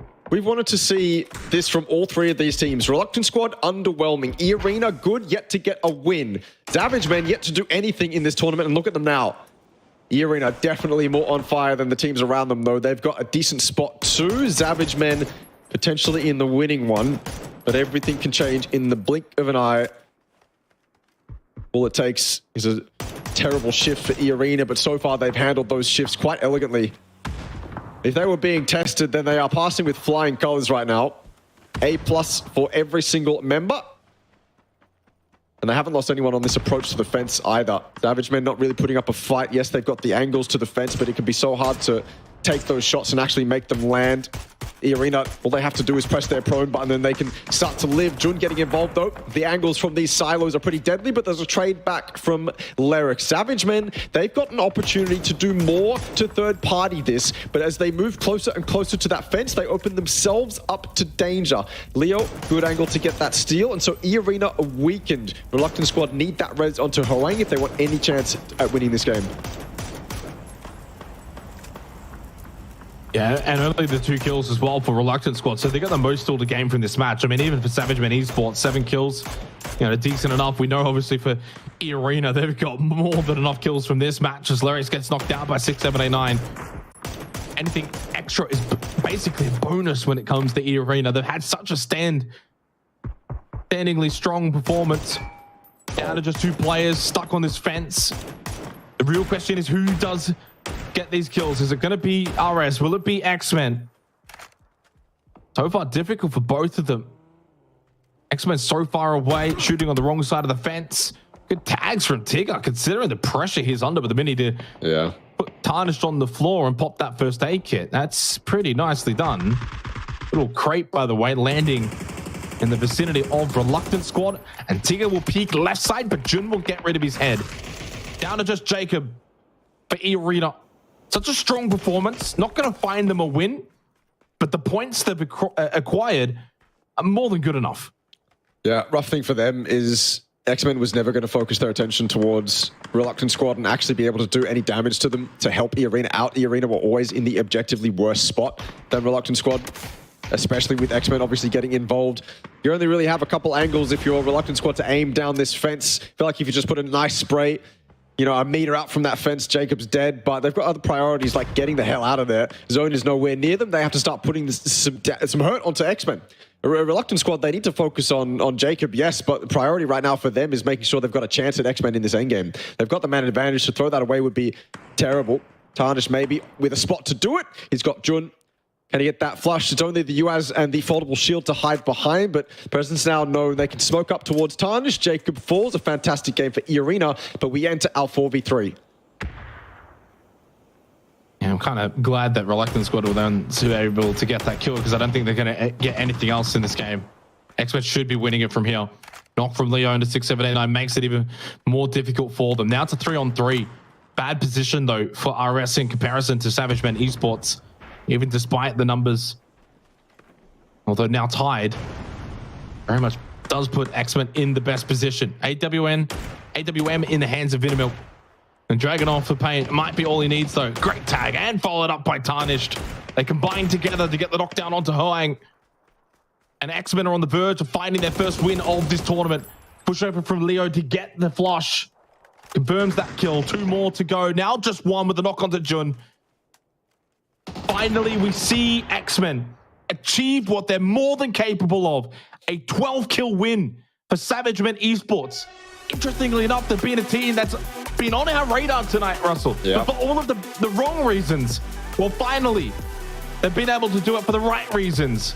And this is why we've been harsh on them, because they are capable of this on the regular. But they haven't been able to play to this level, I would say, for the entire tournament so far.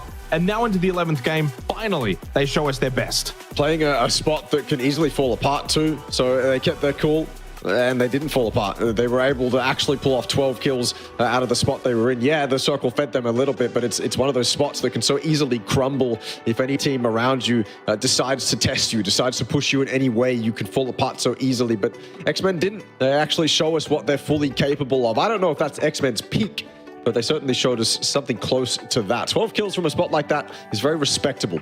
It was a hard-fought endgame for all three teams involved, but X-Men with the superior positioning. It is good to finally see them on the board. Only one other team to actually show us what they're fully capable of, and it's E36. In this moment, I thought 𝐾𝐿 was so nervous. The way he was moving around to me was just nerves on display, I think, from 𝐾𝐿. But yes, this is the only other team that has yet to show us their full potential. This will... I don't even know what to say about this Dynasty Clutch. This was genuinely insane.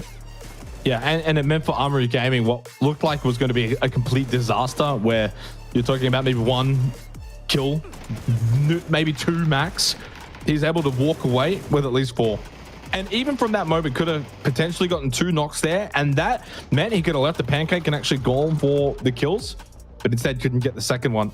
And then we headed off to Snoqualmie Island. You finally got your wish, Russell, and boy, did it live up to the expectations. What a fun match. Yeah. So much chaos. Very difficult. A lot of teams struggling to maneuver their way around the military base as expected, considering how tight it really was. So many teams trying to just pack their way in. Team Bliss, in the end, another poor performance from them. Just the 1 point from this match, and it's something like 2 or 3 points from the last 3 games.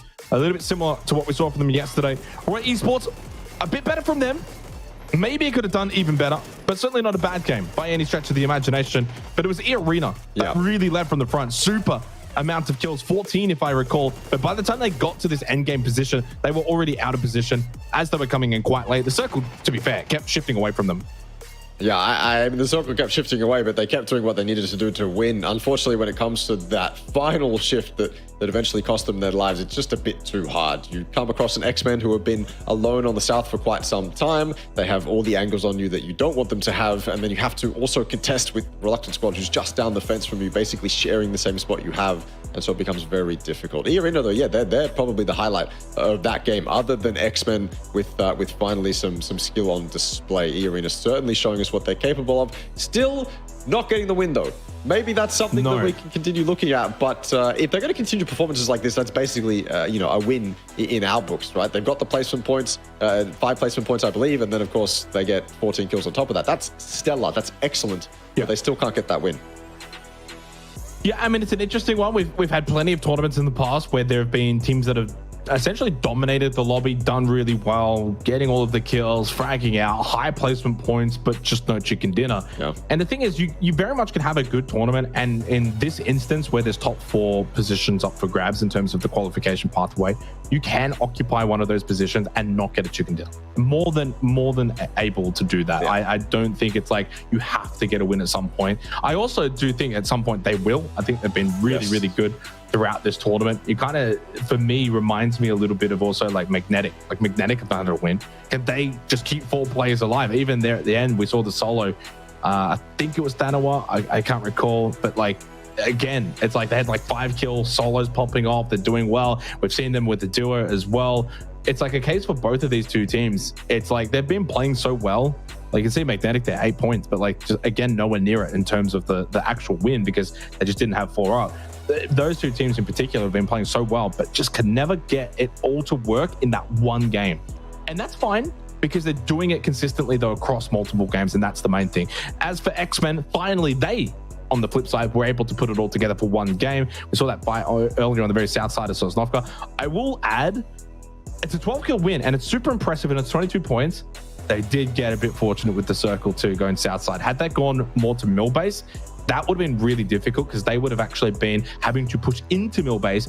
And you think about the openness, crossing the road, crossing the fence line, pushing in towards mill base, super open on the south side of mill base. I don't know if they would have had the same result. So they got a little bit fortunate with the circle, but they also made the most of it. eArena, 19 points, like you said, 5 placement points plus the 14 kills. Significant performance for them. Daytrade, though, they continue to just top this lobby. And I will say, I kind of want them to as a GPT team. It just makes it so much easier for us, because you can just be like, okay, well, Daytrade's first, but it doesn't really matter, because then you can look at 2nd, 3rd, 4th, and 5th as the 4 teams that we would be looking at. A better game from Reluctant Squad as well. Good to see. Roy picked up some points, but on the other side of the spectrum, Unicorn Cyber, a bit of another dead game from them. Team Bliss, 1 point. How many times have we seen 1 point for Expendables too? Yeah. So they continue to disappoint. Very weird. Again, on a wrangle, you expect your Unicorn Cybers to do well. Not in this first game. Maybe the last game of the night. Magnetic, though, it still goes back to that choice to me for when they just left that high ground entirely. They controlled that iconic southern high ground on Sosnovka Island, and they just left it and chose the low ground instead, putting themselves in the line of fire of how many different teams. And then, of course, Daytrade could take that. If Magnetic stayed up there, force Daytrade a little bit more south, maybe X-Men don't have such an easy fight. But that's just the way that the game panned out, and Magnetic don't really get anything from their choice. Still holding on to a top 4 position, though, is Unicorn. Cyber in 6th right now. Of course, we look at Daytrade and Cerberus. We kind of take them out of the equation. FTF around 88 points. They, again, didn't really get a whole lot from that game, just the 2 points. So they've kind of slowed down even more so for FTF's sake, and hence why they've been overtaken by Daytrade. Cerberus now right behind them. eArena only 8 points close to FTF. And when it comes to like Magnetic, for example, they're only 3 points behind Unicorn Cyber. But what's a little bit alarming to me is Unicorn Cyber on 72 points. And then there's actually now a bit of a gap to Team Bliss, for example, to Roy, to X-Men, who are actually now up into 10th, which is crazy to think. Valee have dropped down as well. Like, that gap has started to form in terms of what I consider the, quote, top 4 teams in terms of the qualification pathway to the other teams now. Whereas before, it was quite like single digits territory. I mean, it's still the case, of course, with Magnetic, but then there is quite a gap between Magnetic and Team Bliss. So a little bit alarming as we are nearing on the halfway point of the tournament. That is to be expected, though. Like, you can't be a team expecting me like, oh, how great's this? Logjam City, everyone's close by, single digits. No, it's not top heavy. That's not going to last forever, not in this region. And we're starting to see a bit of that top heaviness now with a team like Daytrade starting to really dominate this lobby. We've seen great things from eArena, FTF keep doing obviously good things. Unicorn Cyber, even despite a couple of poor games, have credits in the bank. Armory Gaming are up there. You are starting to now get to a point where after this game, we're halfway, you're running out of time. Like, there's only 12 games to go, and these top teams don't look like slowing down.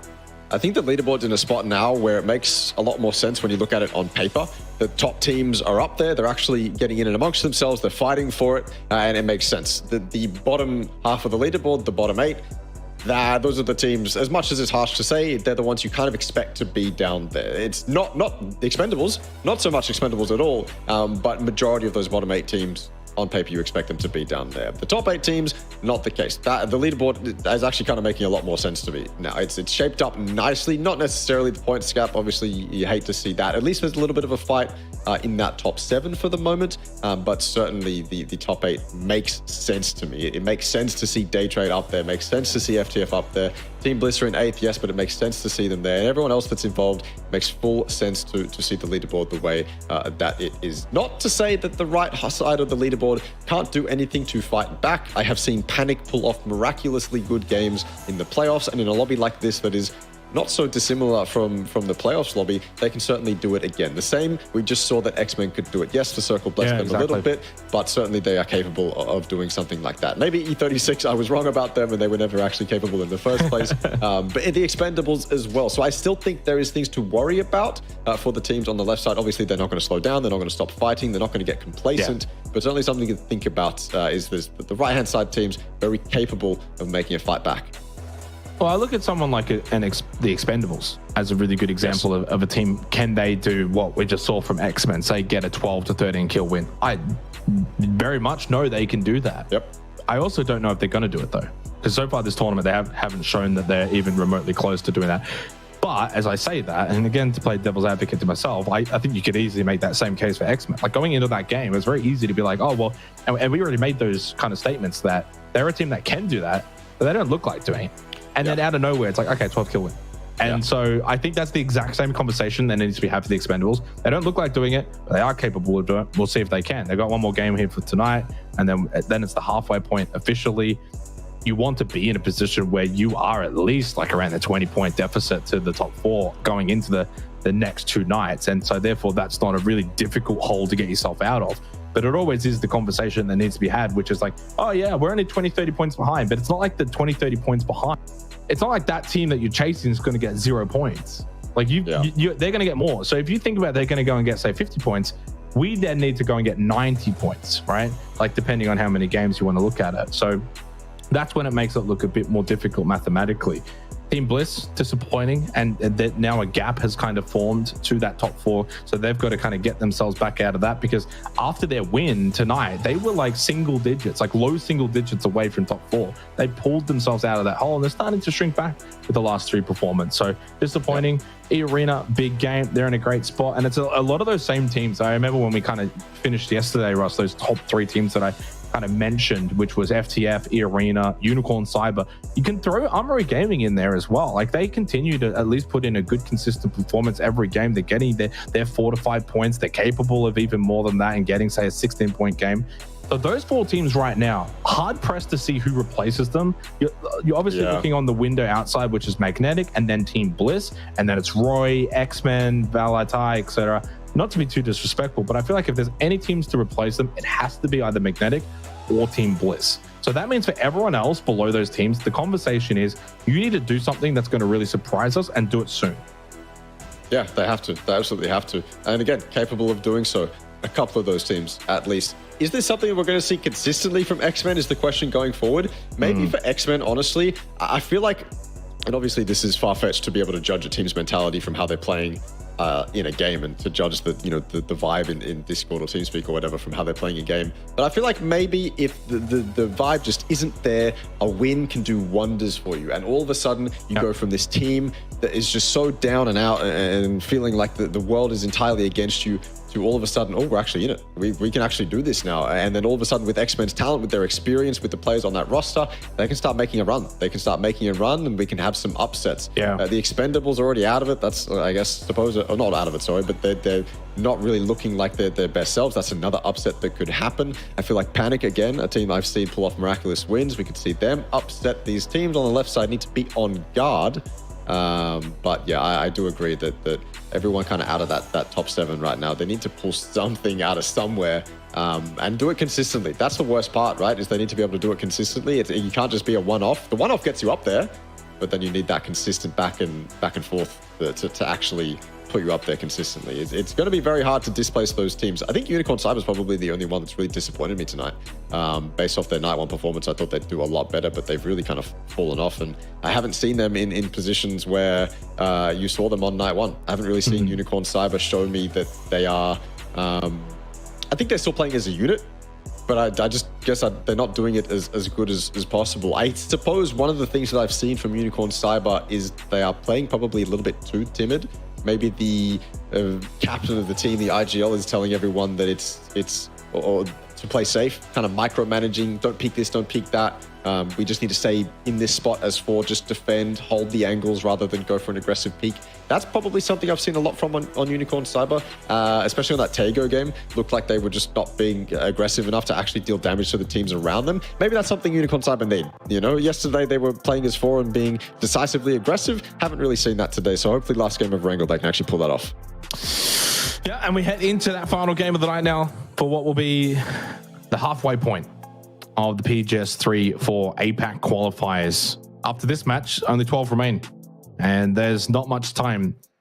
And it's never a fun feeling when you are going into those final games, especially like the last night of the qualifiers, 6 games to go. If you're 20, 30, doesn't matter, points behind. It's mentally draining. Like, you know, you've got such a difficult task ahead of you. You've got to play perfectly. You lose a player on the rotate, it's very easy to drop your head. It's very easy to mentally maybe feel like, okay, well, it's not going to happen for us. You need to be in a good position. And we'll see what teams are going to be in the best positions by the halfway point as we head into the final game tonight. If the APAC qualifiers.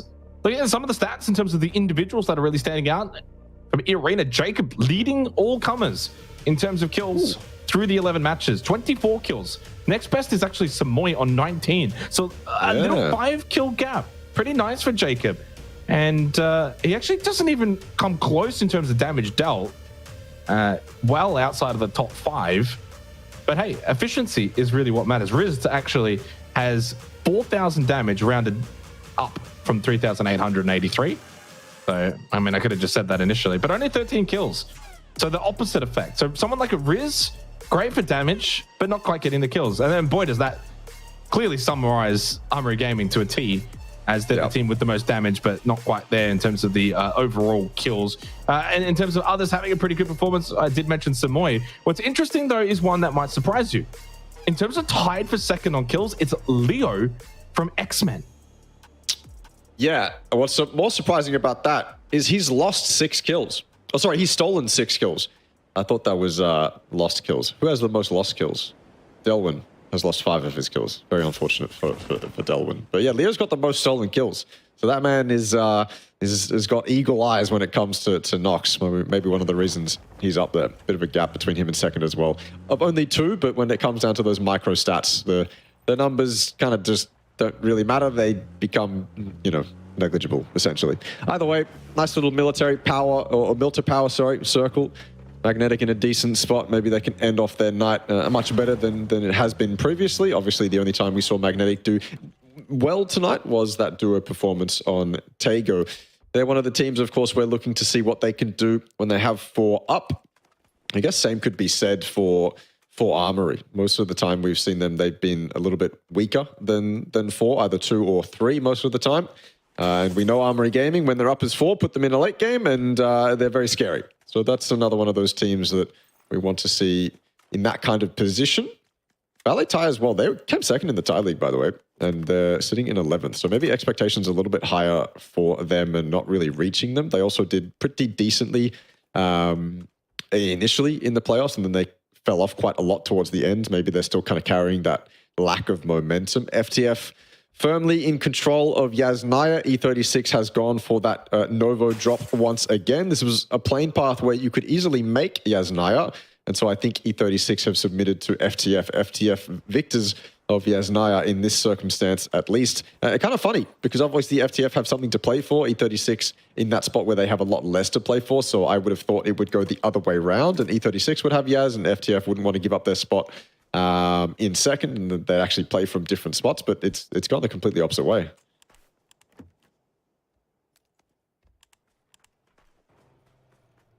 Yeah, and what's probably surprised me the most by the end of tonight has been also the GPT team, Cerberus and Daytrade. What performances we've seen. And question marks, I think, arguably on both teams coming into tonight. Daytrade at one point, can you believe it or not, was bottom 5. They've had a sensational run. Kind of just looking from the last game of last night, to the very last game, 3rd place 5 kills, then 6th 9 kills, 4th 5 kills, 1st 18, 4th 8, and 4th 8. No mistakes there in any of that. That is top 6 every single game. Yeah. Over the last 6 games, and minimum 5 kills plus each game. Now, before that though, Russell, and this is where it gets really interesting, the 4 games before that, 13th, 2 kills, 16th, nothing, 15th, nothing, 13th, nothing. 2 points from 4 games. So after 5 games, Daytrade were in the bottom 5. 6 games later, they are first with a 12-point cushion. What a ridiculous turnaround for Daytrade. Yeah. Whatever. No one's really that surprised because they are that good. Like, it's not like some random bottom team is having a live tournament. But it is crazy the level they can go to when they really get into that momentum-based snowball. Man, they are hard to stop, as Thanawat just stalking his prey here in the woods. 6, 7, 8, 9's close, actually. Sound heard, or Thunder's got the information. Either way, 6, 7, 8, 9's known. Thanawat should be a free kill. Oh, I feel like you take those shots, but waiting till he's in the open just to secure it. Thunder's there for the backup as well. That was never in question. Don't you worry about it. I was, but they never did. Thanawat turns around. It's a nice spray. The 2x, it's ugly, but it's certainly doable. Hoang down, Reluctant Squad's final game of the night, not going so well. These 2 players were creeping up here, looking for something onto Magnetic, looking for space, information, whatever you want to call it. It hasn't paid off. Magnetic were here the whole time, and it turns out that Hoang and his teammate, they actually weren't the Predators. It was Magnetic the whole time. Yeah, and so disappointing for Reluctant Squad. 2nd place in our last game. You know, a couple of kills. And as a team, you'd look at that too and think, okay, maybe we can build on that. One more game. All right, boys, we played well. Let's go to that last game and sort of look to continue on where we left off. Then you drop, you get this circle out to the east. Oh, we don't even have to go very far on the rotate. So we're not going to lose players on the rotate. We can get good position just north of Milta. And then 2 players are dead. Caught, completely napping. Yeah. Magnetic already had best control. I had to tilt up. That is a rough way to kind of end your night. They have to mentally stay strong for the last 2 players, lock themselves in, think, okay, can we at least get 3 to 4 points? Can we at least cross that 50-point threshold? You know, when you kind of think about that top 4 gap, if you can get to 50 points, you're probably still only about 30 points away. Still then 12 more games to go. Doable if you can really transform your team going into into the last 2 nights. As the Expendables on their own rotate now, actually north of Milta, they might actually just put an end to these 2 players of Reluctant Squad. Finamilk, along with, I think it's Jun, from what I could see. Can't really see. It is Jun. And I think there's just like a warning frag grenade, like, oi, back off. Yep, pretty much. Onto that that Daytrade comeback. You have to think what the coach in the IGL did last night and at the start of today as well to pull the team in or fix whatever issues they were having. Could also just be the case that they were warming up and they haven't really discovered how the lobby likes to play, but you can guarantee the coach had impact and was basically telling everyone that this is how the lobby plays, so you're going to play like this. One of the ways teams succeed, having that kind of outside voice, the one that's always there, consistently watching the twires, watching the VODs, maybe even having player point of views to analyze and criticize. Insight, Monty, well, one's knocked, one's put up a fight. In fact, this is just terrible from Team Bliss to begin with. Unicorn Cyber as well. It seems like mutually assured destruction at 7 minutes in. Akita certainly going to be gone. And that's 2 teams that definitely wanted more out of tonight, just going at it with each other, game 6. Well, Van 9 knocked by 777. Roy. Oh, what a shot from Darkboy. I mean, probably shouldn't be winning that. Lovely turn around the corner. And that's also a bit of a tilter. Tamvu eliminated. But it also goes back the other way. And now an M249 barreling down directly below you. That too makes you probably want to shut the computer off for the night and go to bed. That is an awful way to have your night ruined. Flying over who dat. Him as they kills Darkmai. And Team Bliss are gone. Yeah. They're out. What a calamity. The last 4 games of the night. They won our 2nd game of the night. They got 19 points from that. And the game before that was 2nd with 6 kills. And since then, since that win, 3 points from 4 games. Wow. I'm genuinely surprised. What a waste of a night for Team Bliss. And now Savior gets caught. From Savageman Esports, after their win in the last game, they lose Savior. And somehow, on a normal game of Erangel, we are down to 52 players within the first 9 minutes. Guys, what is happening? Hey, that's where you're wrong, Jake. This is game 6. It might not be scrims, but it's a game 6 in PUBG Esports. It's always crazy, but you're right. Abrupt ends to not only a successful run or a successful couple games from Team Bliss, but Savageman weakened now as well. And I'm shocked. Honestly, Team Bliss, a team that dominated the PUBG Challenger Rumble, and I mean dominated. They come into this looking hot, and their playstyle just doesn't seem to be matching with how the lobby wants to play. A team that generally I consider to be an edge team, and they should be racking up a ton of kills on edge, but not the case. It is genuinely surprising to see them fall this short. It's not necessarily a waste of the night, like you said. Their first couple of games were successful enough, but the last 4 games certainly not what they wanted, and I am in disbelief that it's gone this terribly for them. Their man, the Expendables, lots of upsets this. Okay. Oh my goodness. And then we get that. It is truly a game 6 after all. Yeah, maybe Bliss aren't going to be too worried. They look at that circle and think, yeah, you know what, screw it. That is always just going to be a pain. Milta Circle, Lumberyard, clearly a big POI now. Prison's still slightly in. Shelter there, but not really something you want to play, at least going into Shelter. Farm's not bad. Actually, Cerberus is going to send it into Farm. And if they want, they could play a 2-2 split. I don't imagine that Western side's going to be too action-packed. I'm curious to see how they're actually going to play this. Look how many teams are rotating from that north to that western side. Could end up being the most packed side of the entire zone. If all those 3 teams, 4 maybe, if Unicorn Cyber get involved, actually commit to that western side, Cerberus might have a little bit more to deal with than they thought. But you're right, for the moment, it's quiet. Cerberus with a lot of options. Taking prior spots, though, as solos, it's always dodgy. Looking at Cerberus, splitting those flat tops, 1-1, certainly can go awry very quickly. 𝐴𝐸RENA safely rotating through the forest as well. They should find safety somewhere down below. Panic quite close in front of them, but I think they'll be able to spot them before anything goes wrong. and Magnetic. Very good spot if you ask me. Controlling Lumberyard right now. Very nicely split. Everyone can support everyone. Yeah.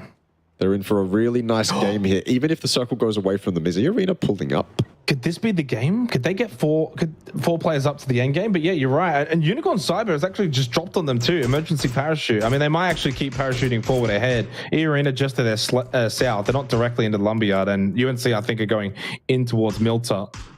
There's a pull-up as well from Xiec Esports being spotted by the duo of June and Vinamilk. I mean, how fortunate of a shift for these two, for Reluctant Squad. I mean, every chance they could get some points from this game.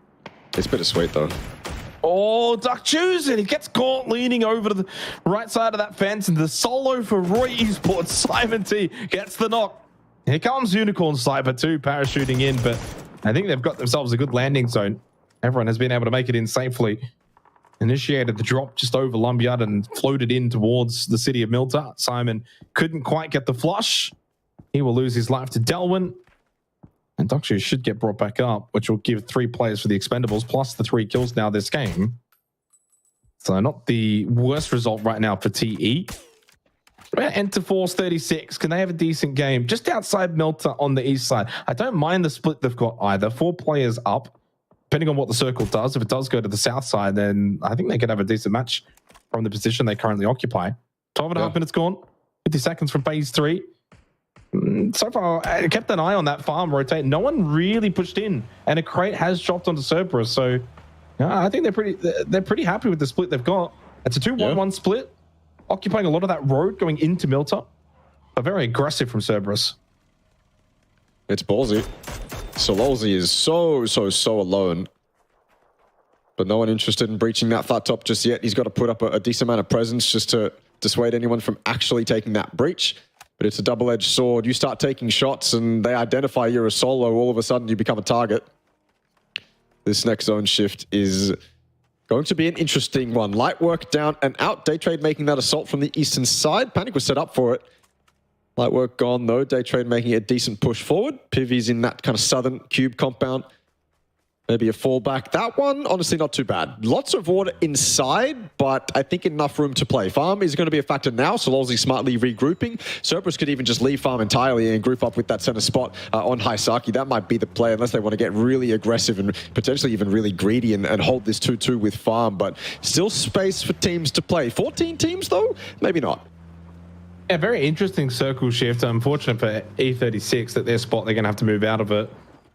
And obviously farm now is, a very intriguing location for Cerberus. Instead of a 2-1-1 split, they actually just make it a 2-2 split. Very greedy considering this phase 3 circle shift. There's not a lot of room. A large chunk of the circle is very much water. The bridge as well. You're not really going to be playing that on the south side. And the very north side, close by to shelters, not really real estate that you want either. And only so many teams are going to be able to fit into Milta or even want to fit into Milta. Dusky with lockdown onto Destroy. Only the 3 up for Panic. Sabal sprayed towards Panic's location. Pops the smoke. Ooh.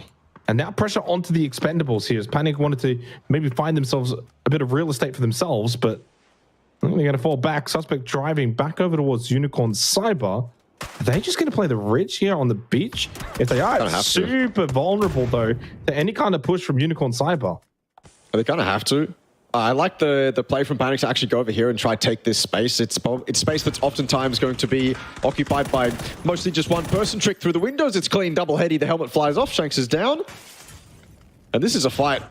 Probably a pivotal one as well. Over here on the western side, FTF currently sitting in second up against Armory Gaming, a direct rival. Neither of these teams are GPT, so this one means quite a decent amount. Armory Gaming falling short though. FTF through the stairs. Oh, this is a decent fight so far from Happy. He's done a lot of work. Can the rest of FTF actually make this work though? Yeah, Happy losing his life though, so it needs the reinforcements to do their job for from the future. A bit of a stalled out kind of night compared to their night 1 performance. Not a full emulation of what they were able to achieve yesterday, but still being good enough tonight to maintain the second place, 90 points. Their gap has very much shrunk, been up and down. Second place, 7 kills with the kind of highlight tonight back on Miramar. Big chunk of their points. Timothy and Riz, well, no longer Riz as he bleeds out. Happy does get one from the grave. And Dynasty is solo for the second game in a row, but this time Armory Gaming Won't probably find themselves an extra 3 or 4 kills to offset losing these players. The irony too is he's inside of a pancake, so there's some similarities. I was just about to say, yeah. It's kind of interesting. Look, he's a capable player, but I think there's also a far more capable team that's pushing into him. Circle pop for Circle 4. No surprise to see that go away from the water, of course, over towards farm. Yeah. No one should be shocked about that. The question marks for Cerberus, though. You can't realistically maintain that split now. You question them, and they'll do it, but they won't. They're actually regrouping on farm, smartly enough. Magnetic tested, but it's only the duo.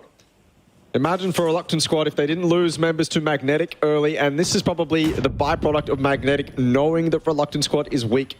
Being able to assume, do the guesswork that this flat top's occupied by only 2 members. That was so close for Thanawat. The game sense on this man just not paying off. But don't be discouraged, my friend. That was so on point. Jun down, Flucky in the background, all the way on high. Actually flushes him out. Jun tried to vault out the flat top, put something on display, maybe make a play happen. There's a shotgun in that back room they've got to be really careful of, but they can get it done through the windows. It's clean for Magnetic, almost a formality. And Reluctant squad never actually able to get anything done in the final game of the night.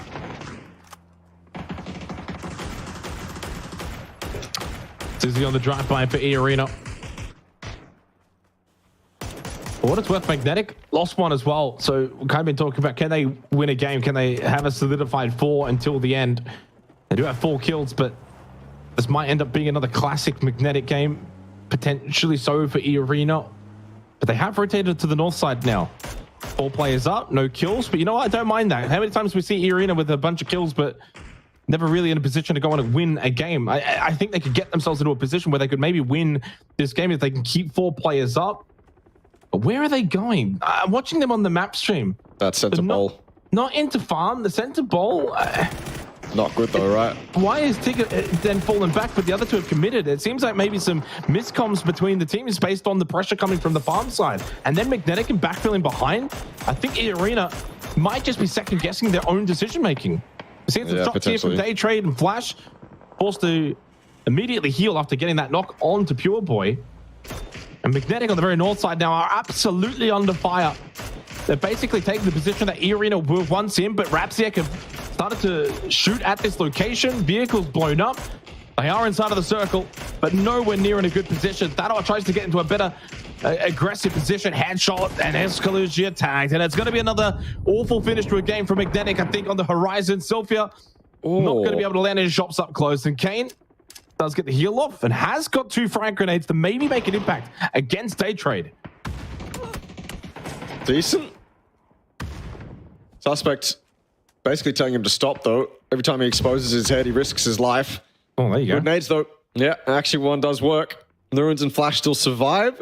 Nuruns and Flash actually Daytrade. They went for that push onto Panic, but Panic basically stopped them in their tracks. Panic lost 1 on that offensive, but survive even longer. Forced Daytrade over here towards E36. X-Men, back to back. Yeah, maybe. Oh my goodness. That compound's going to get breached, though, eventually. Bro, if they win this game, they could legitimately be in a position where they're top 4 conversation. But they've got no kills right now, and they've only got the 3 players, and like you said, could get breached. But probably are going to get breached. A lot riding on this match. When you get a circle like that, and you got a compound like this, you've got to be getting points from these kind of matches. That northern side of that compound that X-Men are playing in. Well, the thing about that compound as well is you don't have Fortress to defend it. So you've got to kind of play split up because you want as much info as you can get. You want as much kill opportunity as possible. But if you get breached, it's solos to defend. Solos that are most likely just going to have to vault out windows and back off.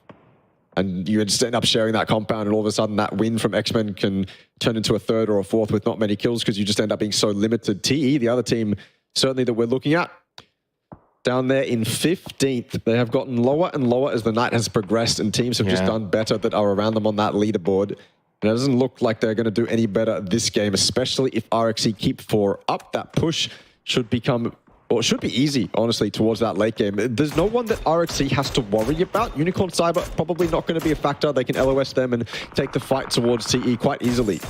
So TE need to be super on guard. 𝐿𝐴 hasn't had the same performance in the grand finals as he had in playoff. Absolute hard carry. What's going to happen here? Nothing. Dominated. Okay. He was the solo. That's the magnetic special. And once again, they can't get to endgame. 4 kills. They're still in a good position halfway through this tournament. But it's the same old magnetic. Maybe eArena could still change the narrative around them. 4 players up, couple of kills. But a tricky position to play from, out in the open. Yeah. And so I don't think that narrative is going to shift in this match. Not here, not now. Leric's dead. No cars. And no vehicles. Smokes. That's all you have. But smokes are good. They block vision, but they don't block bullets. Smokes and trees. Maybe he could survive, but I don't think so. 𝐏𝐼𝐴 pushing up now as well. Wants to put the hurt truly onto eArena. Jacob's been knocked as well. So 𝐿𝐆𝐒 with the second knock onto a player in that bowl. That angle, it's just something that eArena aren't prepared for. And it's twice that they've lost a player to it now as well. So 𝐿𝐆𝐒's been in that same building this entire time. And this is Cerberus just putting the crunch onto eArena. They are so vulnerable to exactly this. Before I can even get the word nade out of my mouth, Cerberus and 𝐏𝐼𝐴 show up. It's just domination. He should know he's in the smoke, right? Like, I mean, he's just scouted out the back. He's checked the left side. He should know he's coming out of the smoke. Yeah, well done from him. I mean, that's how good this guy is. Such a star of the APAC region, and eArena fall just like magnetic. Circle shifts back over to the compound of farm, which is where 𝐼𝐴 holds the south side. Interesting here. Still in for X-Men. And actually an awful circle for like 90% of this lobby. Because of the fact that they're coming in from this eastern side, going across the road, open field. Not fun. Darkjuice 1 frag, by the way. Needs to go for a low throw. Loses his life to 𝐿𝐆𝐒 inside of the yellow. The trade doesn't come through initially. Easy one for 𝐿𝐆𝐒 to clean up as well. On to Delwyn, and Darkjuice going on. 2 kills for Xiec. They can get the revival to Fat, maybe, but they've still got more to do here at the yellow. Nice nade from 777. So 𝐿𝐆𝐒 with the third party from a distance for Cerberus. And that's not going to help 𝐼𝐴's cause in wanting to try and clear out 777 as the solo 40E. At least 5 kills this game. It's better. And maybe it could be 6. Indeed it will. As Vinsu will fall, there is now only 1 standing for 𝐼𝐴 and no more. The bleed out goes the way of 777. 6 kills for them. And Raptech Esports will end their night in the bottom 3, although tied with Reluctant. As destroyed now with a DBS moving forward for Unicorn Cyber. They too have a couple of kills from what's been a bloodbath inside of Milta. They get to clear out this tower. Tycoon with a kill onto Auckland, and almost down to the final 8 teams. M249 in hand, but it wasn't ready. The shotgun from Suspect was good, but it's a better shotgun from Destroy, and Panic will go out in 9th. No placement points for them. In the bottom 5 as well for them. You put a DBS up against a Bumpy. I think I have my favorite in that battle. This is quietly probably going to be, or maybe loudly actually going to be a stellar game from Cerberus. They're putting on a farm masterclass of control right now. Already up at 9. It's going to be 10 once they deal with Trick down in that low bowl. And he can very easily get up to 15 if Cerberus continue to act as they are now, controlling every single part of this map. Or the parts that they really need to control. Daytrade now making their rotation in. Not going to be an easy fight from them from here. Valee tight right in front of them. X-Men obviously going to be looking to third party them. Unicorn Cyber probably just dead as they cross this field. It's DMRs from Cerberus that ring true. Who that's gone. Stolen by Leo, so a kill that hasn't gone the way of Cerberus, but they've got plenty already. That one finally does. Up to 11 now, and yeah, that 15 kill mark for Cerberus looking entirely doable. They've really shown up. GPT 1 and 2, Jake. So the leaderboard gets a lot easier to read. Yeah. And it's good for us too. I think, you know, you made good points regarding the PGC points that they want to acquire, but also the form they can take into PGS 3 and 4. We want Daytrade and Cerberus making finals, representing the APAC region, and good to see those in the top 2. And yeah, it makes it easier to read than the next 4 down as 777 is finally eliminated for the Expendables. As that solo just kind of holding on for dear life. Well, every chance that X-Men can still win this game as a trio. Down to the final top 3. But Cerberus, they've got themselves a field advantage. Center point, center circle, 12 kills. Arguably being their best game of the tournament thus far. And again, another southern shift. Not ultra hard shift, but does keep the compound in for Savage Men Esports. Velotai are still amongst it. And don't count them out. They could certainly make an impact. I don't think much is going to happen until the next circle or phase 8 shows us where it's going to go. 𝐼𝐴 and the rest of Cerberus could get aggressive onto Valee tied. That's probably the only thing that could realistically happen. They know X-Men are locked in that compound, and Sololzy on 𝐿𝐼𝐳 as well. They can just keep them locked into that compound. No way that X-Men can have an impact on this Valee Thai fight if they do want to get involved. But Cerberus are backing off. They don't want to give this up. They don't want to lose any members to a good nade from Valee Thai or anything like that. If they push over those ridges and Valee Thai are ready for it, then it's just unnecessary losses for Cerberus. They have arguably, I don't know, I'll say categorically the best spot in the game. It's not arguably, I think it's just objective fact.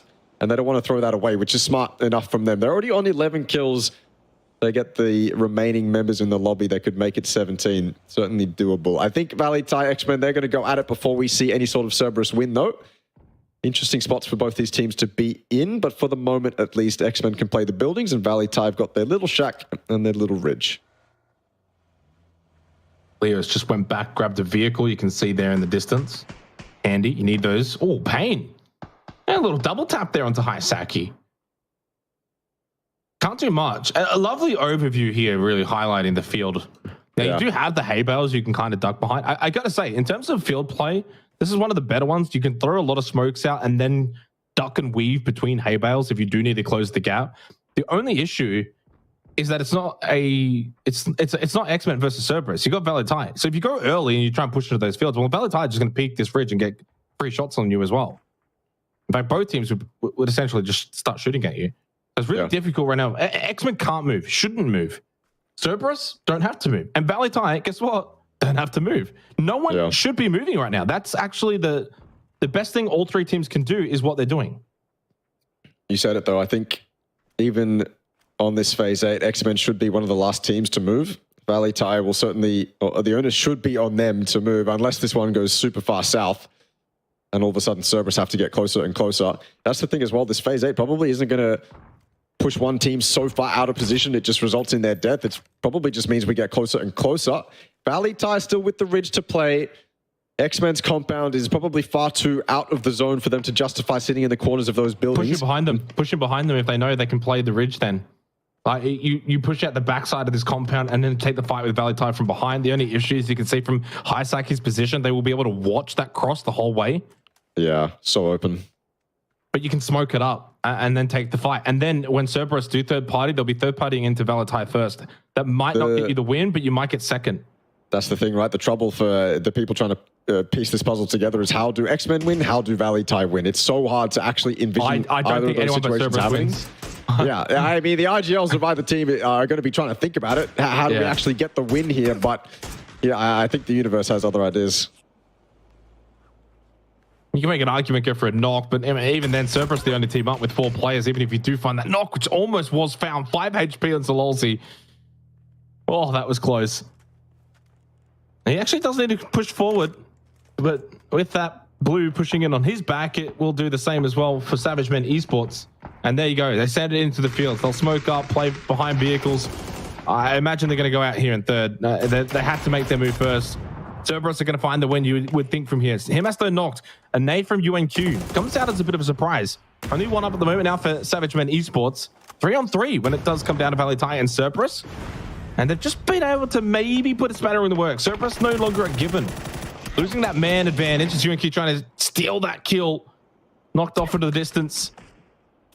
But yeah, Kiss knocked down. All the angles in favor and superior for Cerberus. Pain is still the solo.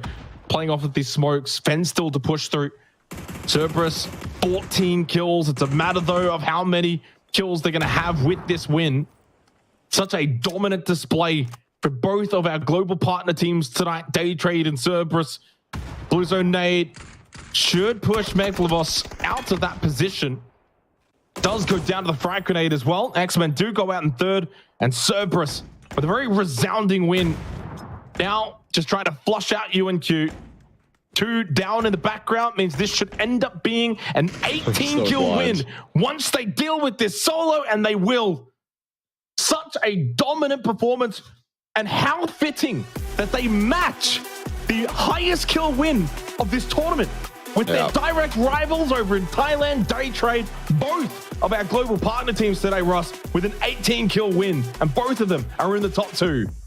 It's incredibly poetic, and I think we are slowly returning to normality here. If the two GPT teams are on top, the two teams that on paper probably some of the strongest in the lobby, then I am happy. And I think everything is fair in the universe at that point. Cerberus, they put on a show. If you want to know how to control farm and the extremities, then that's a VOD for you to watch for certain. Cerberus definitely putting on a masterclass in that game, especially the discipline to not give it up at the end there. So easy to justify going for a push onto Valee Tai, who was so exposed basically that entire end game. A volley of utility, sorry, would have been probably the end for Valee Tai a lot earlier, but Cerberus decided to play it a little bit more passively, and I think that was the smart choice. So a very well-earned win from Cerberus, and the way we end the night, especially on the leaderboard, which we'll see in a second here, is, yeah, very, very, very poetic. Yeah, an incredible finish to the night, incredible dominance from both Daytrade and Cerberus. You kind of look at Cerberus's night, a second place, 2 first place, a bunch of kills. Not that they were in a bad position yesterday. I mean, Cerberus were always in a good position so far throughout the qualifiers, but I think arguably you could make a case they weren't playing to their absolute best. Tonight, though, we got their absolute best. In this match, again, some question marks. FTF, yeah, not really able to kind of continue where they left off yesterday. When you think about the games that FTF had, a 14 kill win, a 15 kill win, all of that on night 1, they didn't really come close to anything like that tonight. Yeah. And so, you know, clearly have dropped down the leaderboard because of it. And Cerberus were just farming, no pun intended. And they had that great split where they were trying to take as much space as possible. It wasn't a case of like, oh, we've got farm, so we'll just keep all 4 players in there. Lovely 2-1-1 split, controlled the road, the highway. They were able to get good vision as to how teams were crossing on the north side, on the south side, and then they had a 2-2 split, and then they grouped up. As you mentioned, one to really look at and watch as to how to play around a big POI like farm. Cerberus put on an absolute masterclass. Perfect. Essentially, it's one of those games where not many mistakes are made until the very end when 𝐏𝐆𝐒 loses his life. To be fair to 𝐿𝐴 as well, he was the one the entire time for Valee Tai who was getting closer and closer and closer to Cerberus. As soon as one of Cerberus got knocked by X-Men, I saw immediately 𝐿𝐴 get up and start proning towards Cerberus, and I thought, okay, maybe this is where he can do something for his team, but he was the only one doing anything. That nade was only good for one, and Cerberus's position just far, far, far too dominant. So yes, putting on an absolute show. And the funny thing about that is I don't even think that's their peak. I feel like their peak is far, far, far better than that, especially in a local region, in a lobby like this. If you've got everyone firing on all cylinders, 𝐏𝐼𝐻 is reaching kind of a new height, then I feel like it's 20 plus or bust for Cerberus, but that is certainly good enough to keep them in contention. Yeah, I mean, that's not really a harsh call. I mean, I don't know if that's not their peak, it's probably not peak. That much higher. Peak, not standard, peak, absolute peak. You know, when you look at Cerberus, you think, okay, they got how many more kills do you want them to get? An 18 kill win. I'm saying it's good enough. I'm talking about peak. Absolute all right, peak. Russell. Like pure dominant in a lobby where everything goes their way. You know what I'm saying. Of course, Cerberus is good for a 20+ kill win every now and then. So is Daytrade. So are a few teams in this lobby. But yeah, no, certainly good enough for Cerberus. Very top heavy, but only thanks to them. Valee Tai second in the Thai league, second on the leaderboard. The Expendables with 10. That's better. More than one. We've seen one a lot. I haven't seen the extra 0 there every now and then. So that's excellent for the Expendables, and Daytrade following it up with their trademark consistency as they have been all night. Yeah, and it's going to be hard-pressed to see teams be able to overtake Cerberus and Daytrade. Not that they need to, for clarity, and we'll talk about all of that when we get the overall leaderboard. Unicorn Cyber, a bit better as well, for them being able to get some extra points there on the board. 8 gets them to about 80 points now, which is a pretty good figure, I think, halfway through this tournament. X-Men may not have got the win, and they got themselves into a good position, but it was always going to be difficult for them to find kills. We talk about it time and time again. When teams cop feeds and the circle shifts onto their compound, it's still very difficult to be able to get kills at times, and I think that's certainly a case where that Pancake was never really going to be able to net them a whole bunch of kills. And also Cerberus was kind of just, you know, farming the lobby as well. They got the 6 points. So, I mean, in terms of the last 2 games of the night for X-Men, they brought it home and have probably got themselves back into a good position going into the final half of this tournament. You can see here 59 points. So the way things stand right now, Cerberus 110 points, Daytrade 109 points, very fitting for our 2 global partner teams halfway through these qualifiers for PGS 3 and 4. So the beauty thing as well for both of those 2 teams is we can kind of put a line through them. So now it's the next 4 down. From the future, eArena, Unicorn Cyber, and Armory Gaming, 12 games through, are in the 4 positions that would send them to PGS 3 and 4. Now, you can clearly see Magnetic aren't far behind. Valee Thai, not that far behind either. And you could make the arguments too for X-Men, Bliss, Roy, Panic. Even they technically are still only like 25 points, which with 12 games to go, you can make that up. We know they can have big nights, but I am starting to worry for that bottom 4. Reluctant squad, I'll be honest, along with Xiec, the Expendables, those 3, considering they're all very close in terms of points, I just don't think we've seen enough from them to suggest they're going to be able to make a run for those 4 positions. You can certainly put a line through Enterforce, but these are the 4 teams that need to be chased down. And then the next 4 teams, which are all the most likely to do so. Yeah, the funny thing is about that bottom 4 actually is that while there's only 3 points separating the bottom 4 and then the teams above them, which isn't that much, that they're still, you know, a 28 kill win away from top 6 rather than a 25, right?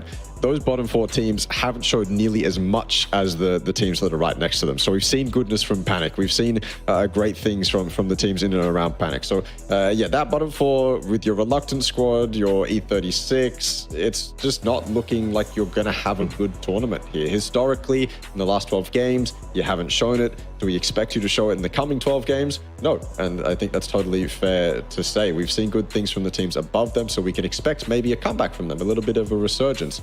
But there certainly are a few teams that just don't really look in it at the moment. E36, maybe a little bit of bad momentum. The hot drop at the start maybe just completely ruined them, which sucks. And obviously they're from that weaker region on paper, whatever you want to say, right? But I think genuinely given a good start, E36 might have actually had a little bit more of a run than they currently are. Yeah, it's been an absolute pleasure, Russell. And of course, tomorrow is a day off. So for these teams, they're able to re-energize, rejuvenate themselves, go back, watch the VODs, you know, maybe even get a scrim in if they really need the practice going into the final 2 nights. But then after tomorrow, we will return. Unfortunately, I'm not going to be a part of the last 2 nights. Russell Quantra's going to come back. You guys are going to finish it all off for the PGS 3 and 4 APAC qualifiers. It's been an absolute pleasure to, of course, once again be here with everyone. So I'm looking forward to watching on from the sidelines for the final 2 nights. And obviously, Ross, you and Quantra will be able to bring all of the action for the final 2 days of action. 12 games to go, halfway through. It is absolutely heating up. 4 spots up for grabs. And right now, no one has solidified anything, which is exactly what we want from this wonderful region. The skill level's been great. It's been an absolute pleasure. Enjoy tomorrow off and happy Easter to everyone. And of course, we will be back in 2 days' time for day 3 of the APAC qualifiers. We'll see you there.